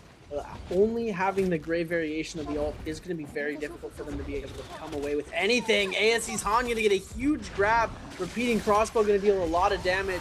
Syra doing a really good job at healing, but the regrab going to come through, and Mist just putting in work on that Kylan, able to get some crazy damage coming through. Mist going to be able to come through as well with the damage on to the punch.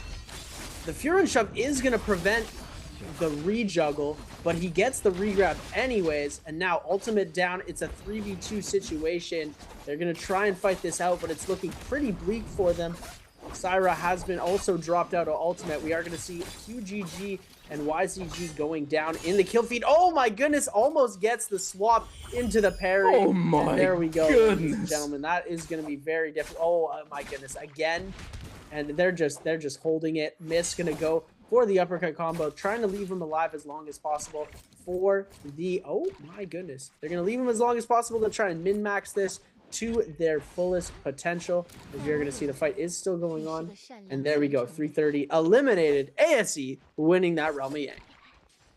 Indeed they do. It's exactly as you said. It's not BM, guys. They're not being toxic. They're just keeping them alive a little bit longer so they can have a longer effective duration of that buff, as you said so rightly. But now we're going into that Yang depletion situation, 5-1 up against, I believe that's YZG. QGG is already down, absolutely blitzed. YZG is falling apart. TXJ and CXZ, they are in ultimate, but they don't have very much to work with. A Yin peppering this monk, the freeze as well. Look how horrible this is to play against this composition, Seb. This is exactly what I was talking about. How do you live as monk here? It's just not feasible. You just die, unfortunately, no matter what. But look at this, Seb.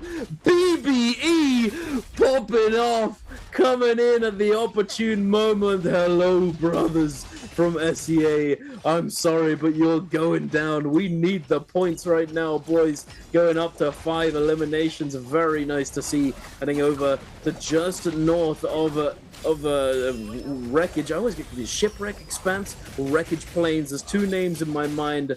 Wolves and SS1 going head to head. WBG also in the mix. Xing going down, I believe, in the distance. Oh no, not yet, not just yet. Being chased down by NHQ, but soon to be eliminated by. Oh no, it wasn't SS1. It was NHQ. He does take him down, but Wolves have been.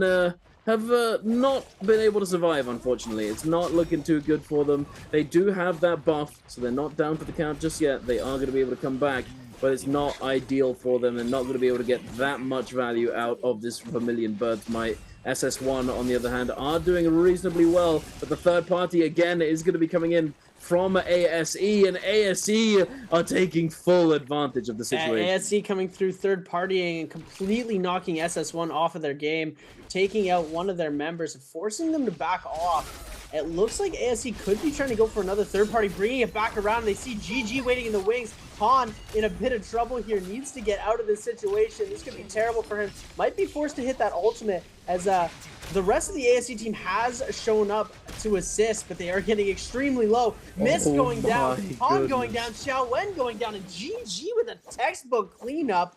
They're able to cure their Yang depletion so quickly there. What a phenomenal play from them to be able to finish that off. GG doing a really good job catching out the monk and then baiting the rest of the team to come in to the Temi ultimate. It was just a phenomenal play all around. It really was. That was beautifully done by GG. And they are one of those big names. They are not to be trifled with. Even in a weakened state, they come in and perfectly execute this third party. Now, GG and FPX are being engaged on a beautiful parry coming out. CJS has popped that ultimate, is going to be able to use that Furin Blast when he gets staggered. It's not over just yet. He's still kicking. Oh no, wait a minute. Kiki getting juggled by those dual halberds is going to be forced to use that ultimate to disengage, but now SR coming into the mix. Junks in that Kylan ultimate is going to be a menace, and the CJS does eventually go down, now followed quickly by LXM and GG. Even though they salvaged their game so beautifully, they are going to go down nonetheless with only one member left alive, who's going to be tasked with salvaging this one. I doubt he's going to be able to get those reses, but he might be able to get the Rebirth Charm later on. We'll have to see. Wolves and YZG in this realm of Yang. This is the beginning of the demise of YZG in this lobby, I believe, as we saw that they'd had Yang depletion. So let's see how it plays out, Seb. TXJ is not looking like he's having much fun. Yeah, TXJ going to get eliminated in monk form. And the fact that they still have Syra ult available after they take the monk ult away, and look at this dashing Matari doing a beautiful job of preventing any damage CXC could possibly send out. This Syra just laser beam from the sky, takes out CXC, takes out QGG, and just a phenomenal play by them. So you're going to see them enter the realm of Yang. Again, we see one Yang fight on the replay. We see the second one back to back, and it looks like GG facing off against Wolf this time, and ASE facing off against WBG. WBG winning their first round of Yang, having a little bit of a better start to the day than they do last time. Slap coming out from GG's 330 right off the rip here. Interesting play. We're going to see the Temi ultimate invested incredibly fast from WBG's Leo, as we're going to see flipping over. Oh, this is a different fight. Oh my goodness, I just realized. Now we're going to see the grabs coming through. Jing going to get himself grabbed. Trying to see if we can get the grab onto Leo. It looks like they aren't going to be able to pick that up, so Han just going to send out the slam on to Xing. Xing going to get himself grabbed up now. And this is the interesting part. Missed. Trying to see if he can make something happen. Xiaowen has already been eliminated. This is a difficult situation for them to be in. It looks like Wolves did beat out GG in their realm of Yang, as Han now in the 1v3 situation. It's not looking too good for him. Going to pop the bell, trying to see if he can get away from these three players. And it looks pretty difficult for him here. They're going to start running away, trying to... Oh, no, the slaps. Oh, my goodness. Slap kill in the realm of Yang. We could see it. They're going to ban away, but we could see the slap coming out. Don't look. Don't look at the slap. Don't look at this. But you know, the reason why GG opened up with a slap there is because he was the only one in there. His teammates were dead, and he was 1v3. I think he'd been forced to go into the realm of Yang so that he could survive being chased down or something or other. I'm not too sure. But he was alone in the 1 versus 3. There's just a bit of a meme, a little bit of memeing, just walking up and slapping as they. There was just no chance he was winning that regardless, and fully accepted it. But look at this, we've got BBE on a roll with 7 eliminations, looking pretty solid. Is this the BBE comeback story, Seb? Are they going to come back off this game, building that confidence? I mean, I love to see the energy coming from BBE in game number 5. I think it might be a little too late, but they definitely have a chance to put some numbers on the board and get themselves climbing for their games in future days. Because they have so much potential on that team. And they just haven't been able to execute on the big stage quite just yet. But they do have all season to make that up. It looks like ASE in the zone right now. I'm not 100% sure what's going on with them. Could be just taking their lives. They're trying to run in back out of the zone, but it's a little bit confusing to me here. Is Mist all the way in the zone, gonna get himself a bit of the heal. As it looks like they're taking the Soul Altar in the zone to avoid any sort of fight with anybody else. Is you know, could be the play here. Is Han gonna be able to get himself back into the zone as well? As these players now have 4 minutes left to cure that Yang depletion, as WBG and Wolves. Oh my goodness, they're they see him. They see FPX with blue armor. This is going to be a fight that they're going to want to take here. The Draco Storm proc came through at the perfect time. Silence is going to come out though. Jing going to be taking a lot of damage here, forced to hit his ultimate as fast as possible. We're going to see a parry coming out, but FPX turning this fight around, and they could actually lose this here. WBG able to do a little bit to peel, and they are going to be able to just take that Wuchen port to get out of there as fast as possible. And wow, what a play from FPX to be able to defend against the forces of WBG and Draco Storm, just coming through, absolutely annihilating them almost. And now they're able to escape with almost their entire lives. I don't know, this is gonna be tough regardless. WBG, the question is, are they willing to actually to fully commit to this chase down and waste more time on their Draco Storm? Because you'd much rather just be out there fighting people who aren't running away from you with Draco Storm. But I would like to point out that even though they don't have it doesn't have the same effect as Mystic Might, it still spots you out or in the bushes when you're stealth. That Thunder Strike is still going to hit you, which is just crazy. They're fully stealthed in the bush, they grapple past them, and then the Lightning Strike comes down anyway. Insane. Another reason why Draco Storm is just that good. But here we are taking a look at ASE and TE. ASE doing a pretty good job here. Unfortunately, Han getting a little bit greedy for the grabs, not going to get the slam, and losing a chunk of that HP as a result of this. Han now forced to use that D-transform. He's going to try and kite away from the clear aggression that's about to ensue from TE. Peak coming in with those hold checks, those RMB holes. Han repeatedly parrying, trying to catch him slipping. And Peak, he does indeed slip. The blunder coming out from TE. That was a pretty winnable situation, but no. ASE are going to hold on and keep it going. And now Youth is the next on the chopping block, and ASE are going to be making short work of him and fully cleansing their Yang depletion, keeping themselves in the game, and going up to, I believe, 12 eliminations there. 12. ASE are absolutely cooking today, Seb. And it looks as though we found out whether or not FBX is going to survive, and it doesn't look as though they're in a good state right now. Yeah, it doesn't really look like they got the outcome that they wanted from running away there. Is BBE actually able to pick up an elimination? They're on 10 kills, ladies and gentlemen. Bamboo Esports are gaming right now. We're gonna be taking a look at some of the soldiers. We see Starfall on WBG's Leo. I'd love to see a little Starfall hit coming up, but we're gonna see this Bane coming through. It looks like it is covering a lot, the entire Spirit Well, so this could be an interesting one. Let's see how greedy these players really are when it comes to the Spirit Well and the Bane Breath, as it's blasting very, very close by. All of these players going to get hit by here. SR Zhao going to get hit in the ultimate, and Yiran doing a really good job of avoiding, and I spoke too soon. He does get hit with the grab, knocked out of ultimate as well. We're going to see another Bane hit coming down, not connecting onto anyone, but Zuan picking up a kill onto 521's Yin out of nowhere. SR is going to jump into the mix. WBG fully invested into this fight. Temi ultimate everywhere.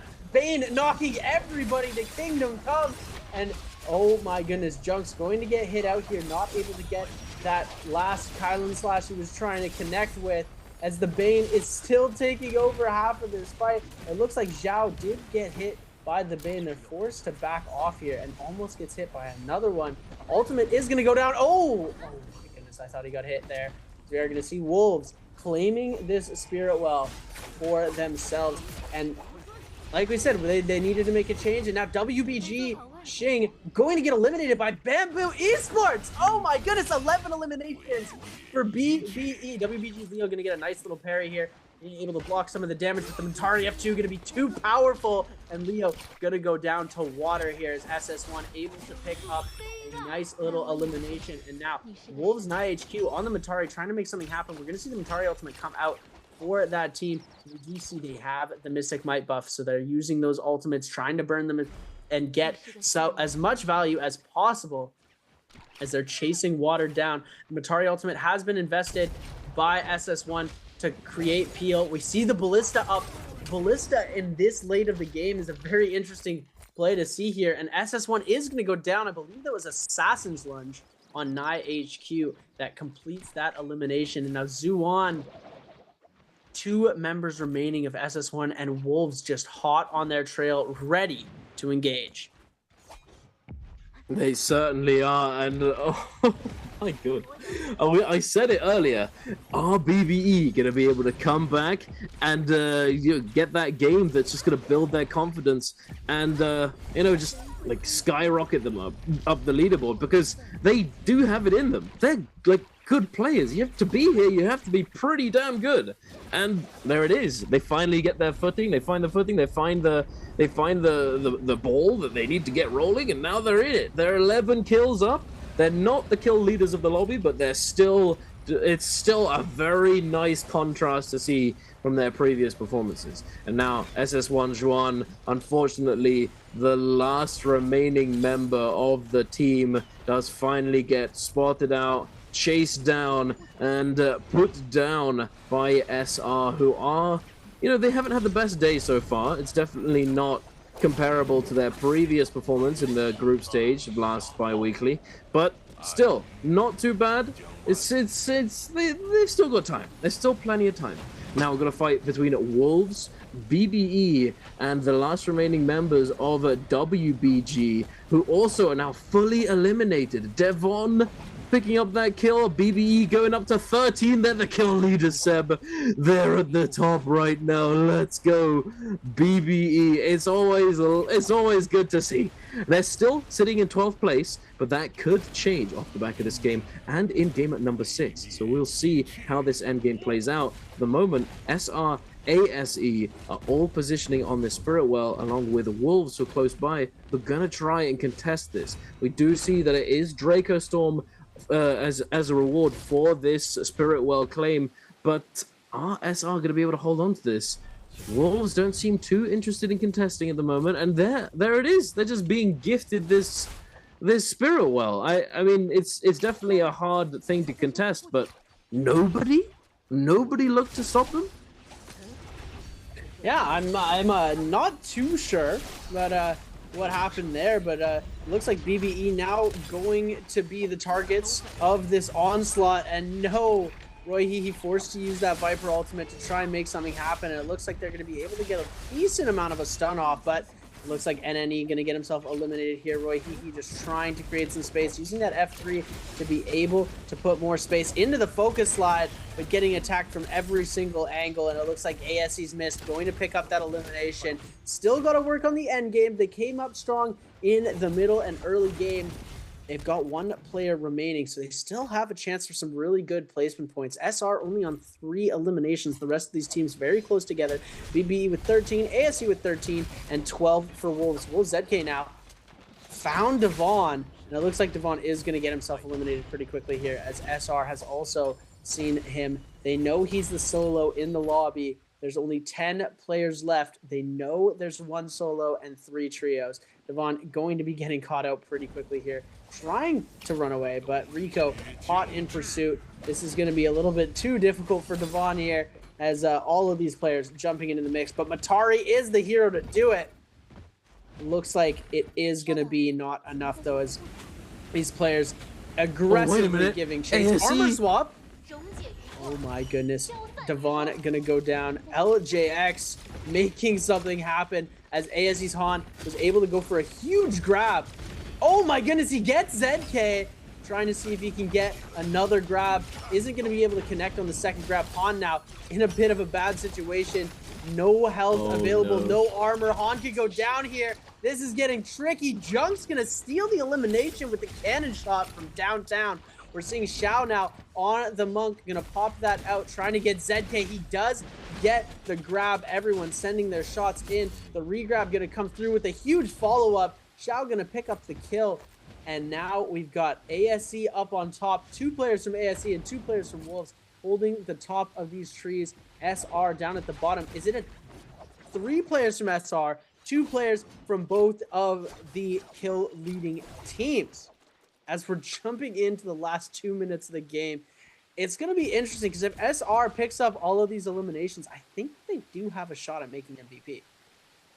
Yeah, I would say so. If they pick up all the eliminations and come first, then they certainly do, considering that the 4 placement points and the kill multiplier would likely be enough to put them over the top, and it's already started. Wolves LJX goes down, not having that ultimate available, not able to save himself. Now NHQ might be next on the list. He's immediately getting focused down, and Matari ult comes out, but I'm not sure it's going to be enough, and there it is. Mist is going to eliminate him, but it's going to ASE. It's not going to SR. SR need to claim more of these eliminations if they want to get that MVP, if they want to get the maximum points that they can, so that they can salvage their series so far today. Rico now healing up. Zhao finding a grab onto Zhao Wen. The slam's going to come through. Into the zone you go, and the quick lunge from the staff is going to finish him off, and now it's just a formality. ASE missed, is going to get grabbed, is going to get slammed. No ult, no nothing. He goes down, and there it is, ladies and gentlemen. I believe that SR is going to be coming away with the MVP for game number 5. And if it's not, then it's extremely close. Is it not? Yeah, I think it's got to be ASE. Give me the pop-up. It's got to be ASE, right? Because they had 14 eliminations. Is it? Well, is it ASE? 7? It is! Wait, SR didn't manage it. Damn. It must be absurdly close. It's it must be very, very close. It's got to be like 0.2. Like when we saw GG at that moment, who were at 17 points when ASE was at 17.2 earlier in the day. It's probably going to be a similar situation to that. And BBE, you got to be proud of them. Give it up for BBE in the chat, ladies and gentlemen. It is absolutely insane. Yeah, and not only is their performance just impressive on its own, but the fact that they go through last bi-weekly and then today having 1 point for the first 3 and then 0.5 for game 4, for their mental not to be in the dumpster. You know, they bring it back and they actually have a really good game for themselves, even with the sheer tilt that they must be feeling when they're getting such low performances in the previous games. That is an impressive feat on its own, without the game itself being included in the mix. You know, very, very nice to see from BBE. Props to them. Hey, you know, pat on the back for you guys. Absolutely deserved. And here we are yet again, ladies and gentlemen. Answer 4 treasures. You know the drill. If you want to get your hands on the Spring Split random gift box, you've got to get your answer to this question in the chat. The question is, how many players chose to play Syra in game number 5? Was it A3, B4, C5, or D6? Make sure to get your answer into the chat if you want a chance at winning the Spring Split random gift, and to stick around so that you don't miss out if you do happen to be that lucky winner, so that you can have your you can whisper them your UID and claim your prize. Yeah, and who doesn't love free stuff? I say this every season. It's free stuff for NARAKA. You totally want to compete. All you got to do is put one letter in the chat. It is very not difficult, and if you win, you're gonna be so happy. If you lose, there's always next game.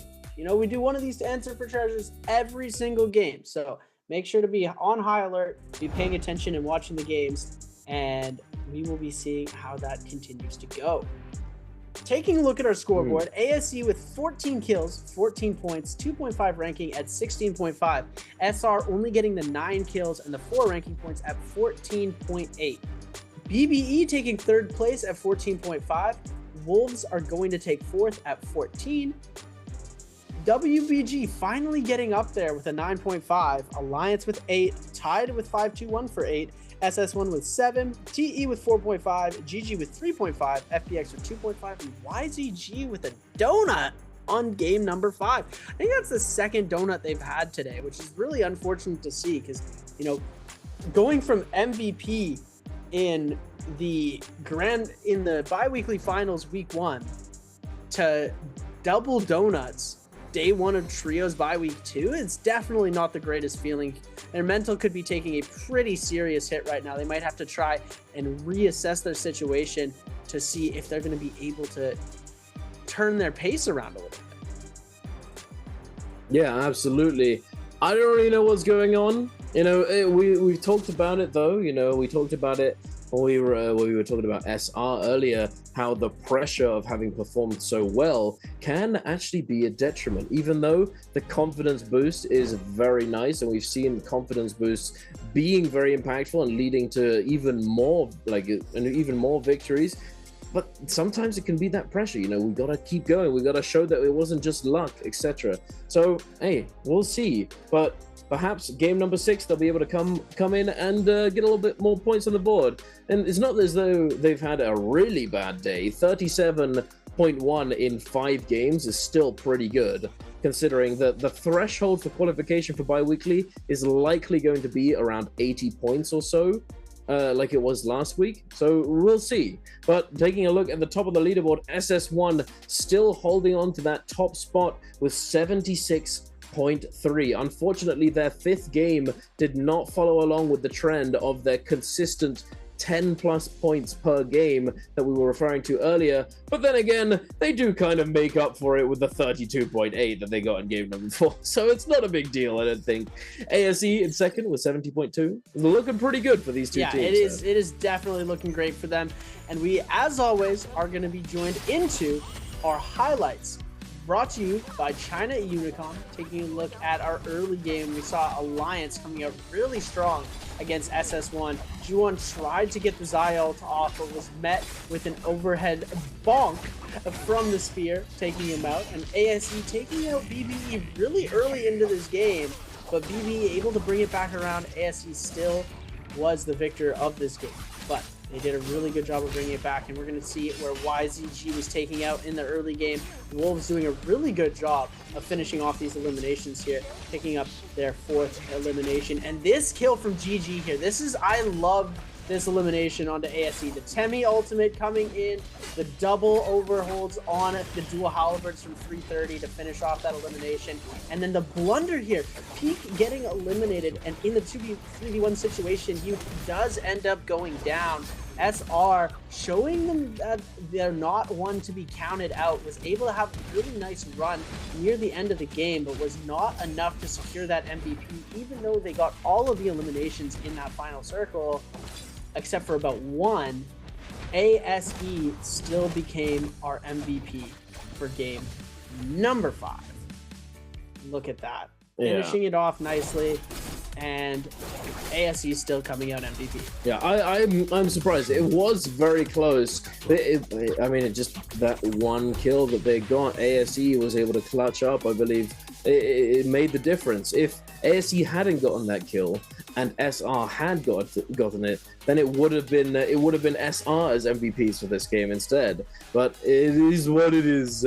Missed with his MVP of the MVPs on the Kylin. We've been seeing a lot of Kylin MVPs today, and there's no surprise there. 28,000 damage, 10.6 of which coming out from the longsword, 8,000 from the skills and ultimas, and 4K from the bow. Juggernaut in the pocket, and it's to be expected. That's you definitely want your Juggernaut on your Kylin. He's going to be doing a lot of damage, and congrats to ASE Mist for getting that MVP of the game number 5. But it's not over yet. We've still got game number 6, and I'm looking forward to seeing what these players are bringing out. Can BBE step it up and continue along this path that they set out for themselves in game number 5, Seb? What do you reckon? I'm really hoping we get to see another big game from BBE.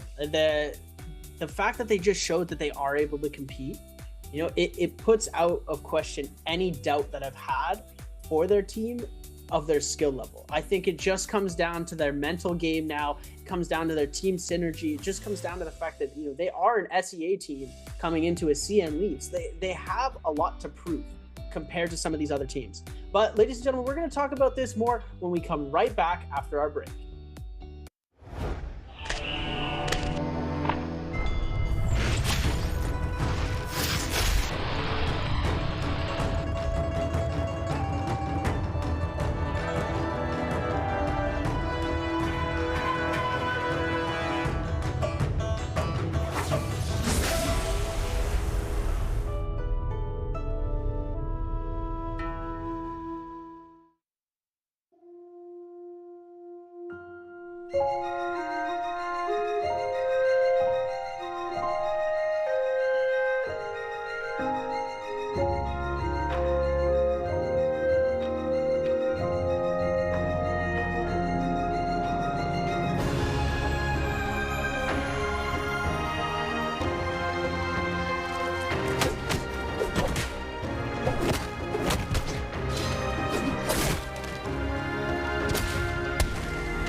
Hello and welcome back, ladies and gentlemen. We are here after that short break. Going to be going into game number 6 very, very soon.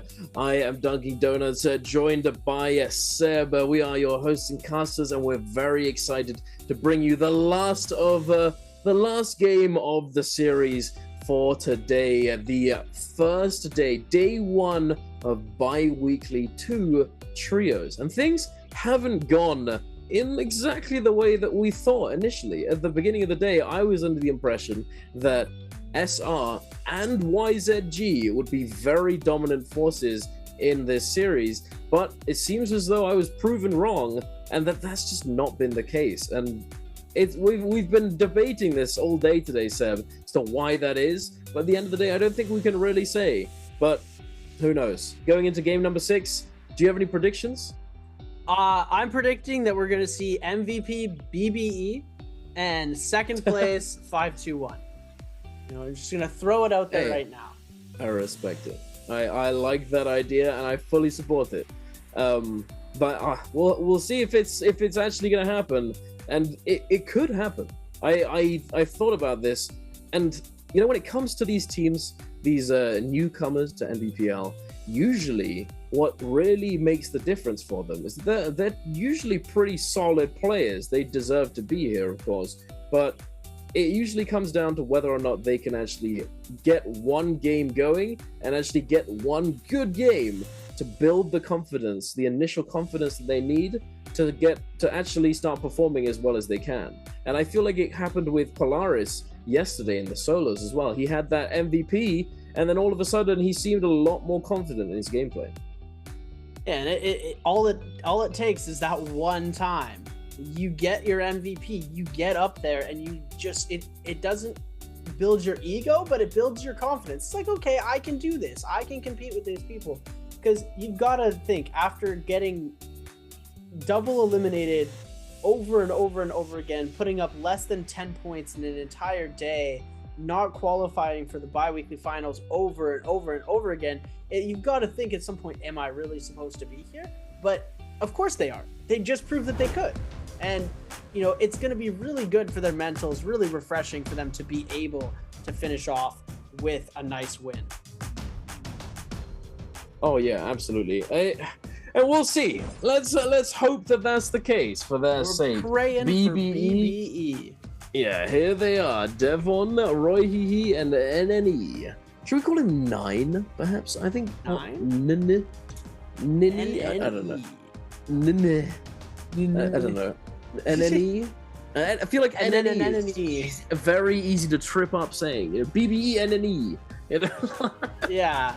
BBE, NNE. Yeah, that's very easy to trip up on. I think we might have to start calling him 9 or something, because perhaps that's what he's going for. Regardless, though, we're gonna be. Do you have any predictions for game number 6 in terms of character choice? Because we make our predictions. We give it a shot every time, just to add a little bit of pseudo gamba to it. A little bit of the pseudo gamba.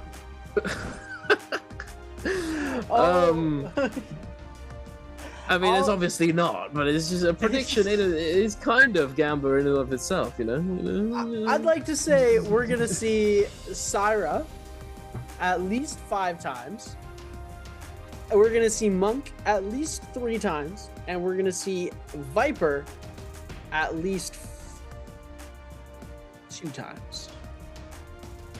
Very conservative. Yes, very, very, very spot on with my predictions here. We're going for the easiest one. I want to say that we're gonna see something fun, but or like something completely out of the box. I don't know if I believe it. I love to always say that that could happen. I'd love to see it, but more often than not, I have been let down by we might get to see a cool character. My question is, where's the Valda? I feel like Valda is a very strong Where is she gone? What happened to Valda? It's not like she got nerfed into the ground like Hardy did either. She just, I don't know. The only real nerf that actually came to her, that affected trios even in the slightest was the ratio of shield to or damage to shield from Storm in when you're in the zone. So, you know, other than that, there's nothing that really changed about her. So it is very surprising to not see her at all in these trio games, I have to say. But you know what's also not surprising is that we're seeing a lot of Syra, but we are seeing a little bit more Siphon, Seb. The Siphon that you've been wanting all day. You've been trying to spawn it into existence with your predictions, and here we have it. We've got a little bit more Takeda, and it looks as though love to see it. Gonna be going for some Viper. You love to see it indeed. Oh, wait a minute. Blind date from YZG coming out here. Interesting. Are we gonna see this pop off? Perhaps. You know, it is TXJ and crew. It is YZG after all. They do have it in them. We saw how impeccably they played their final game on the Biweek finals. Look at what BBE's running. Wait a minute. What is going on? Wait a minute. Is this 2023? What are we playing right now? What's going on? Sandformers in this economy? This economy. Well, Temmie's worth 1 point, and they're still opting to use him. I guess maybe Kylan was too expensive for them, but you know, Kylan or Temmie, Rumi, Monk. I'm excited to see this. You know, we have been hoping for the pop-off game, and this out-of-the-box comp. I mean, I said we weren't going to expect very much of that. I was wrong again. Hopefully, we get to see some crazy stuff coming out. I'm really excited to see what BB is going to do with that. I'm wondering what ultimate the Monk is going to be running. I think it would be V1, just because without Kylan, I don't think there is the benefit to running that V2. We're going to get to see this in just a second here as we take a look. Wolves Alliance, Fun Plus Phoenix, and GG going to be on F2 V3 for the Viper on ZK. So it's the ultimate where you're still able to attack. Oh, wait, 330 for a second there had Parry Bell on, and then I saw it change. It literally changed in there. Like I saw it get swapped over to F1. I was just about to say, ooh, that would have been interesting, but no, it's not to be, unfortunately. Parry Bell, not so good. If you've tried it, you probably know what I'm talking about. But yeah, YZG. Interesting composition. I think we've seen this before. I think it's not the first time we've seen this, but it's definitely the first time we've seen it today. Absolutely. We've seen, we just don't see it very often. But I will say that one of those pairings that I've been talking about so much recently is, obviously we have the Viper Wu-Chen pairing, but there is another that has Viper in it, which is Viper Matari is actually a really good duos comp. You know, in duos, you only have two characters, obviously, two players on a team. And a lot of duos comps are usually those, you know, those pairings. You obviously don't really find Tianhai Kurumis in duos because it's not really all that good. But, you know, Viper Matari is a pretty solid combo in duos. And it's actually... It shows here, it's going to show here, but I wonder if it's going to be enough to deal, and is it going to be enough to compare to something like Tessa, because Tessa is sort of somewhat invaluable in a lot of scenarios because of her reduced ult cost. Yeah, Tessa definitely a very valuable hero, like you were saying, but you know,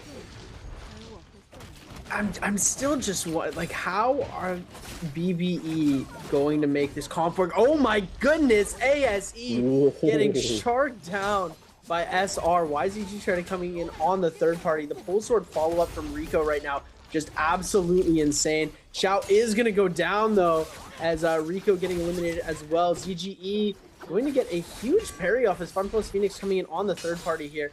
The 1-2 coming over, trying to go for the overhold, and QGG going to pick up the elimination onto the members of FPX. Now Kiki, 1 HP and a dream here. Tessa Charm going to come out for the savior.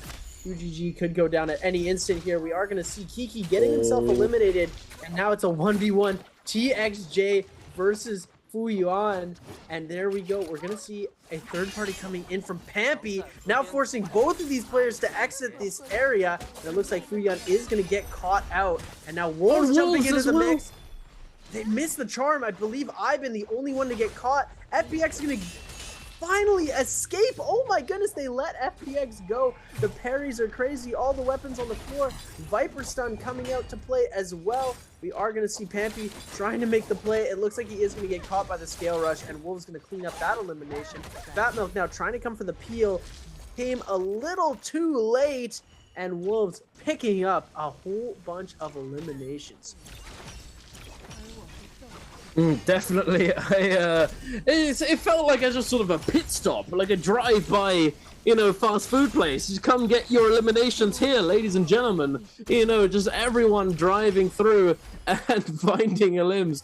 The third, the fifth, the fourth, the sixth, seventh party, just insanity. It's very hard to survive this, no matter what. And it's the timing attacks. It's exactly what happens when you have 5 on the map. It gets very oogly off the start, and then it slows down a little bit into the lead up for the mid game. And now it's already started to slow down a little bit. And look at this, WBG has managed to get their hands on Vulpine Essence. If you don't know what this is, ladies and gentlemen, you need to play some more Perdoria map and go and land in Arcadia, as Arcadia has this sort of enshrined rock underneath the main platform in the middle, that if you collect 7 of these special coins from around Arcadia, and then you place them next to this enshrined rock, it will unlock, it will break, and it will give you this Vulpine Essence Soul Jade that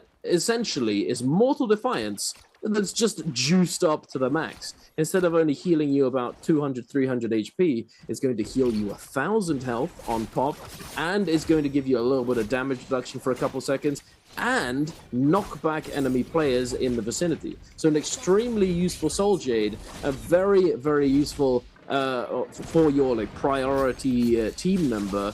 If you need someone not to die, that's the thing, you need to get them. But, speaking of dying, it looks as though, even with the Moonbane, TE are going to be going down to GG. And they're absolutely cooking. 3-3-0 with the grabs, looking to find Xiaonan, who's dropped down below this cliff. Now coming back on up to see if he can salvage the situation. But no, it's not looking good for them, Sam. No, it is not. GG able to clean up a couple of eliminations. I believe Xiaonan was able to get away. It looks like all of TE has been revived. They took their lives into the Bane. As Wolves coming in on the third party here, ultimates at the ready. This could be dangerous for GG if they're not prepared, and that's why they are going to be taking the choice to run away here. Looks like Wolves have spotted CJS out. This could be bad for them. The silence, the Tessa charm, and this is not looking good, as we're going to see him get charmed out and eliminated very quickly off the rip. We're seeing bow shots come in, though. TE back in the mix of this game now. Going to try and see if they can get some eliminations off. ZK still has that ultimate available. They still have the Tessa ult online as well. They could fight this, but it looks like they are just going to take and go for a little bit of a retreat here. Interesting play. I'd expect them to go for a full attack, and it looks like they are going to try and lure them into some sort of attack here, and they're bringing it back around. They have the Tessa charms available if they need. Youth going to get that F2 off into ZK. ZK taking a lot of damage right now. We're going to see the Tessa charm coming out. All of them missing it. Viper ultimate is going to be released, but the Matari ultimate to counter. TE just on top of this. They are going to drop the Bane down though now. A TE forced to retreat. The bow shot's going to come out. Youth taking a lot of damage. The Syra going to peel and heal for them.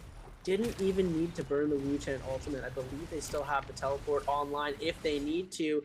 Beautiful use of the Bane's Breath to be able to counter that play, and they almost had those eliminations. TE was so close to finishing off those kills. They were jumping.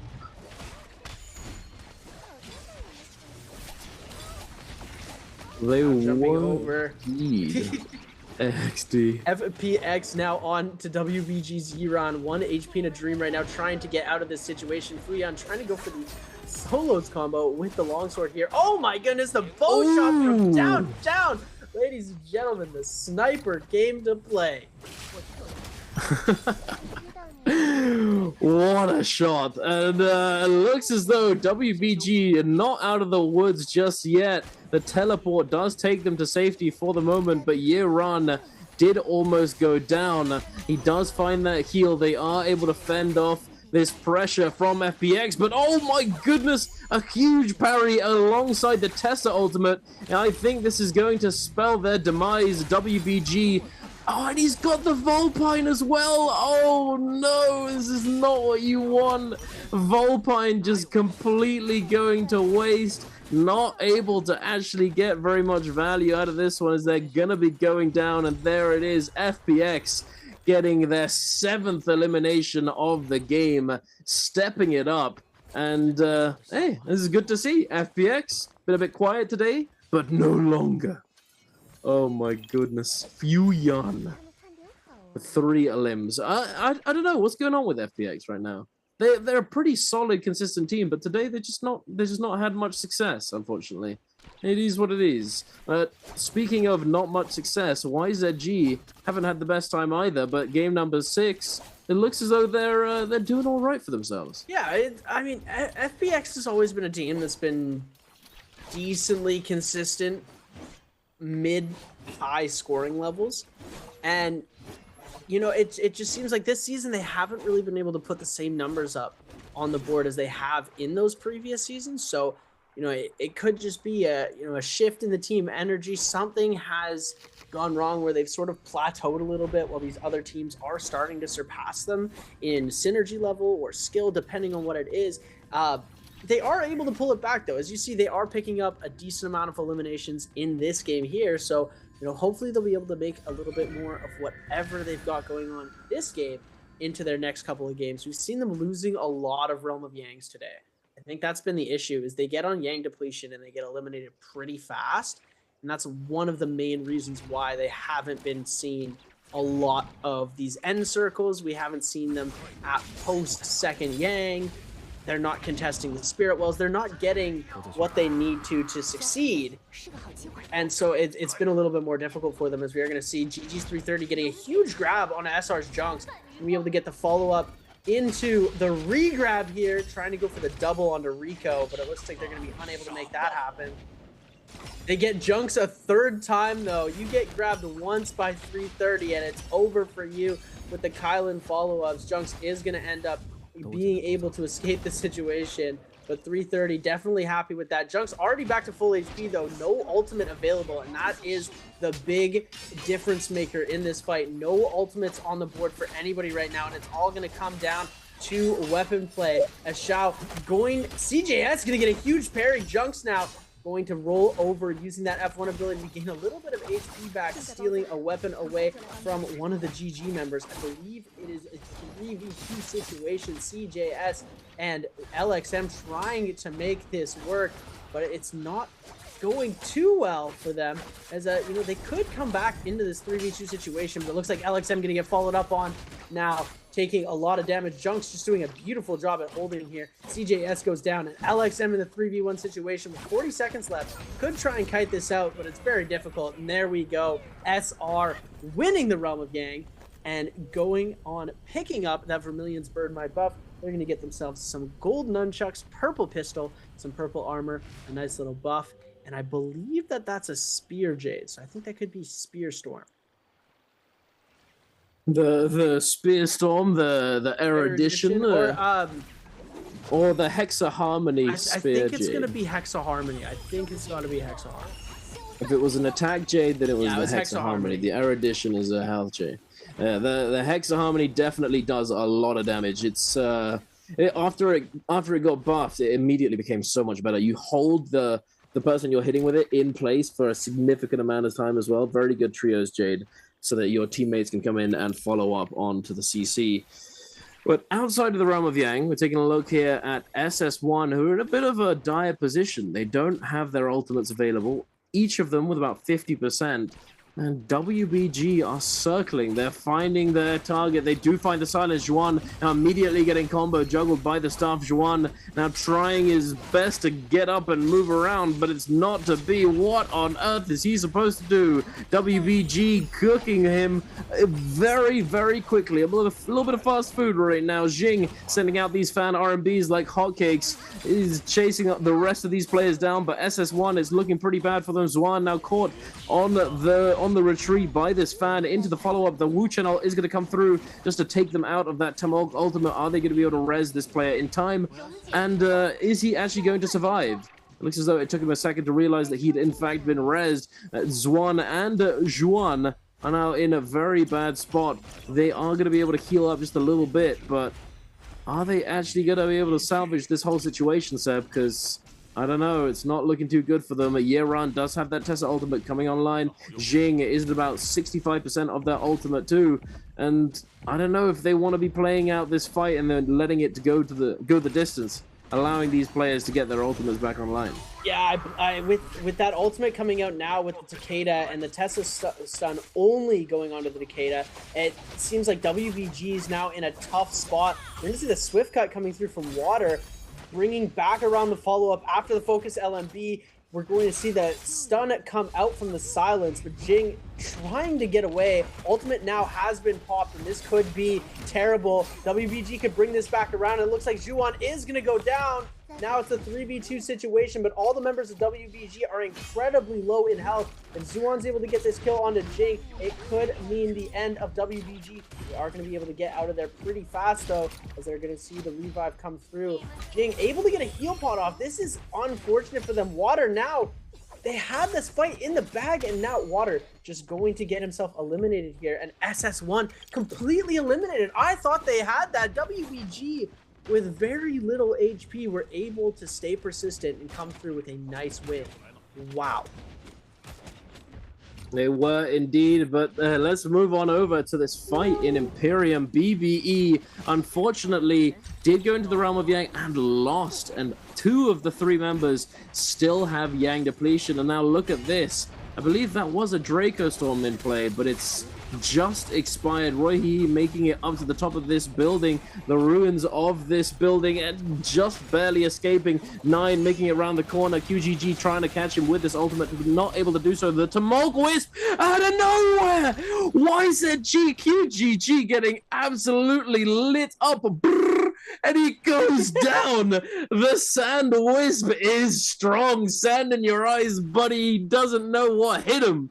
Alliance out of nowhere with minimal effort able to eliminate the YZG's Viper, now leaving a lonely Matari and Wuchen to fend for themselves. Is not looking good for them, Seb. Not at all. It is definitely not, and more players of BBE have been eliminated. It is not looking good for them either. This is going to be a very difficult situation that has been put for them, and trying to gain back this is going to be something that is very, very tough.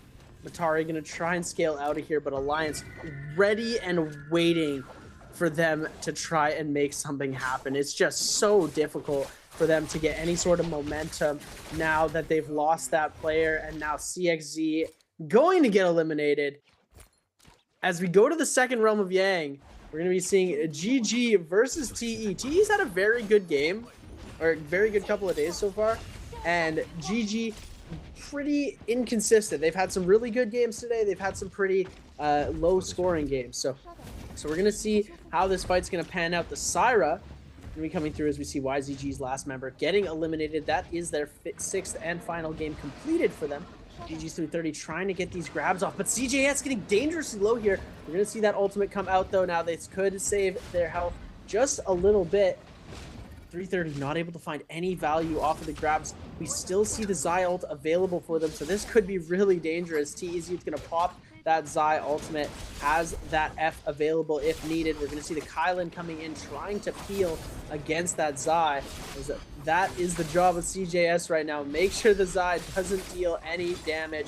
He's doing a really good job of that right now, knocking these players up into the air, but it looks like these members of GG are getting slowly minced down as TE just playing a phenomenal game right now. And GG losing 2 members. Now it's a 1-8 player left. Oh, no, it's still 2 players for them. Engraving gonna come out.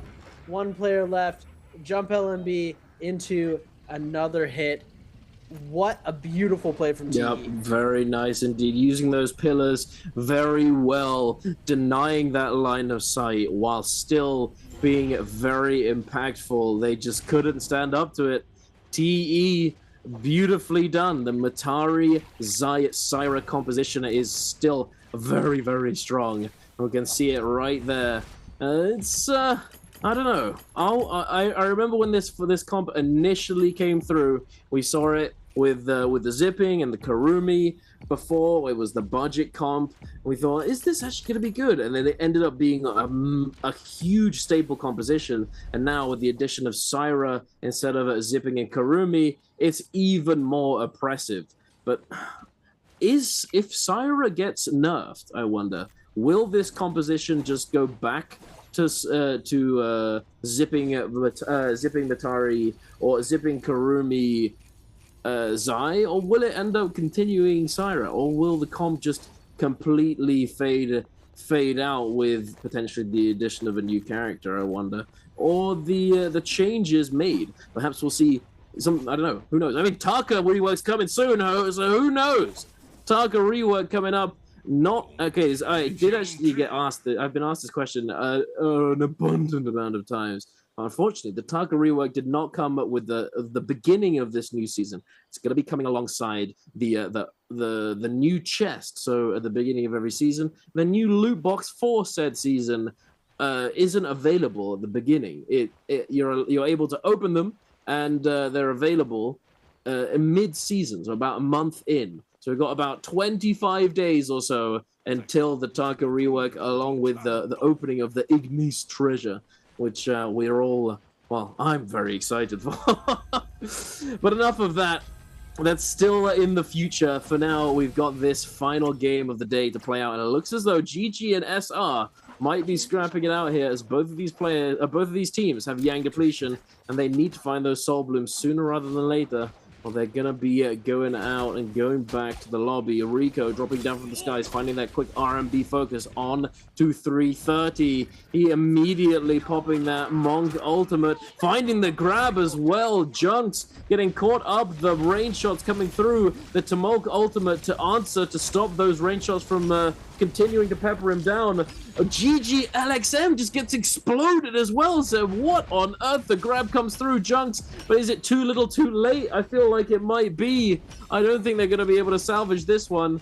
Going up into the sky, 330's having a lot of trouble grabbing them out of it, and it's not looking good for them right now, as the Monk ultimate does expire. Not very much health to work with. He does find that soul bloom though. Wait a minute. They do find elimination. Is there a third party? There is indeed. Alliance coming in at the opportune moment and to devastate this team's chances of staying alive. Yeah, Alliance and FPX coming in on the third party. GG eliminated. SR losing a member in that fight. I believe that's 2 members down for SR. Actually, is Xiao the only player left alive on that team? So we're going to be taking a look now. ASE. 7 eliminations on the board. They're at 77.7 points on day 1. That is absolutely insane. We're going to take a look at a little replay from our previous Realm of Yang. We see ASE facing off against SR. I believe ASE does come away with the victory here. Han going to get taken extremely low here. 1 HP and a Dream. F ability to get out of there. They're getting targeted by this Syra. And oh my goodness, gets eliminated. We're going to see, is this a 3v2 victory for ASE? So we did see that SR was on the Yang depletion. We're going to see the Fury and Blast coming out here. Big pull sword hit coming through from Mist, trying to make something happen. They go for an armor swap, and I think there's a little bit of miscommunication there. It could have thrown them off the game. They're going to see a huge parry going to come through. Mist going to be able to use that F ability to get out of there pretty quickly, as Rico is going to go down. And now they take it. Junks getting extremely low, and they blew did they win that? Oh my my goodness, ASE really came out to play today. When the numbers are stacked against you, it's 90% of the time you are going to get yourself eliminated. So seeing that elimination happen on the turnaround, it's absolutely beautiful to see. As we're going to take a look, TE's Youth with Phoenix Blast in hand. That's going to be a dangerous Soul Jade to play around with. He's got the pistol in the back pocket as well. Gold pole sword for Peak and Xiaonan. Two golden pole swords. That's just criminal. It's going to be insanely difficult to fight against. The amount of follow-up damage that these players are able to give over is going to be absolutely crazy. Oh yeah, absolutely. And this is it. We see this time and time again.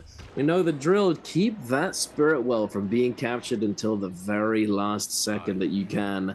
And Youth is doing exactly that. He's gonna be waiting and biding his time.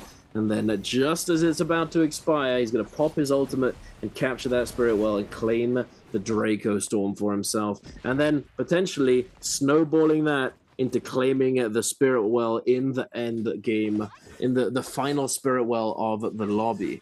Looks as though WBG has found themselves a nice little spot just to call home, just to chill out a little bit and wait, prepare themselves for this end game that's about to happen. 5-1, looks as though they're in a similar situation. Alliance are trying to find something. They seem to be rotating, looking to get a lay of the land. Perhaps Youth still waiting, still biding his time. There's no contest, so there's not a care in the world at the moment. Doesn't need to worry about taking this too early. Still got some time. 5-1 being pressured a little bit to move by Alliance, it seems, going up this giant mountain we don't usually see, as this entire area of the map is usually not very populated, but it is here in this end zone. Youth still waiting. ASE getting up kind of close to them. I believe that TE might spot them out, and Youth might pull the trigger on this ult and capture the spirit well. At least feel as though that would be a pretty optimal choice, considering they could take them out pretty quickly. But committing to a fight at this point in the game is still going to carry a lot of risk. Yeah, it is definitely a risky play to make, but it's something that they might have to do to just try and put some extra points up onto the board. Fun plus Phoenix in the back end here. TE's Youth with the Draco Storm buff right now. They could try and make something happen. Looks like we're going to see a little Mortal Defiance swap over on to the Zai. Smart play from them. As everybody covering that high ground. There's a Bane that's about to drop in, and these players could get hit pretty quickly from this. It looks like there are still a few players remaining in the Bane area. Everybody jumped over to the outskirts, and it looks like TE has found ASE. Not wanting to engage with this, even though they have the Draco Storm buff. They know how, I believe they're going to be able to see how scaled ASE is right now, not wanting to take that fight. They're going to jump over more to where the chaos is ensuing, seeing if they can drop a couple of eliminations over onto maybe Wolves. Oh my goodness, they have the Valiant challenge as well. So they've got Draco Storm and Mystic Might all in one. That's an interesting one to see here, as they've got the buffs and the benefits of Draco Storm, and the one thing Mystic Might is extremely well known for, they got through the Valiant challenge. Our last buff is going to be that Mystic Might, so TE looking to cover this. ASE might try to contest, but it is Mystic, so I'm not 100% sure if that's going to be what they're going for. As the Bane's going to drop, these players are going to start to make their way closer and closer to that Spirit Well, and this is going to be a game of levels. The end circle is absolutely crazy here. Oh yeah, it is. This is going to be a very hectic indeed. The Kylins are going to have a field day, if there are in fact any. Oh, there is one. There's one Kylin.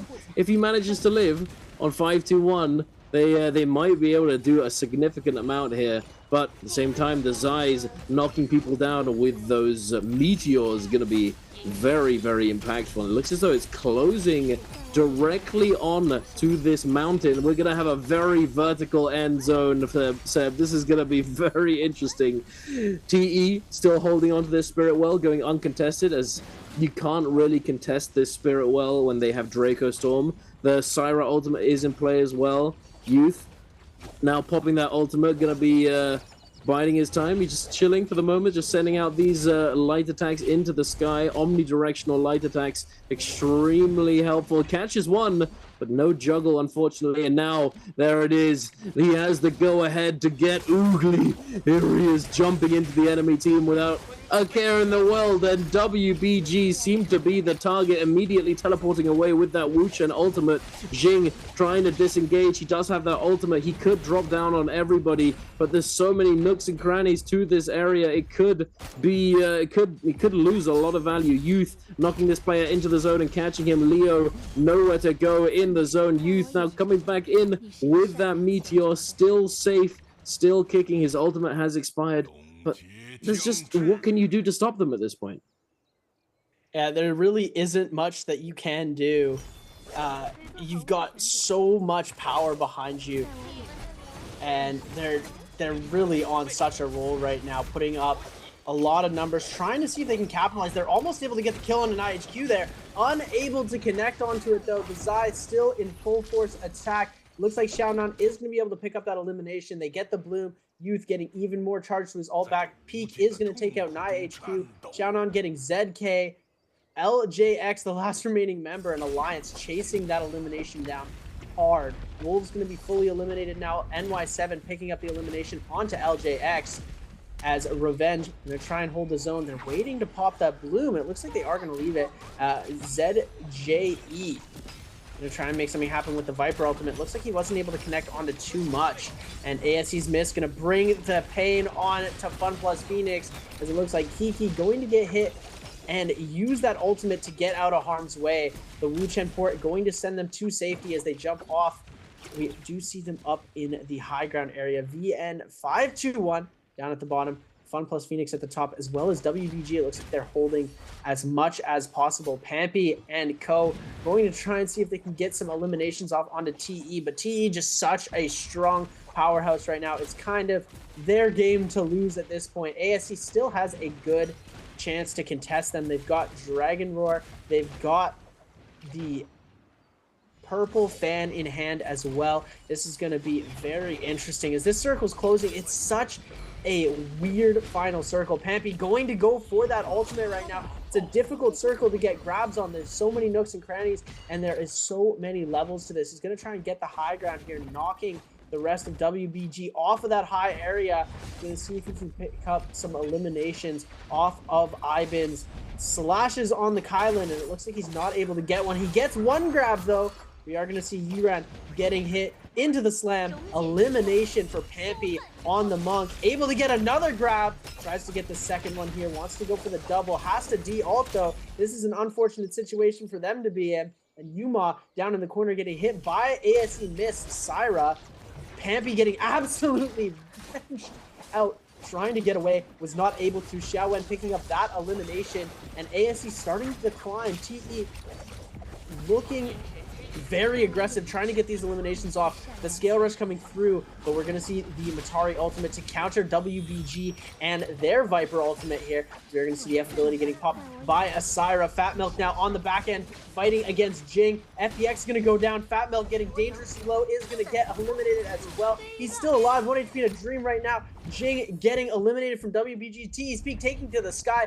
ASE 3 players left. TE 1 player left. Alliance 1 player as well. Youth still alive as well. Ultimate available. He's going to try and pop that to come away with something. Mortal Defiance on him. Was able to do a little bit, but not enough to succeed. ASE's missed, picking up that elimination. TE Speak trying to make something happen. Able to get the kill onto Revenge. Tries to get the kill onto Xiaowen. And ASE gets eliminated. TE with 19 kills and a first place finish. Oh my goodness. Wow. What a game from TE. What a banger. Hey, I'm not sure how many kills was that in the end? Did you see how many? I was just 19 or 20. Actually massive from them. I don't think it's going to rival the SS1 32-point game, but still, that is an enormous game for TE. Exactly what they needed at the end of the day, as I believe they were still sitting in the lower end of the leaderboard. So they're definitely pleased with themselves, clutching it up, coming through and securing all of those eliminations and the MVP to finish it off. It's a good way to end it off, because the last game of the day for day one for a team's first day of group stage in a bi-weekly is usually pretty nice to have it be a win, because then you're able to come in on the next day and potentially just dominate with that confidence that you've built up. But again, you know, the mentality of these players, depending on how they perform, it's very flippant. Sometimes it's a good impact, sometimes it's negative impact. You know, it's hard to really say. SR being a perfect example, along with YZG. We'll see. But that is our game number 6 concluded, Seb. What a day we've had. What a series.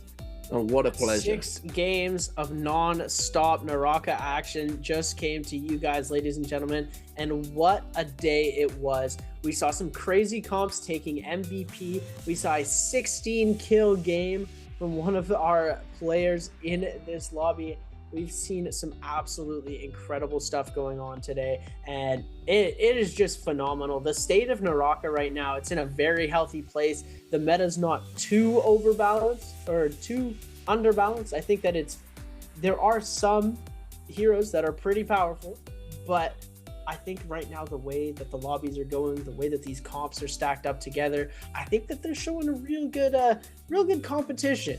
The competitive integrity really is there, and I'm really loving this new season and this new split of NARAKA BLADEPOINT Pro League. It is showing that there is so much more to offer, and we're going to be getting to see that all season long, and I'm just so excited for it.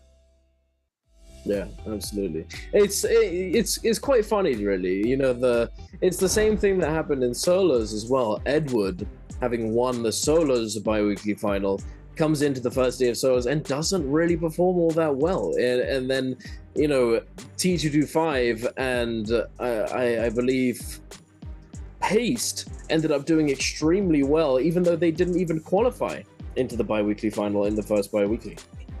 It's the curse. It is what it is. Regardless, though, let's take a look at that scoreboard. 20 kills, giving them a total of 28 game score. And it's massive, especially in relation to the other teams. ASE in second place with 11.5, SR in third with 10.5, FBX with 10, Alliance with 8, 521 and WBG with 7.5 each. 6.5 for GG, Wolves with 6, YZG with 5, and then BBE with 1.5, and SS1 with 0.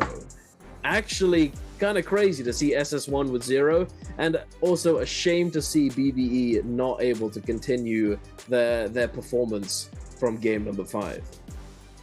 Yeah, it's really unfortunate to see BBE back down to the 1-point game, and it's SS1. You know, they were showing a lot of promise coming through in this split, but this last game really wasn't the greatest for them. You know, they're still up top. They're still doing really well. We're gonna get to see those overall standings in just a second, and there we go. I summoned them, ladies and gentlemen. End of day, 19.5 points for BBE, 33.5 for FPX, 37 for WBG and 521. YZG is going to take the 42.1 and GG with a 46.5. At the end of day 1, ASE is in first place at 81.7, SS1 in second with 76.3, TE with 71.2, Wolves with 63, Alliance with 59, and SR with 57.8 points. 81 for ASE is absolutely insane. It is massive. It's reminiscent of WBG's performance on their first day in the previous bi-weekly. They had something like 80 or so points, absolutely huge. But then SR topped it with over 100 on their final day last Friday, but unfortunately weren't able to replicate it. It shows how, you know, certain conditions, when they're met, a lot of these teams can perform extremely well because they all have it in them. But here we are yet again with some highlights off the back of that game, brought to you by China Unicom. TE's the MVP, and here we are. We're taking a look at some of their clips. A little bit of FBX up against WBG, and this was so sad to see. The Vulpine Essence just getting wasted on this fight. It's just, that is the worst feeling. When you get the Vulpine Essence and then you lose the fight at the end, it's just, bruh. This is not what you want at all. And TE in the realm of Yang here up against BBE. And then he just going down, Youth dictating the pace of the fight. Just, he just killed everybody there. And then the brrr against QGG. Oh my goodness. The crossbows go brrr. Insane. The crossbow's the highest DPS damage in the game. But unless you can make them stand still, you're not going to be able to get it. But hey, sand wisps certainly do that for you, don't they? Yeah, the Temi wisps are a force to be reckoned with. Lots of people definitely underestimate them. And you get caught in one Temi wisp and you have a good player with a crossbow, you are going to be in some very big trouble. And it is not going to be fun for you. So taking a look at our MVP board here, this is going to be the third time that Youth has been MVP already in this Pro League Spring Split of 2025. He had 8 kills, 25,000 damage with the Phoenix Blacks and the Hepta. We see engraving as well as a couple damage reduction jades. Most of his damage coming from that Zai ultimate and the rest of it coming from the longsword. What an incredible play from Youth here, and it is just, what a phenomenal day. I'm so happy to see how NARAKA has evolved from starting out with this game that we see with this skill ceiling that's at a certain level, and it's just so, every single year I'm surprised with how crazy the new season is. Yeah, absolutely. I'm very glad with the new season myself, as it is the fire season, and I am an enjoyer of the fire. Red's just a really cool color, isn't it? But anyway, enough of that. We're going to be sending you over to a quick interview to end off the day, so don't go anywhere. Enjoy the interview, and we'll be back for closing remarks. Hi everyone, this is Yeager and welcome to the post-game interview. And I'm standing here with our player and let him say hello to our audience. 那扎克先跟观众朋友们打招呼吧。大家好，我是蓝队的扎克。欢迎扎克来到我们的赛后采访。Okay, first, I would like to know so far, so how's your feeling for the second bi-weekly? 首先问一下，那目前为止扎克，第二双周，今天一天打下来，感觉如何？跟第一双周相比？今天第一天打下来，就是大家状态比第一双周好了吧，然后磨合也好了一点。I think today for us, especially we have more good status today and cooperate really well compared with the last week. And we know that's really a pity because last week you guys just missed the bi-weekly final. And I would like to know so how you guys just adjust. 那我这边也要讲讲，就是第一双周的这个周决，真的很可惜啊，当时那这个周决之后，兄弟们怎么讨论，然后怎么去进行的一个调整？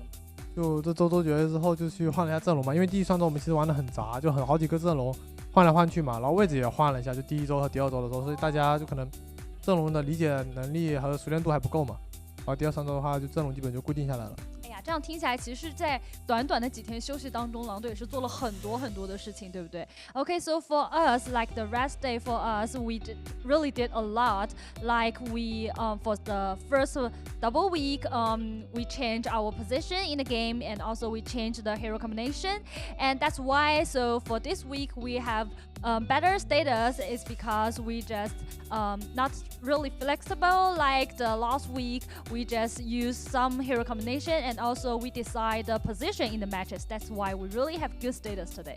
那我们也来到我们的有奖问答。Okay, let's move on to next part. Answer for treasure. 好，我们来看一下今天的题目。Okay, so we can see the question on the screen, which is which hero did Wolf ZK use in Game 6? 这道题目呢是刚才第6把比赛当中扎克用到的是哪个英雄？ So let's talk about the matches because I have a question in the matches that's why the Trolls game today everyone just fight to the final circle。这边我们要来说一点游戏当中比较专业的问题啊，因为这个双周或者说其实这个赛季都有这个现象的产生在3排当中。虽然我们把这个排名跟系数看得没有那么重要，更鼓励大家去打架了，但是反而3排现在都打到了梅花桩。扎克能不能给我们分析一下为什么？感觉是因为这赛季很多新队伍吧，然后大家对地脉的权重就是没那么大了，就是现在地脉很少人会去抢，就是很多人都是那个白嫖的，就你踩那边就能拿了，然后就是可能大家新队伍多一点，就是怕出问题吧，都稳稳的运对，就打得很稳。Okay, so for me, in my opinion, I think so. First, it's because we have a lot of new team in the Trolls game this season, and also the second reason is that because these new teams, so not a lot of people they just want the split well buff. That's why all the teams would like to operate to the end of the game. That's why a lot of teams we can see in the final circle. Okay, I think our players prepare and let's start counting. 扎克应该准备就需要送出我们的礼品了。那接下来就用英文进入我们的倒计时。3, 2, 1. Screenshot. Okay, let's find out the correct answer. 哎，扎克自己知道答案是哪个吗 A. Yeah, the correct answer is A. And congratulations. Okay, at last, I would like to know, so for today, so how's your feeling about the Trolls game now in the Nbpl? 那今天其实可以看到啊，就跟上周相比，很多的队伍今天也是发挥的非常好，然后屡屡的去拿到一个 MVP。哎，怎么觉得就是今天这两组打下来，感觉这两组的水准如何呢？这两组可能打得更一些稳妥了一点，因为今天梅花桩挺多的，基本把都是那种大梅花桩。So I think today for the Trolls game, everyone is really stable today in the matches. 最后一个小小的问题，也是给我们狼队的粉丝一个强行针，好吧？因为海外真的有很多支持你们的。So last question for the Wolves and also for the fans for you is that do you have confidence this bi-weekly final? 有没有信心对于这个周决？有，只是有太简单了。目标是什么？就是目标保2争1吧。保2争1，哎，真的还是我很喜欢扎克的这种自信啊。Okay, so I would like to say we have confidence qualify for this bi-weekly final, and our ambition is top 2, and our ambition is the championship. 一定要保持这种热情好吗？期待你们接下来一个表现。那我们只能说加油，狼队。Okay, cheer up for you, and thank you for today's interview, and we will get back to our casters. One more time, ladies and gentlemen, welcome back to the NARAKA BLADEPOINT Pro League. This is day 1 of Week 2 Trios. This was groups A and B. I've been your host and caster, Seb. I've been joined alongside the fire dog of Dunkin' Donuts, the man, the myth, the legend himself. And we have had 6 amazing games played today. We just witnessed an interview with Wolves ZK. And wow, what a day. I gotta say, just so impressive on all fronts. We got to see a little bit of shine coming out from BBE, which I was super impressed by. 5-2-1 putting up some pretty decent numbers compared to what they've put up in the past.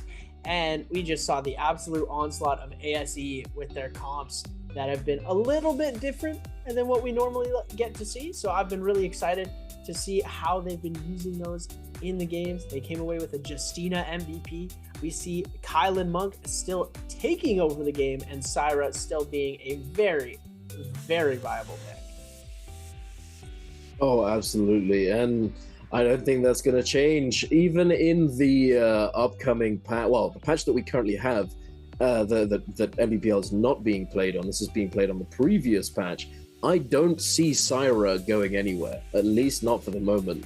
The only thing that will likely change all that much, I believe, will probably be Viper being a little bit more popular, and perhaps we'll see a little bit more of that Viper Syra Justina composition, or something else entirely. Who knows, really? There's a lot of unexpected compositions at times that come out of the blue and then all of a sudden perform extremely well. So we'll have to wait and see how things develop moving forwards, and I'm very excited to see that. And yeah, what a day we've had, Seb. The upsets, the fact that YZG and SR weren't really able to put that many points on the board. They still did reasonably well, but I don't know, YZG off the back of their win in the bi-weekly finals, you know, you'd expect a little bit more from them, especially also GG in a similar position. They didn't do as well as they could have, but regardless, they're still above 40 points, and I think that as long as they get around the same or just a little bit more in their next day, they will be able to qualify for that bi-weekly final. SR putting up 57.8, not too shabby, but ASE and SS1, teams that weren't really, they weren't at the top of the leaderboard in that previous bi-weekly, but now showing up massively along with TE and doing extremely well. And it's also very good to see Wolves getting back on their feet, as we heard from ZK just now, that in the previous bi-weekly, they'd been swapping around their roles within the team and choosing different character compositions that they weren't all that comfortable with. But now that that's been decided and they've set those things, they're feeling a lot more confident. And I massively respect the confidence and the aspiration to be the champions, as I believe that anybody who's competing in any esport should always have that aspiration. If you don't, then I feel like you're not really in the right place.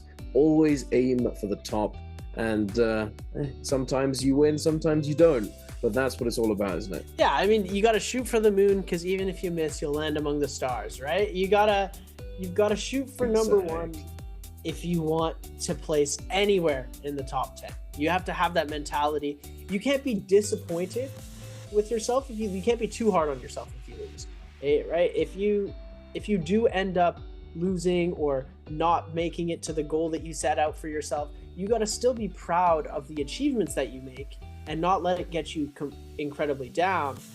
But you still want to be determined, and you still want to be energized, ready, and prepared to take that number one spot. Yeah, it contributes to that mentality that I always talk about. You have to be strong mentally, and those veteran teams showcase this day in, day out. You know, if you stumble, if you fail, if something goes wrong, it doesn't go your way, you still have to be able to get back up. And this is true in all parts of life, really. But you know, here we're talking about gaming right now. We're talking about NARAKA Nbpl. But you get my point. You know, you have to stay strong, and you have to continue striving forwards and continuing to improve. And it's not easy. You know, burnout is a very common thing, and if you're feeling that way, you just got to take a bit of a rest. And we heard in the previous interview, in the first one of the day, that they said that they found that taking a rest and taking some time off for a day or two actually helped them considerably, as it just gives them a little bit more time to reset, relax, and get their head right, which is very, very important. Don't miss out on those rest days, because they're extremely important. Ladies and gentlemen, it looks like that is going to be all for us. I've been Seb, and Dunkin' Donuts has been joined with me. We have absolutely loved having you guys here.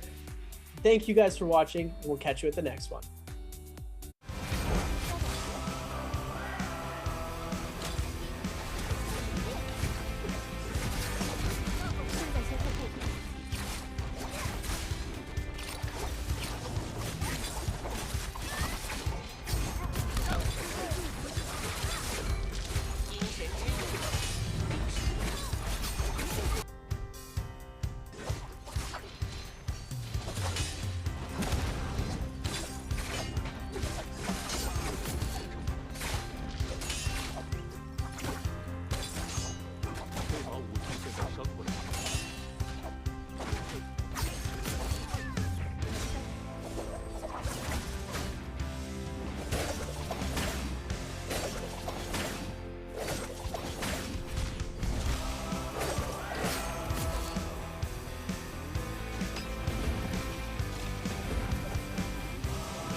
showdown.